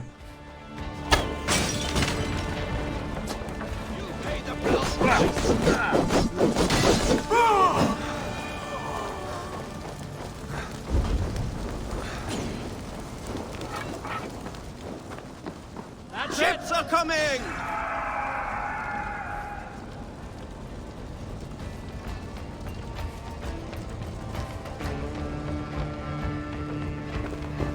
Yeah, I'm coming in a sec here. I just want to grab the ability.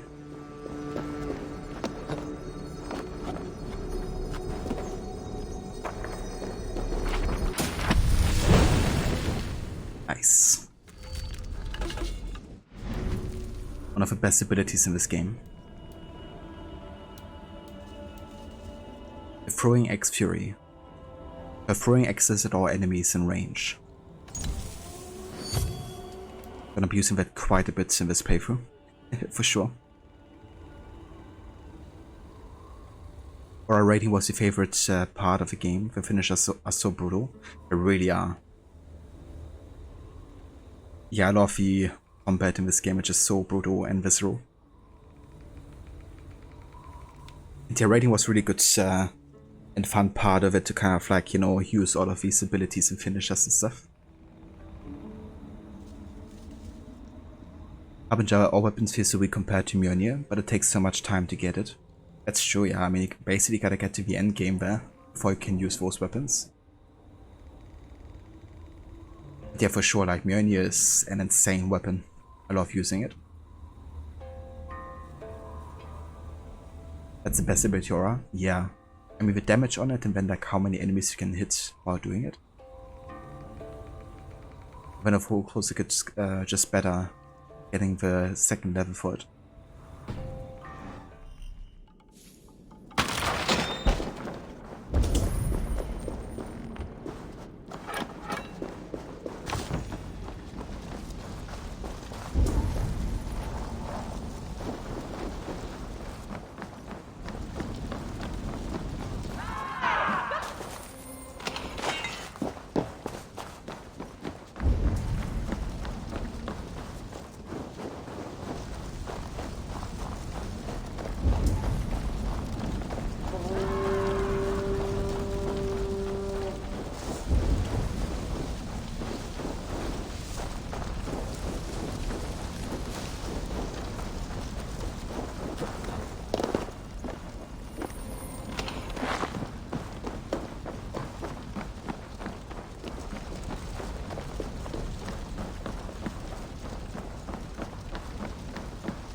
Ravenclan! You reap a bloody harvest. Who are you, Gester? Name yourself. I know his face. He met with your father not long ago. I did, indeed. I am Guthorm, uncle to King Harold of the North. I speak for my nephew when there is need. This is not King Harold's land. Why does he send warriors so far south? You may ask him yourself, my lord. Thank you, uncle. And you are Sigurd of the Raven clan, is that right? Son of the wise King Styrbjörn. I am. And you are standing on his land, King Harold. Land we have reclaimed with blood and steel. That I see, and I honor it, for I have not come to war against you, but for you, at the request of your father. The canny wolf. Was this the plan he spoke of? I offer my support. With my warriors, your Raven clan can take Kjotve's fortress and settle this rivalry for good. This is good news, Eivor. The Wandering King will tip our fortunes.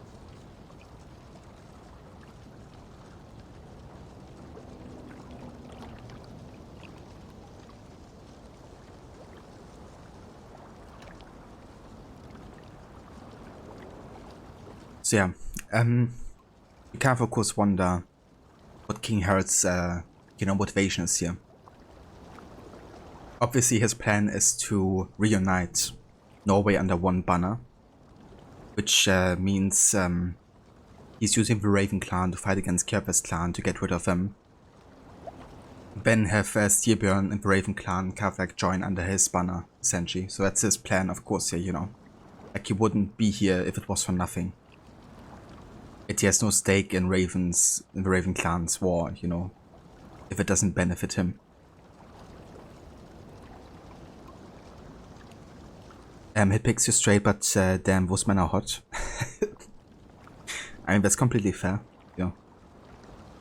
and still find men attractive, I would say. But yeah, like, you know, there's definitely some attractive men and women in this game, for sure. Why risk your men to help us, King? Have you a stake in this fight? This war between Kedway's clan and your own has long simmered on my southern border. I wish to see it put to rest. There will be no peace while Kedway lives. But there's much agreement between your father and me. This blood feud runs deep, King Harold.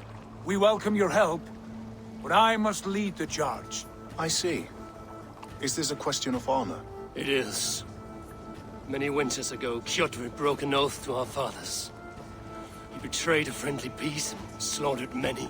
I understand. Sigurd Jarl will lead the assault against Kjotve and his clan. Give him full command of my ships and my warriors. When your victory is in hand, Sigurd, find me at Alrekstadir, and we will celebrate together. Our men will gather at Florley, near the mouth of the fjord northeast of here. Will you join us? Hold a moment. You captain our longship, Eivor. Meet us there, and we will claim Kjotve's head for the gods. Brother, I have waited too many years for this day. When Kjotve stands before us, give me the final blow. You will have it, Eivor. You deserve it.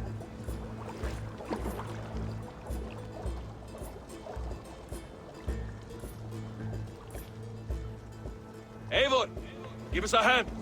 Harald is generous with his troops. More than I would be. I cannot fathom his game. He is either a young fool, or deceptively wise. Whatever his reason, I have a good feeling this war is near its end.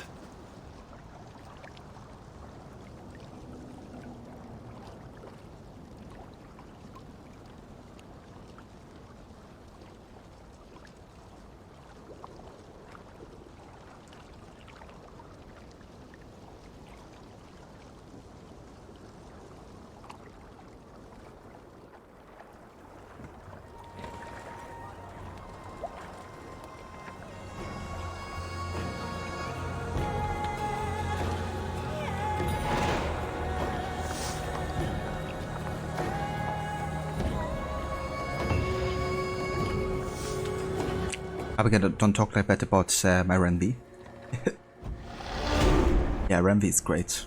That's always the romance option I go for when playing as Eivor. And I probably always will, to be honest. I just feel like Eivor and Renvi belong together. Because of the guy we're talking about is the first target. Yeah, Kjotve the Cruel. It's the killer of Eivor's parents. That's why Eivor wants to take him down. He's also one of the members of the Order of the Ancients, which means Eivor has the same cause as the Hidden Ones there to take him down. So yeah, he's kind of like the first target, I guess, but more like as a revenge plan for Eivor to reclaim the honor that was lost on that day.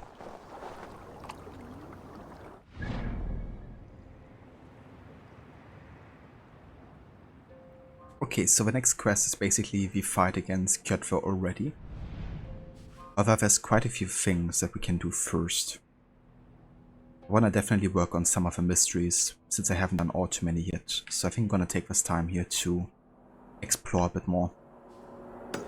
Let's go up here to this viewpoint.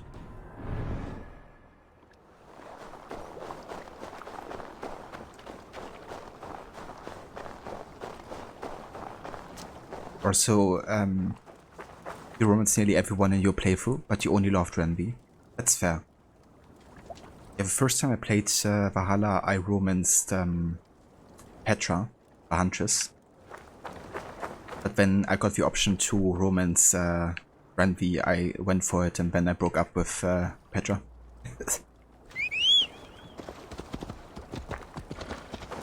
Because Renvi just felt like, you know, more of a connection, I guess, between the two.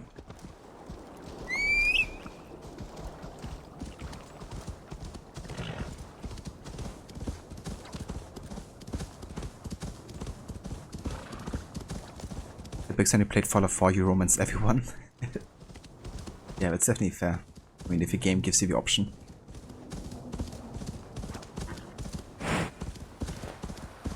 I've also had a decent share of romance options in my Witcher 3 playthrough this year that I've done.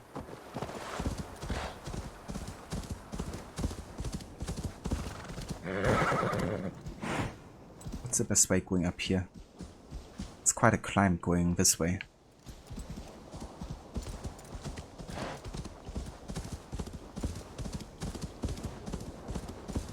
I mean, AC Odyssey as well. We had lots of romance options there. And also went for a lot of them.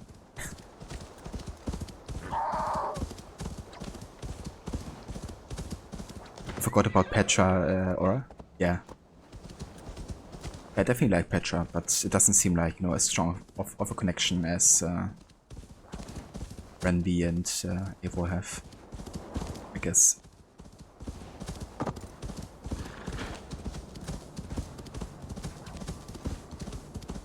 Can romance pretty much everyone, Harbinger. Yeah. And Odyssey is just throwing romance option at your face at every turn, really.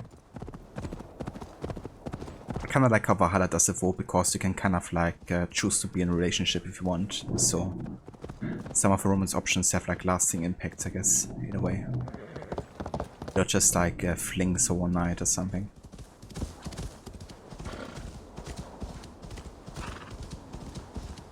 But thought he was going to have Triss and Yennefer in my playthrough, but they had other plans for him. That quest in cutscene is so damn funny, the way they tie him to the bed. And tease him. And then, well, wanna get both of us, then you get none of us.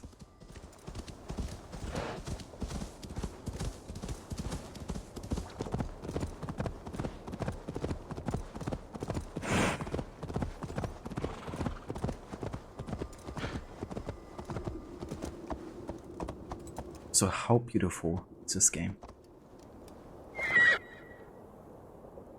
Like, seriously.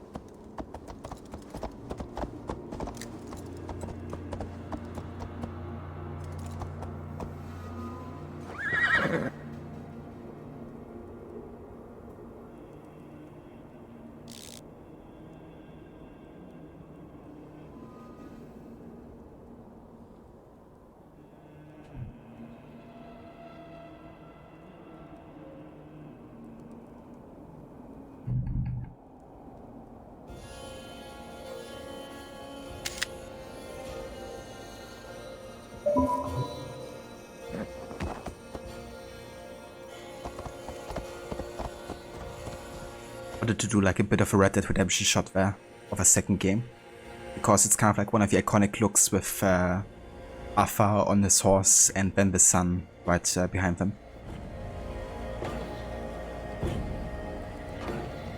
But it sure is. Plus you love how it's trolling those players who were hoping something would happen. Yeah, just sort of funny.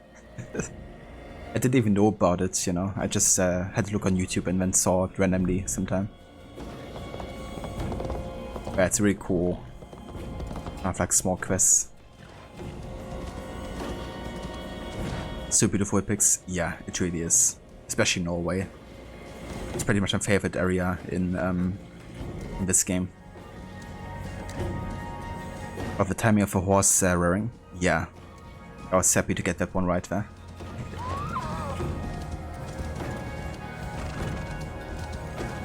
Hey, Valhalla 4. Welcome in, dude. It's going very good, thank you. Starting off today our Valhalla playthrough and really enjoying it. So my third time playing through it though, so I've, you know, I did a bit of it before. But yeah, still enjoying it greatly. How are you doing? How have you been?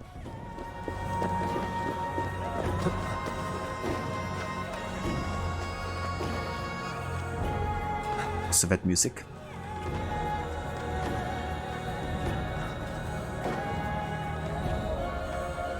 Just a few hours of experience. Yeah. Yeah, between my two completionist playthroughs, I've spent close to 500 hours, I think. My last one was 220, and my first one was like 250 or so. Actually insane. I've never spent so much time on a single playthrough in like any game before that.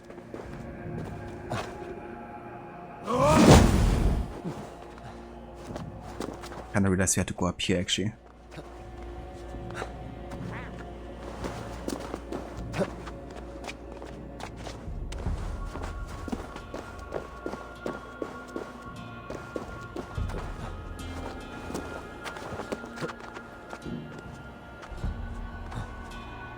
If you meant hundreds. Yeah, exactly. It's crazy how much time you can spend in this game, you know. It's definitely the most packed AC game. And I mean there's AC Odyssey, you know, which is also pretty crazy.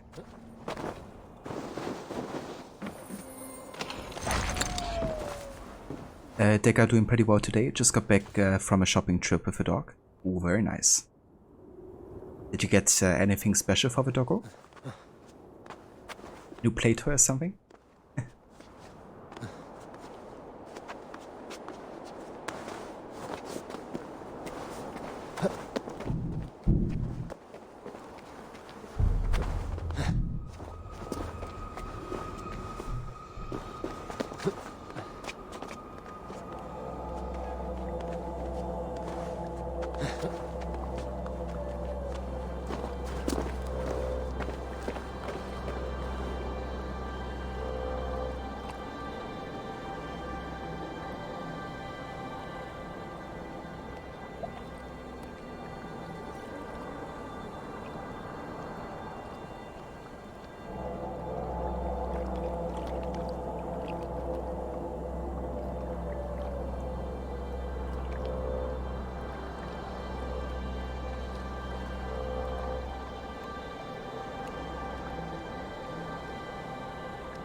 Odin is with me? Yeah.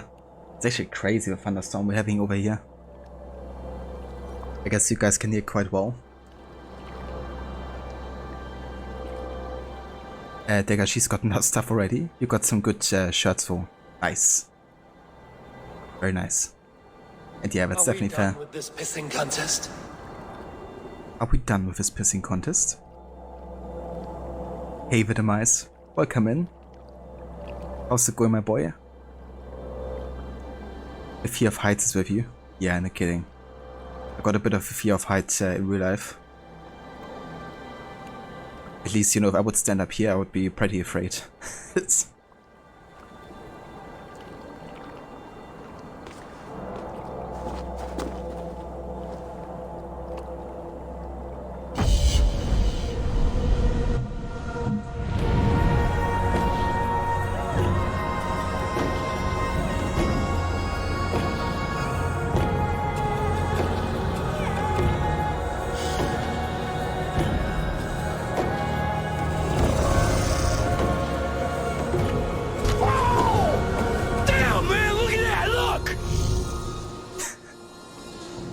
Indeed. Look at that, fool. Take a lot of good photo mode. Been having a good time lining up shots in Ghost of Tsushima yourself. Nice, dude. I love that game. Is it your first time playing through Ghost of Tsushima? Or Tsushima, I should say.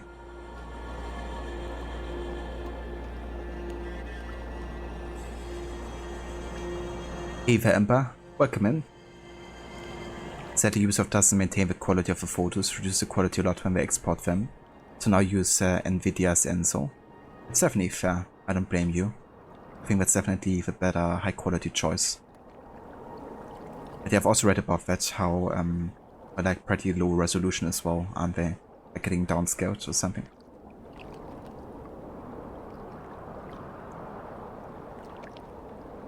And yeah, the mice, I'm doing very good.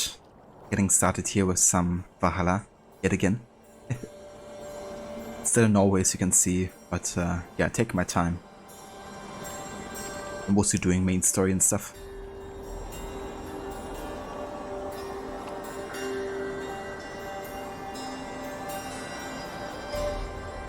Like my first time, finally got a PS5 recently. Awesome game so far. Very nice.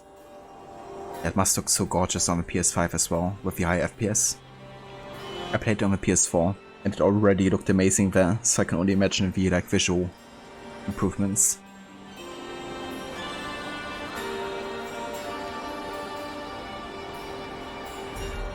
But you made the mistake of deleting your Valhalla progress next time you realized how big it was. Damn. That really sucks. You're losing the progress for a game like this. Okay, honestly I'm not quite sure if I can jump down here into the water. But let me try. Oh fuck, I'm dead.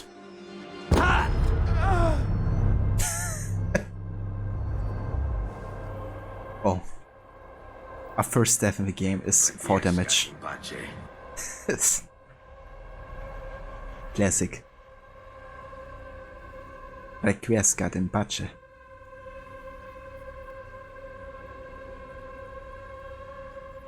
But worst part was when you realize HDR does not work in Valhalla. Doesn't it? I had no idea. May you walk the land of the Duat. Yeah, I think so as well. Damn Ember, I got you. High precision, Gerech. There you go.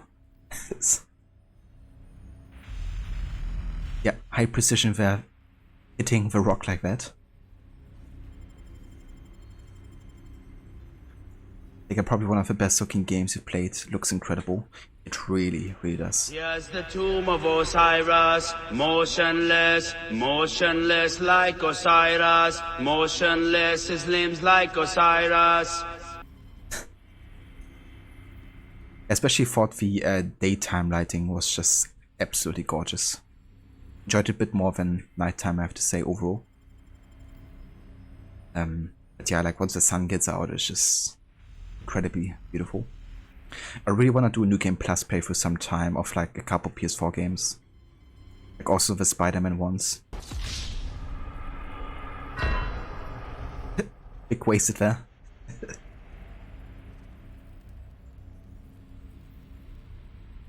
Because there's like a Platinum Trophy right for New Game Plus, I believe, for Ghost of Tsushima as well.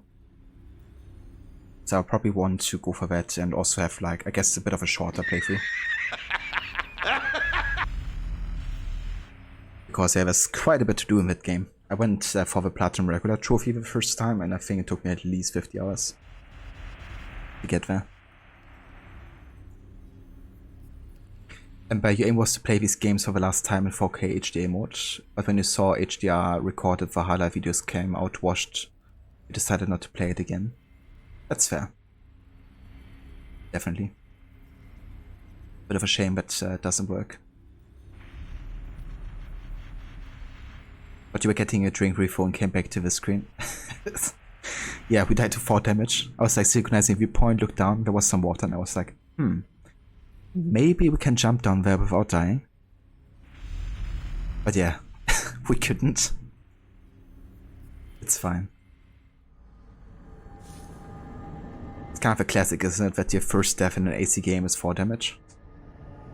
Except of course if you play AC Odyssey. Oh, we get another try. Okay, how about we try jumping forward? Maybe that doesn't kill us. Okay, yeah, it doesn't.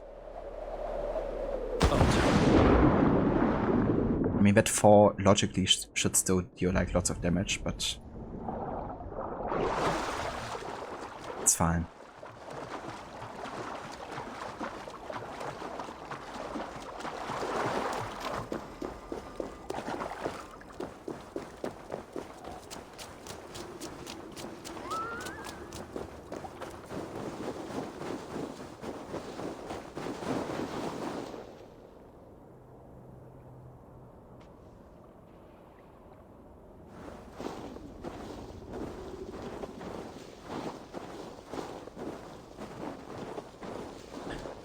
What, someone say 4 damage? Yeah. Like, Witcher 3 is basically the complete opposite to Odyssey in that regard, right? Like, how fast you die to 4 damage. Honestly, I'm not gonna think I'm gonna replay Witcher 3 anytime too soon. But once I do again, which is probably gonna happen maybe in 2 years or so, I might install a mod that just gets rid of 4 damage altogether or something. Or maybe there's one that makes it more realistic, you know, where you can at least jump like 5 meters without dying.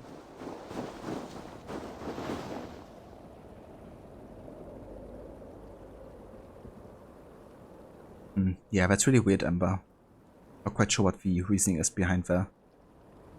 I reckon also with so many different development teams and that changing over time, you know, that might also change, I guess, the technology of things like HDR and stuff.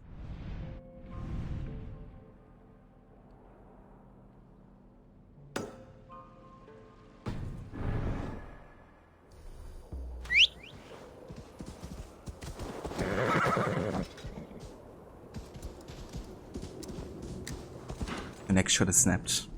Yeah, something like that.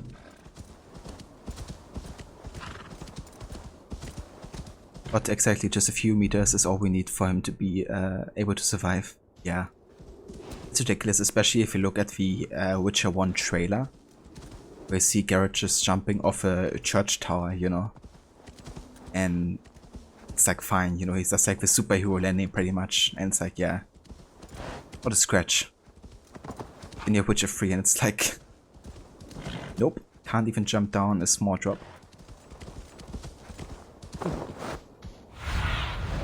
Cast about this land, my friend. Ah, okay, hold on. So this is actually the place where we have Kjotve's fortress. You can check out this though. But I think this is also one of the areas we get to through the main quest, so I think I'm gonna do it later. I'll just go up here to this mystery for now.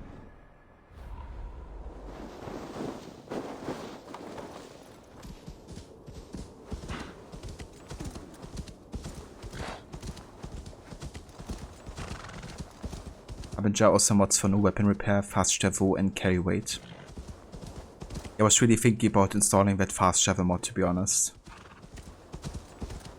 Because it can be a bit annoying that you have to like go to a post every time you wanna do it. Weight limit would definitely come in handy, but I feel like the micromanagement is kind of like part of the fun sometimes in Witcher 3. That's certainly like a quality of life improvement if you don't want to bother with that too much.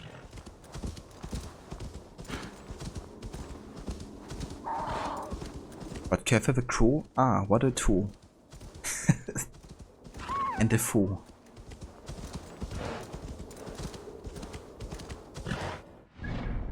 I just realized we have 2 skip points available. It's enough to get Ghost Recon. Stealth Recon. Not Ghost Recon. It's another game entirely. So this automatically highlights enemies when crouched and undetected. They're quite useful for not having to use Odin's sight all the time.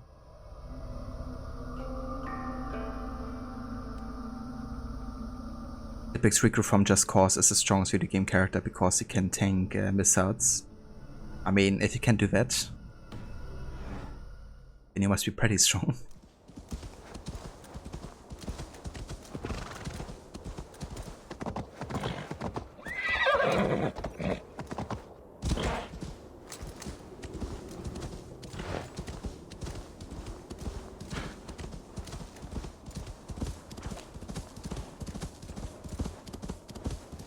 Yeah, Kjotve is just an asshole. He's definitely not stupid. But he was definitely underestimating Eivor. So that made him, I guess, a bit of a fool.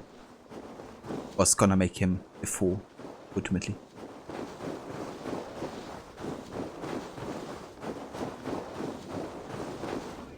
Give me the strength to give to you.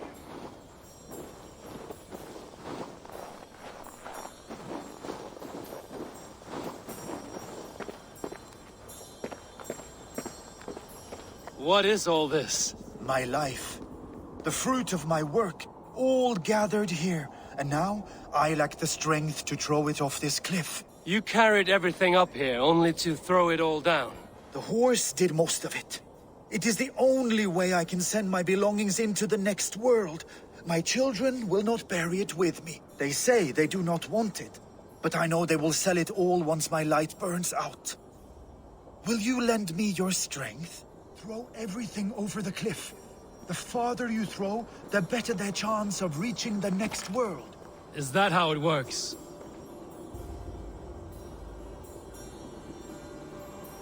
I mean, I can remember throwing this guy off a cliff. I did you?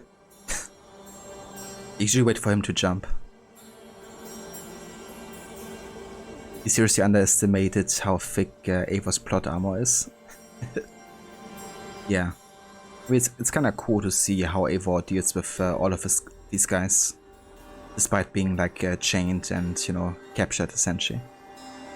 Pretty better scene to establish how well Eivor can fight, I guess. What is Odbare? Is that the voice actor who said that? Nice. Ah, okay, gotcha. Yeah, that's fun as well. You're throwing the Dringers down. I feel like I probably can't throw him down, but I mean, yeah, he's like immune. Usually, if you run into people, you can like push them. You can borrow my horse, but I expect you to finish the job. Yeah, doesn't work. Why is everything packed in straw? I did not want anything to break. Which was the same actor. I gotcha. I only just read the name of him, to be honest. So now I realize that reference he made. Thought for a second it might be the same actor or something.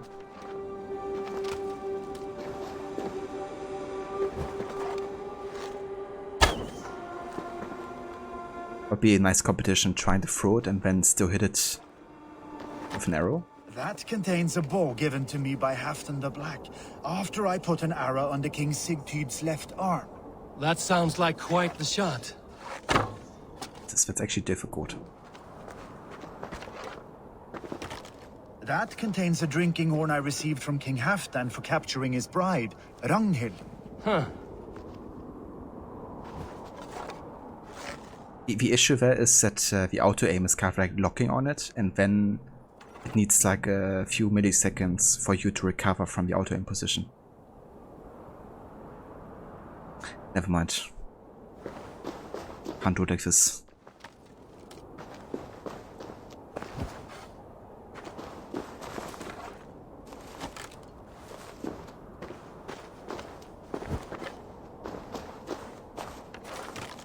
That contains a silver harpoon head I received from King Harald, for pulling Halfdan's frozen body out of the ice. They are a generous family.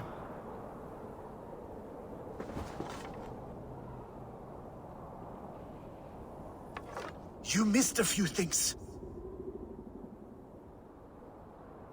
The gods will get the idea. Thank you for your help.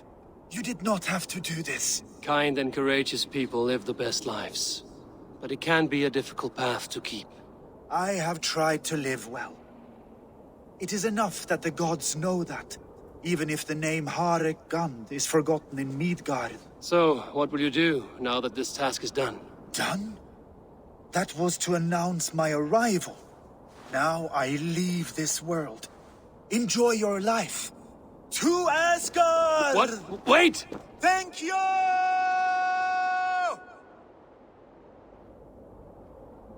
Thor's hammer. That was a shock.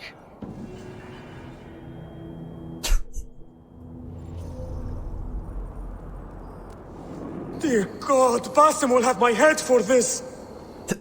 You're kidding. Amazing. Oh. Hopefully he gets to Valhalla in Asgard. But I doubt it. It wasn't the glorious death that Odin wants you to have.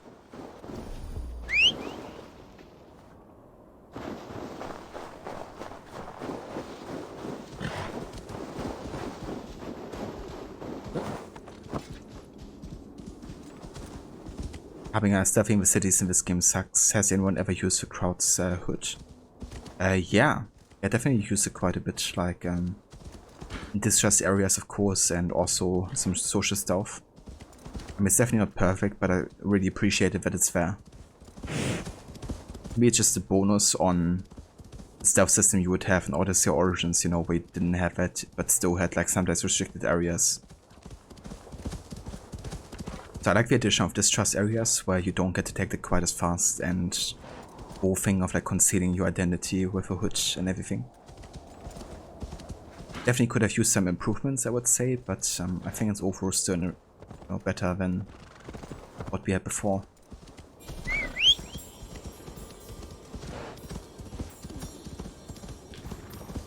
You wouldn't go to Valhalla because you didn't die in battle. Yeah, that's what I thought as well, you know.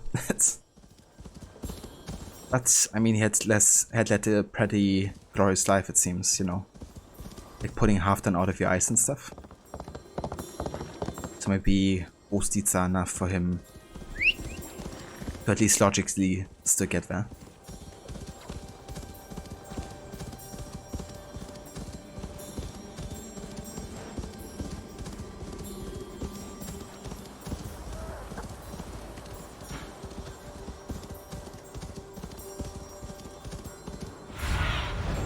What do you see?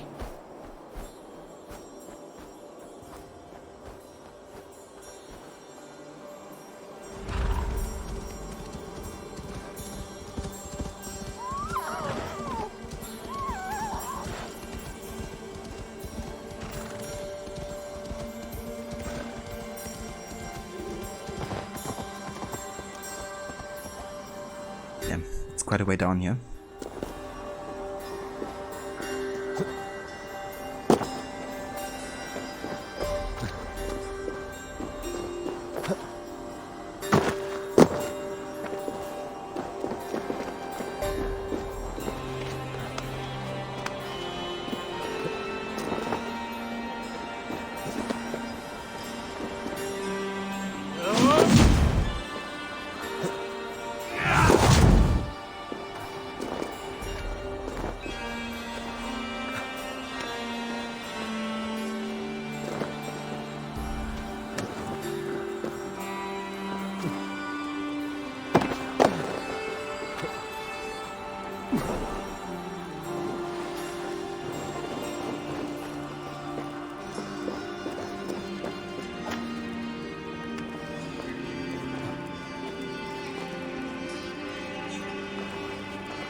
Or Valhalla's very strict entrance routes.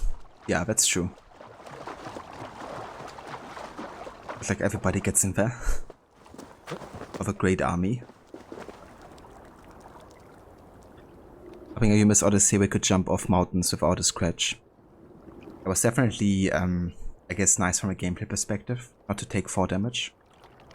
But I absolutely hate it as part of the universe, you know, because the thing always was like, you know, if you want to go at a height, it gives you an advantage, but it comes at a risk, you know. And when you would like, for example, do the tombs in AC2 with Ezio, you know, and you went like all the way into the Duomo, you know, like all the way up there, you would completely lose all of the tension if you could just jump down and, you know, you'd be fine. It wouldn't take any damage. So yeah, while it's like nice to have gameplay wise, I really hate it in AC not to have 4 damage. I feel like, you know, that's the whole point of like going to heights, you know, because it comes with a risk of potentially dying.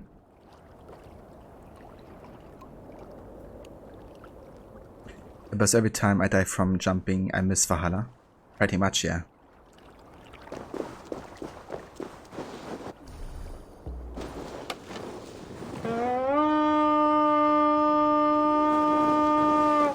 The thing also with all the season 4 damage is also the logic behind it, you know. Like the amount of force and impact you get from falling can't be logically explained not to have it. Especially when you have like, you know,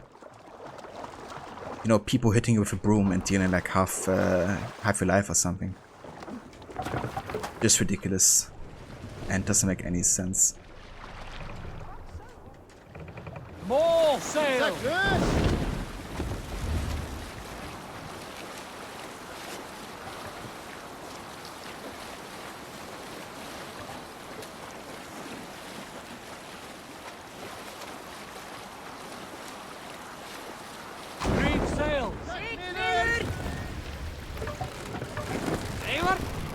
Hey, stop that! Spartans are just built different.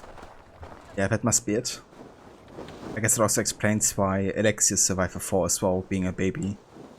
Being thrown from Mount Taygetus, which is notorious for killing children by making them fall to their death. I guess it runs in the family, you know, like no fall damage.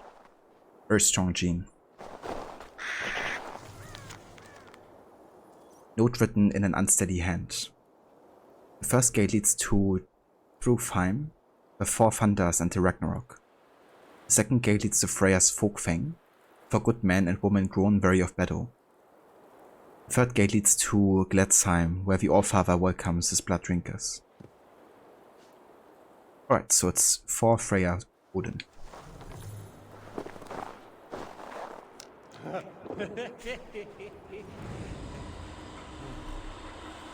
Oh.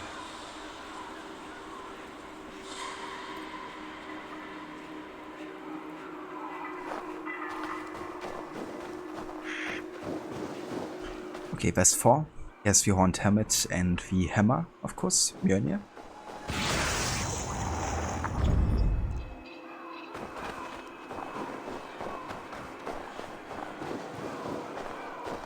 Then we have Freya.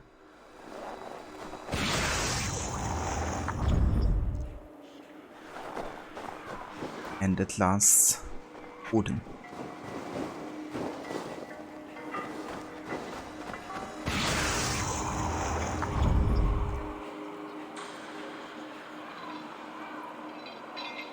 One who wanders widely and has traveled far will learn the scope of mankind's nature and discover common sense.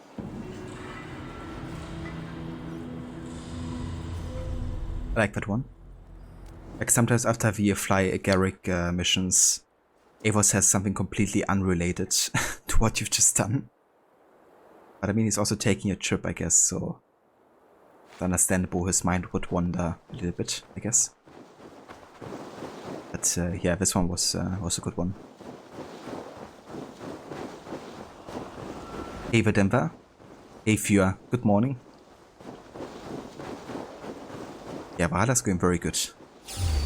Still quite early into it. With Norway here, but yeah, take my time. Just savoring all of it.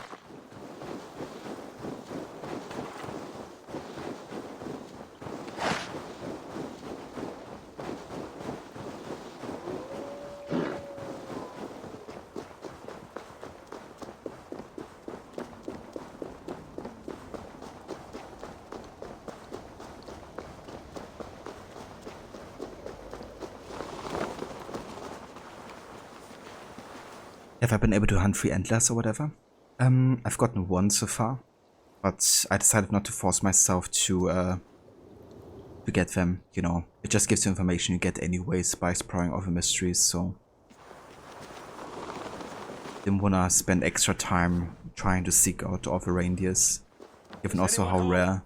This is not a natural quiet. It's as if a curse has befallen this place. Ornir and Ymir. Wonder where they've gone.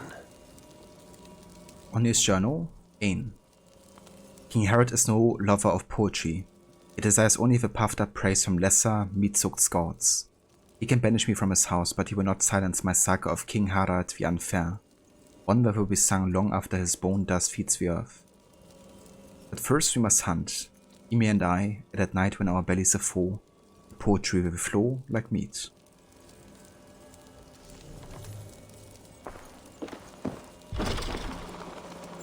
Alright, we gotta find a key here. Oh, let's have a look around.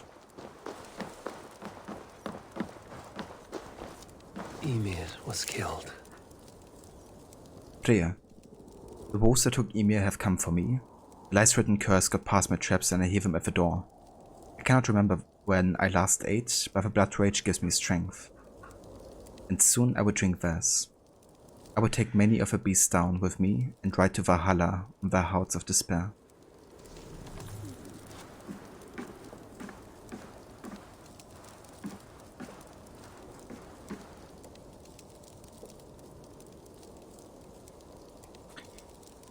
Yeah, I remember spending so much time my first time playing Valhalla trying to get all the reindeer antlers.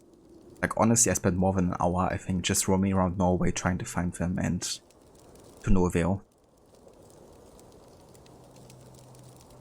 So yeah, didn't wanna do that again, to be honest, after that.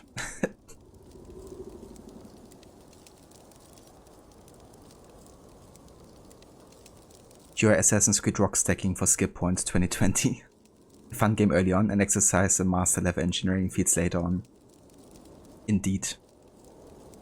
Every game is the can stacking simulator, and all the other stuff is just, you know, extra content.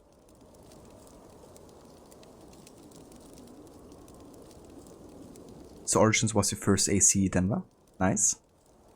That's a pretty good game to get started with. Hey, the con, welcome in. Yeah, they really did. Like, Norway is absolutely breathtakingly beautiful, I think. See you, old friend. It's, I would say, my favorite area in Valhalla, to be honest.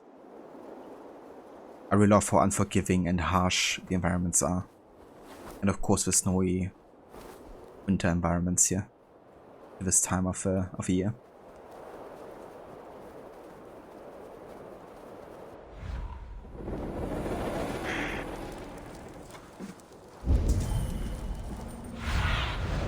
Stretch your wings, Sunan.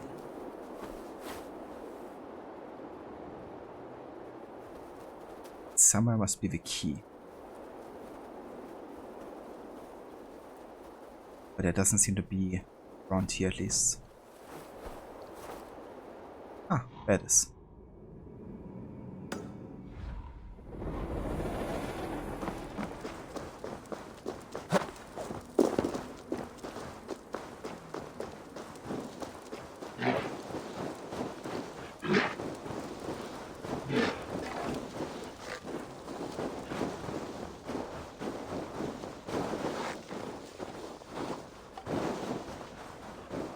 Wolves. It must be the pack that Ornir quarreled with. He went to face them.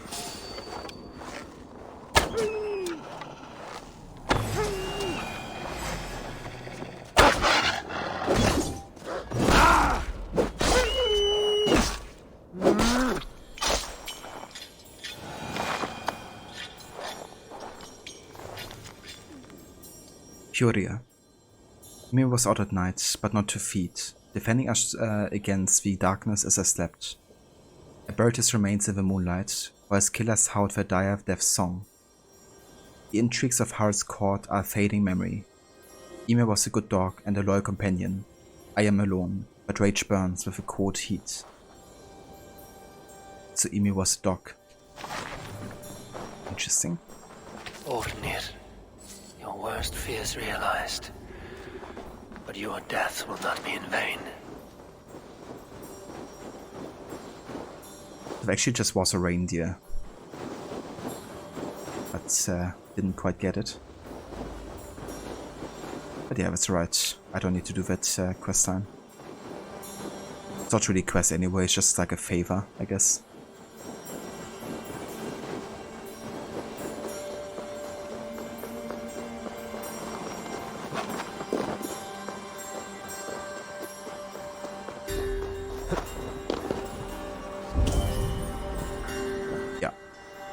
Requiescat in pace, Doggo.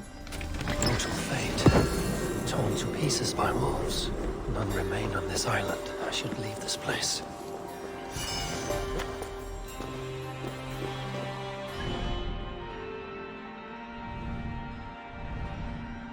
Yep. That's everything I want to do here on this island. Let's have a look over here.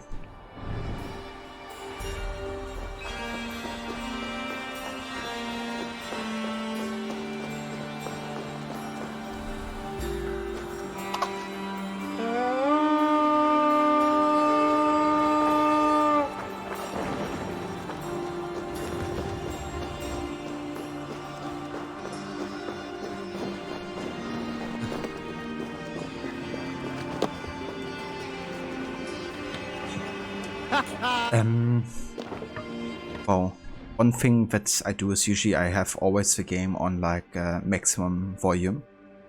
Then I try to make my voice sound exactly the same volume, but having like a filter on it that makes like everything quieter whenever I talk. So that definitely helps making it louder in comparison to my voice, I guess. But another thing I also have done in the options is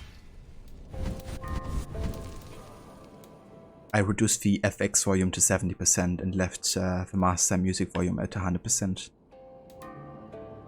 So that makes the music a bit louder, I guess, in comparison to the FX sounds.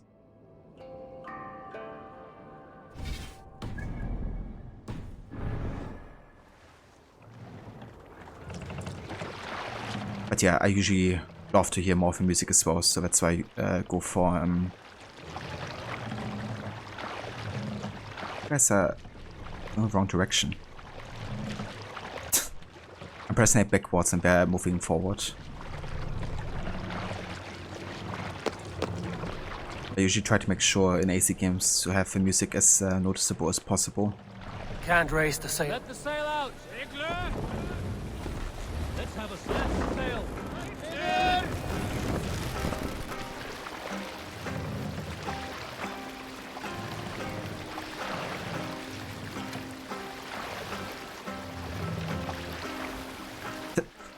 Very Semper. We can continue. Hey, what's the matter?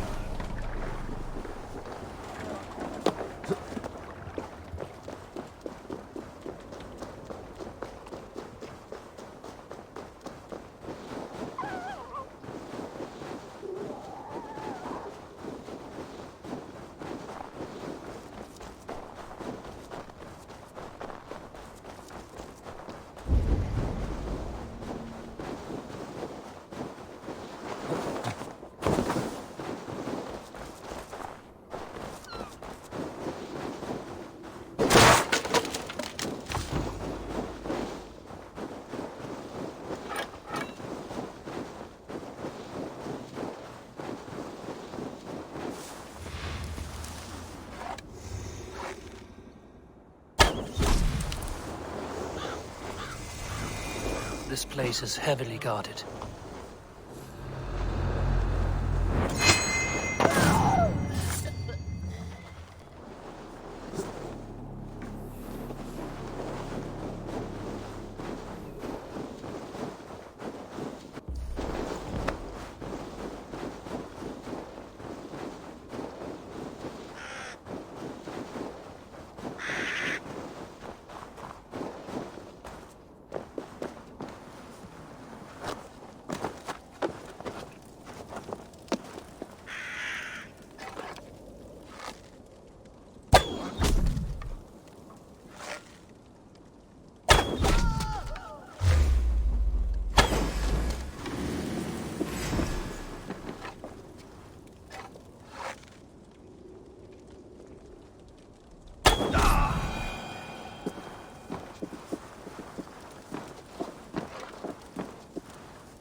A4. Wanna go over here? Thank you.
Great position, Gerrit.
It's actually crazy how many guards are in this fort here.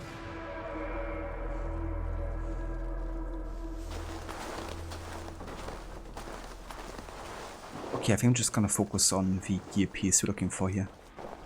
Let's get back to high ground and get over there.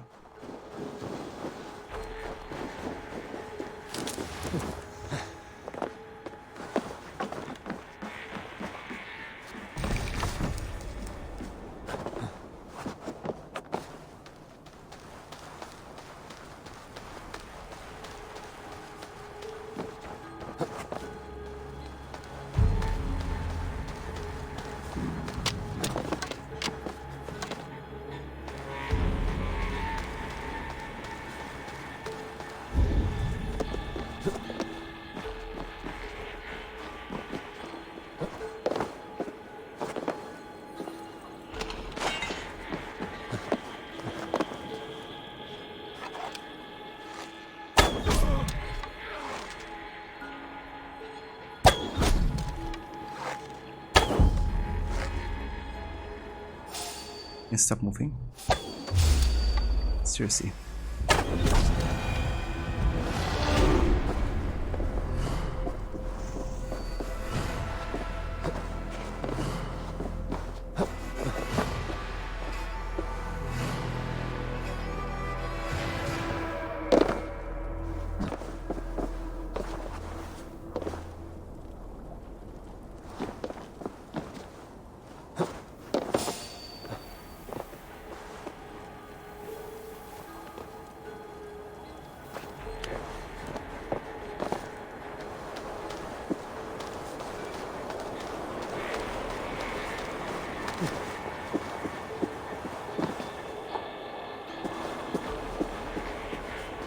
Indeed, hit picks.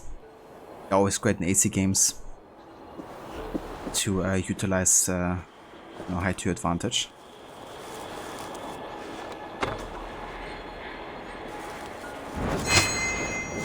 Oh damn, this guy is tanky.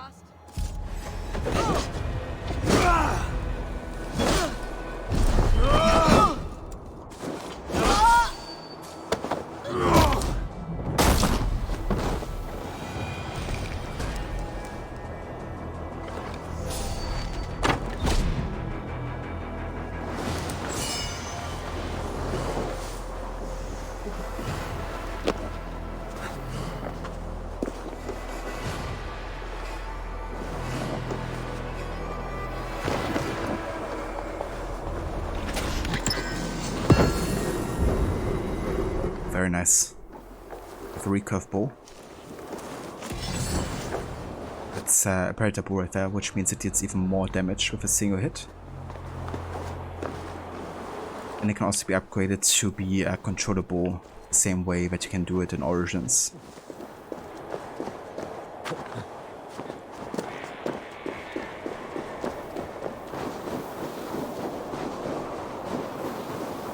I'm not sure, Ember, if I have. I've definitely seen some weird shit in Valhalla. So maybe that was like one of the things. I can't recall right now if I've seen dude screaming like a woman. I definitely had it happen though that like the gender was kind of like mixed up, even like during dialogue and stuff. So like a woman, for example, talking with like the man of a voice, the voice of a man. Which Jarl? He has been taken by bandits! Come quickly! A Jarl taken by bandits. If you are as brave as you appear, you will come! You will be well rewarded! We are almost there!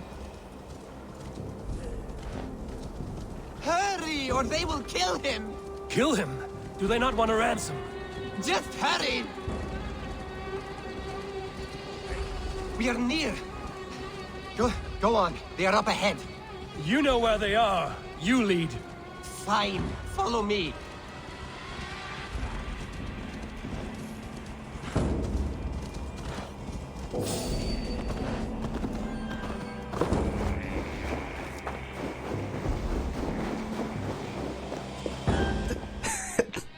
No ambush for you guys.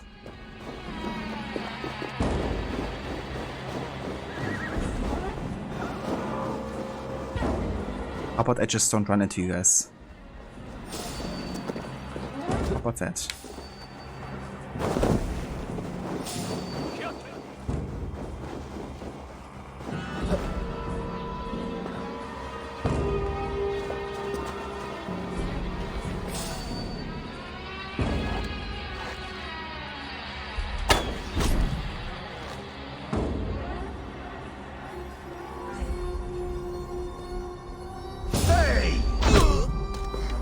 Hey.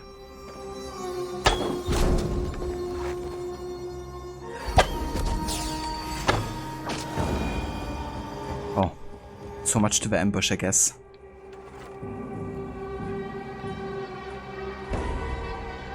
Yeah, it sure is, Ember. But in the last playthrough of Black Flag, you had Adivali's sounds for climbing, etc. and Freedom Cry replaced with female vocalization. Vocalization. Damn. I mean, I had lots of bugs on Freedom Cry, including audio bugs, but that never happened to me. That's funny.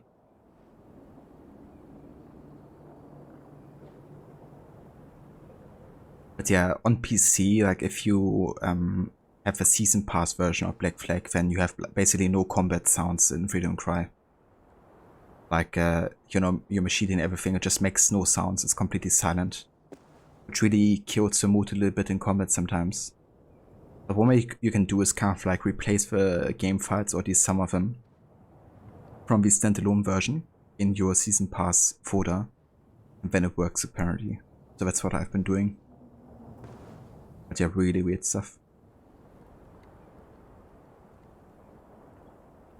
Or you got lost on this one. It wasn't until you went back to Norway near the end of the game that you completed it. The guy left you stranded at the road and you didn't see where he went.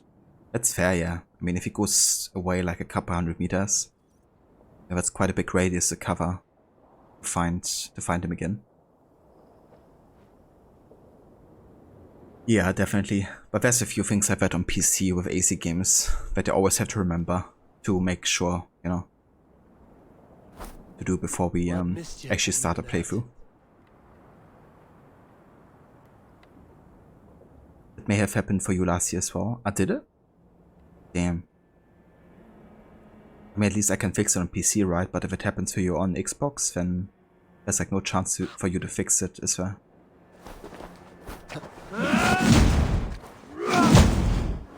This pathetic gamble has cost them their lives.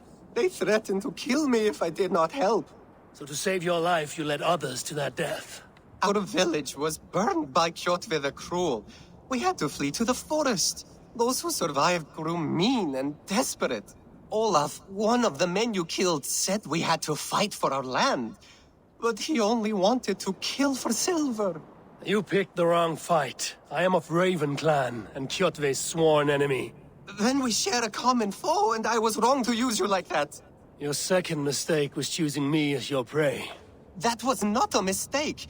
You looked like a good fighter. I was hoping you would kill or weaken Olaf so I could escape.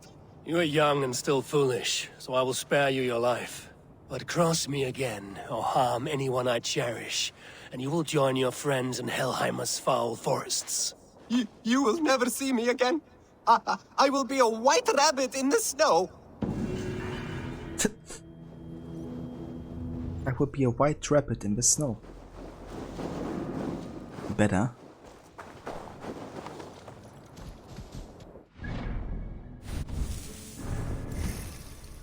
Alrighty, I have 2 more skill points here. Let's have a quick look at the potential next abilities you could get here. Got sprint attack. Go to melee link. Emergency aim, that's quite good. At least for stealth it is. Parry damage. Perfect attack, also quite good. Dual swap, I like that. So motion ability is really overpowered. Gonna not get it immediately, but probably once you get to fight the zealots, because it's kind of like almost needed against them.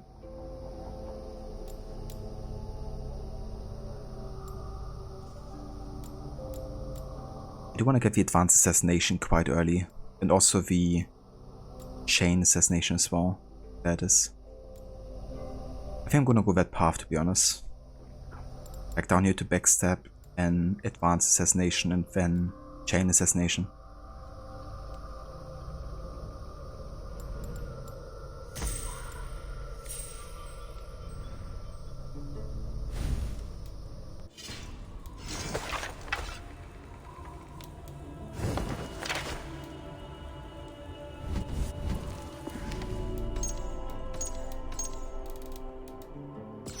Got a new entry for Harald, the King of Norway. To call Harald ambitious is like saying that Norway is a bit rocky. In a land where petty kingdoms rise and fall with the tides, Harald has the pedigree and the army to back up his aspirations for a unified nation. King Harald, called Fairhair, in his later years was the son of Halfdan the Black, its name for his own dark head of hair. Clearly this was a family that knew Star was an intimate cousin of substance. And we got a new enemy type, Militia. Militia fight dirty. They throw mud and dirt to blind opponents and hammer away with makeshift clubs and crude sea axes. Picking up against their strongest opponent first and are perfectly happy to take cheap shots when the enemy are incapacitated.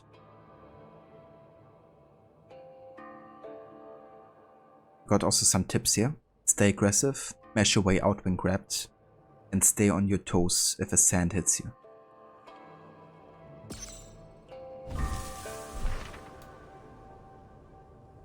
Yeah, Aura, it's so good to have Sean back, you know, with these with the database entries again. It was a good way and reason to bring back those like the database as well.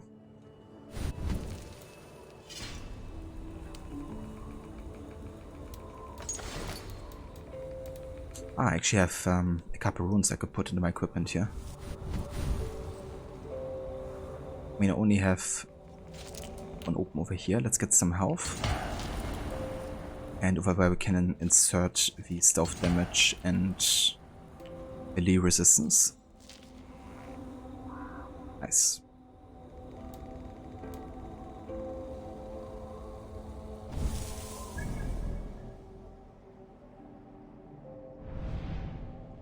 Right. Ember not just hammer or dirt, fire, smoke bombs, spears, anything we can. Yeah, whatever's at hand, pretty much. Waiting for Kefir dice twice today, but it will take a while to get there. Yeah, we will have to get there next time with AC Valhalla. Because for today, I am done with our stream. But yeah, it was a good long session. We didn't make like a whole lot of progress, to be honest. I mean, we didn't even get to half of Reykjavik done. That's alright, you know. I really want to take my time. But that's also one of the reasons why I'm not doing completionist this time, so I can take my time without it, you know, taking like endless months of playing of a game. But yeah, that's what we're gonna continue next time. I think next time we're gonna start with still more of a side content, because I would like to finish most of it in Reykjavik before we go ahead and speak to Sigurd to start the whole siege of the castle where Kjeld is residing. Probably also gonna go ahead and check out some of the Northern areas here, but not too much because it's power level 280. So some of the stuff we can't actually do there. But yeah, I think next time we're probably gonna get finished with Norway at least and make our way to England. And we're also gonna have to read up quite a bit in the modern day as well, because it's of course gonna happen, be unlocked in between Norway and England.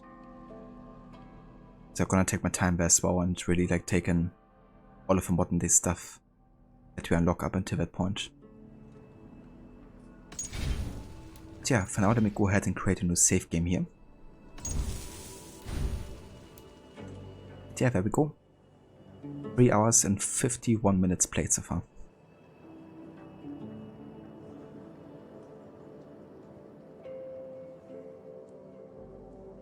No worries at all, Rod. Thank you so much for being here, dude. Thanks also again for the raid earlier. I really appreciate it. Hope you have a good day as well, Con. Cheers, thank you for saying that. I'm glad you're enjoying my AC playthroughs. Good to have you here. Have a good night as well, Ember. Thanks also for tuning in. Cheers, Aura. I hope you have a great start into your weekend. But yeah, for now, let's go ahead and quit the desktop here. And then we're gonna have a look who's online and who we can raid. Shall we?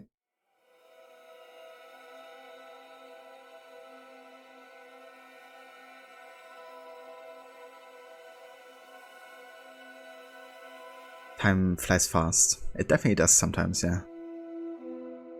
It's kind of crazy we are almost at the end of our, you know, AC playthroughs yet again. God, Basim will have my head for this!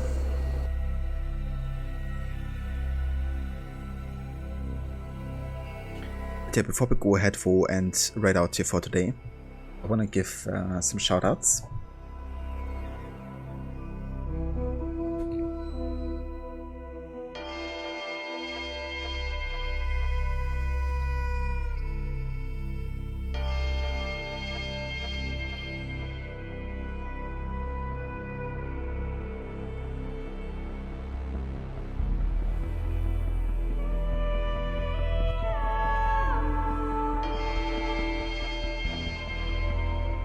So if you guys are looking for some more streamers of the community to catch and follow, definitely go ahead and check out Rod. He's also a big fan of Assassin's Creed. Every weekend he's playing through the AC games. Currently with Syndicate he's doing a no damage challenge. So every time he takes damage during a mission he's completely restarting it. He's also of course going to be playing for Origins, Odyssey and Valhalla as well afterwards. Also go ahead and check out Hitpix. Hitpix is currently doing a playthrough of Uncharted Drake's Fortune, so that's the very first Uncharted game, and it's one of his favorites. And also check out Left 4 TV. They're currently doing a playthrough of Ghost of Tsushima, and playing through that game for the very first time. So if you're looking for more like, you know, open world, narratively driven games, then you're not wrong following any of these channels if you haven't before.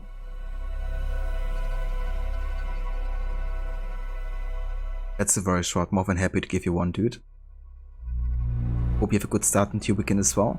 I reckon it's Saturday for you already, isn't it?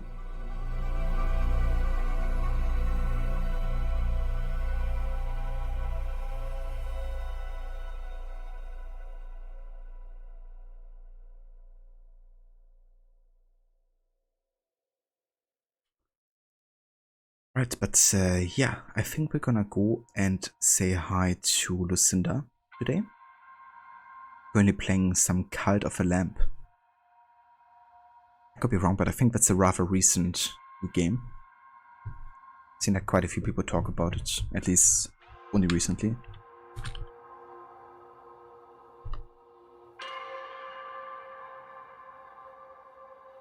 But geez, dude, it sure is. It's 1:17 AM Saturday morning. I gotcha. Well, happy Saturday to you.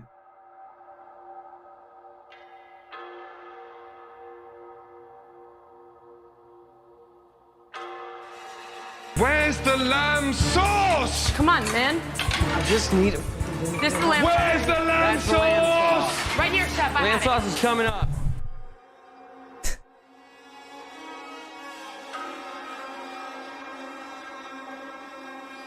But yeah, guys, if you want to hop along with the raid there and say hello to Lucinda, feel free to also copy-paste these sub emotes, depending on if you're subbed or not. The next stream is gonna be most likely on Monday. I reckon we're gonna go back to some Red Dead 2 and continue with our playthrough of that game. Currently with the Chapter 3, which we would be starting. But yeah, I reckon we're gonna come back to Valhalla on Tuesday and finish off Norway. But I just need... Come on, man. Lamb sauce is coming up. But yeah, guys, I catch you over at Lucinda's. Take care. And have a great weekend, everybody.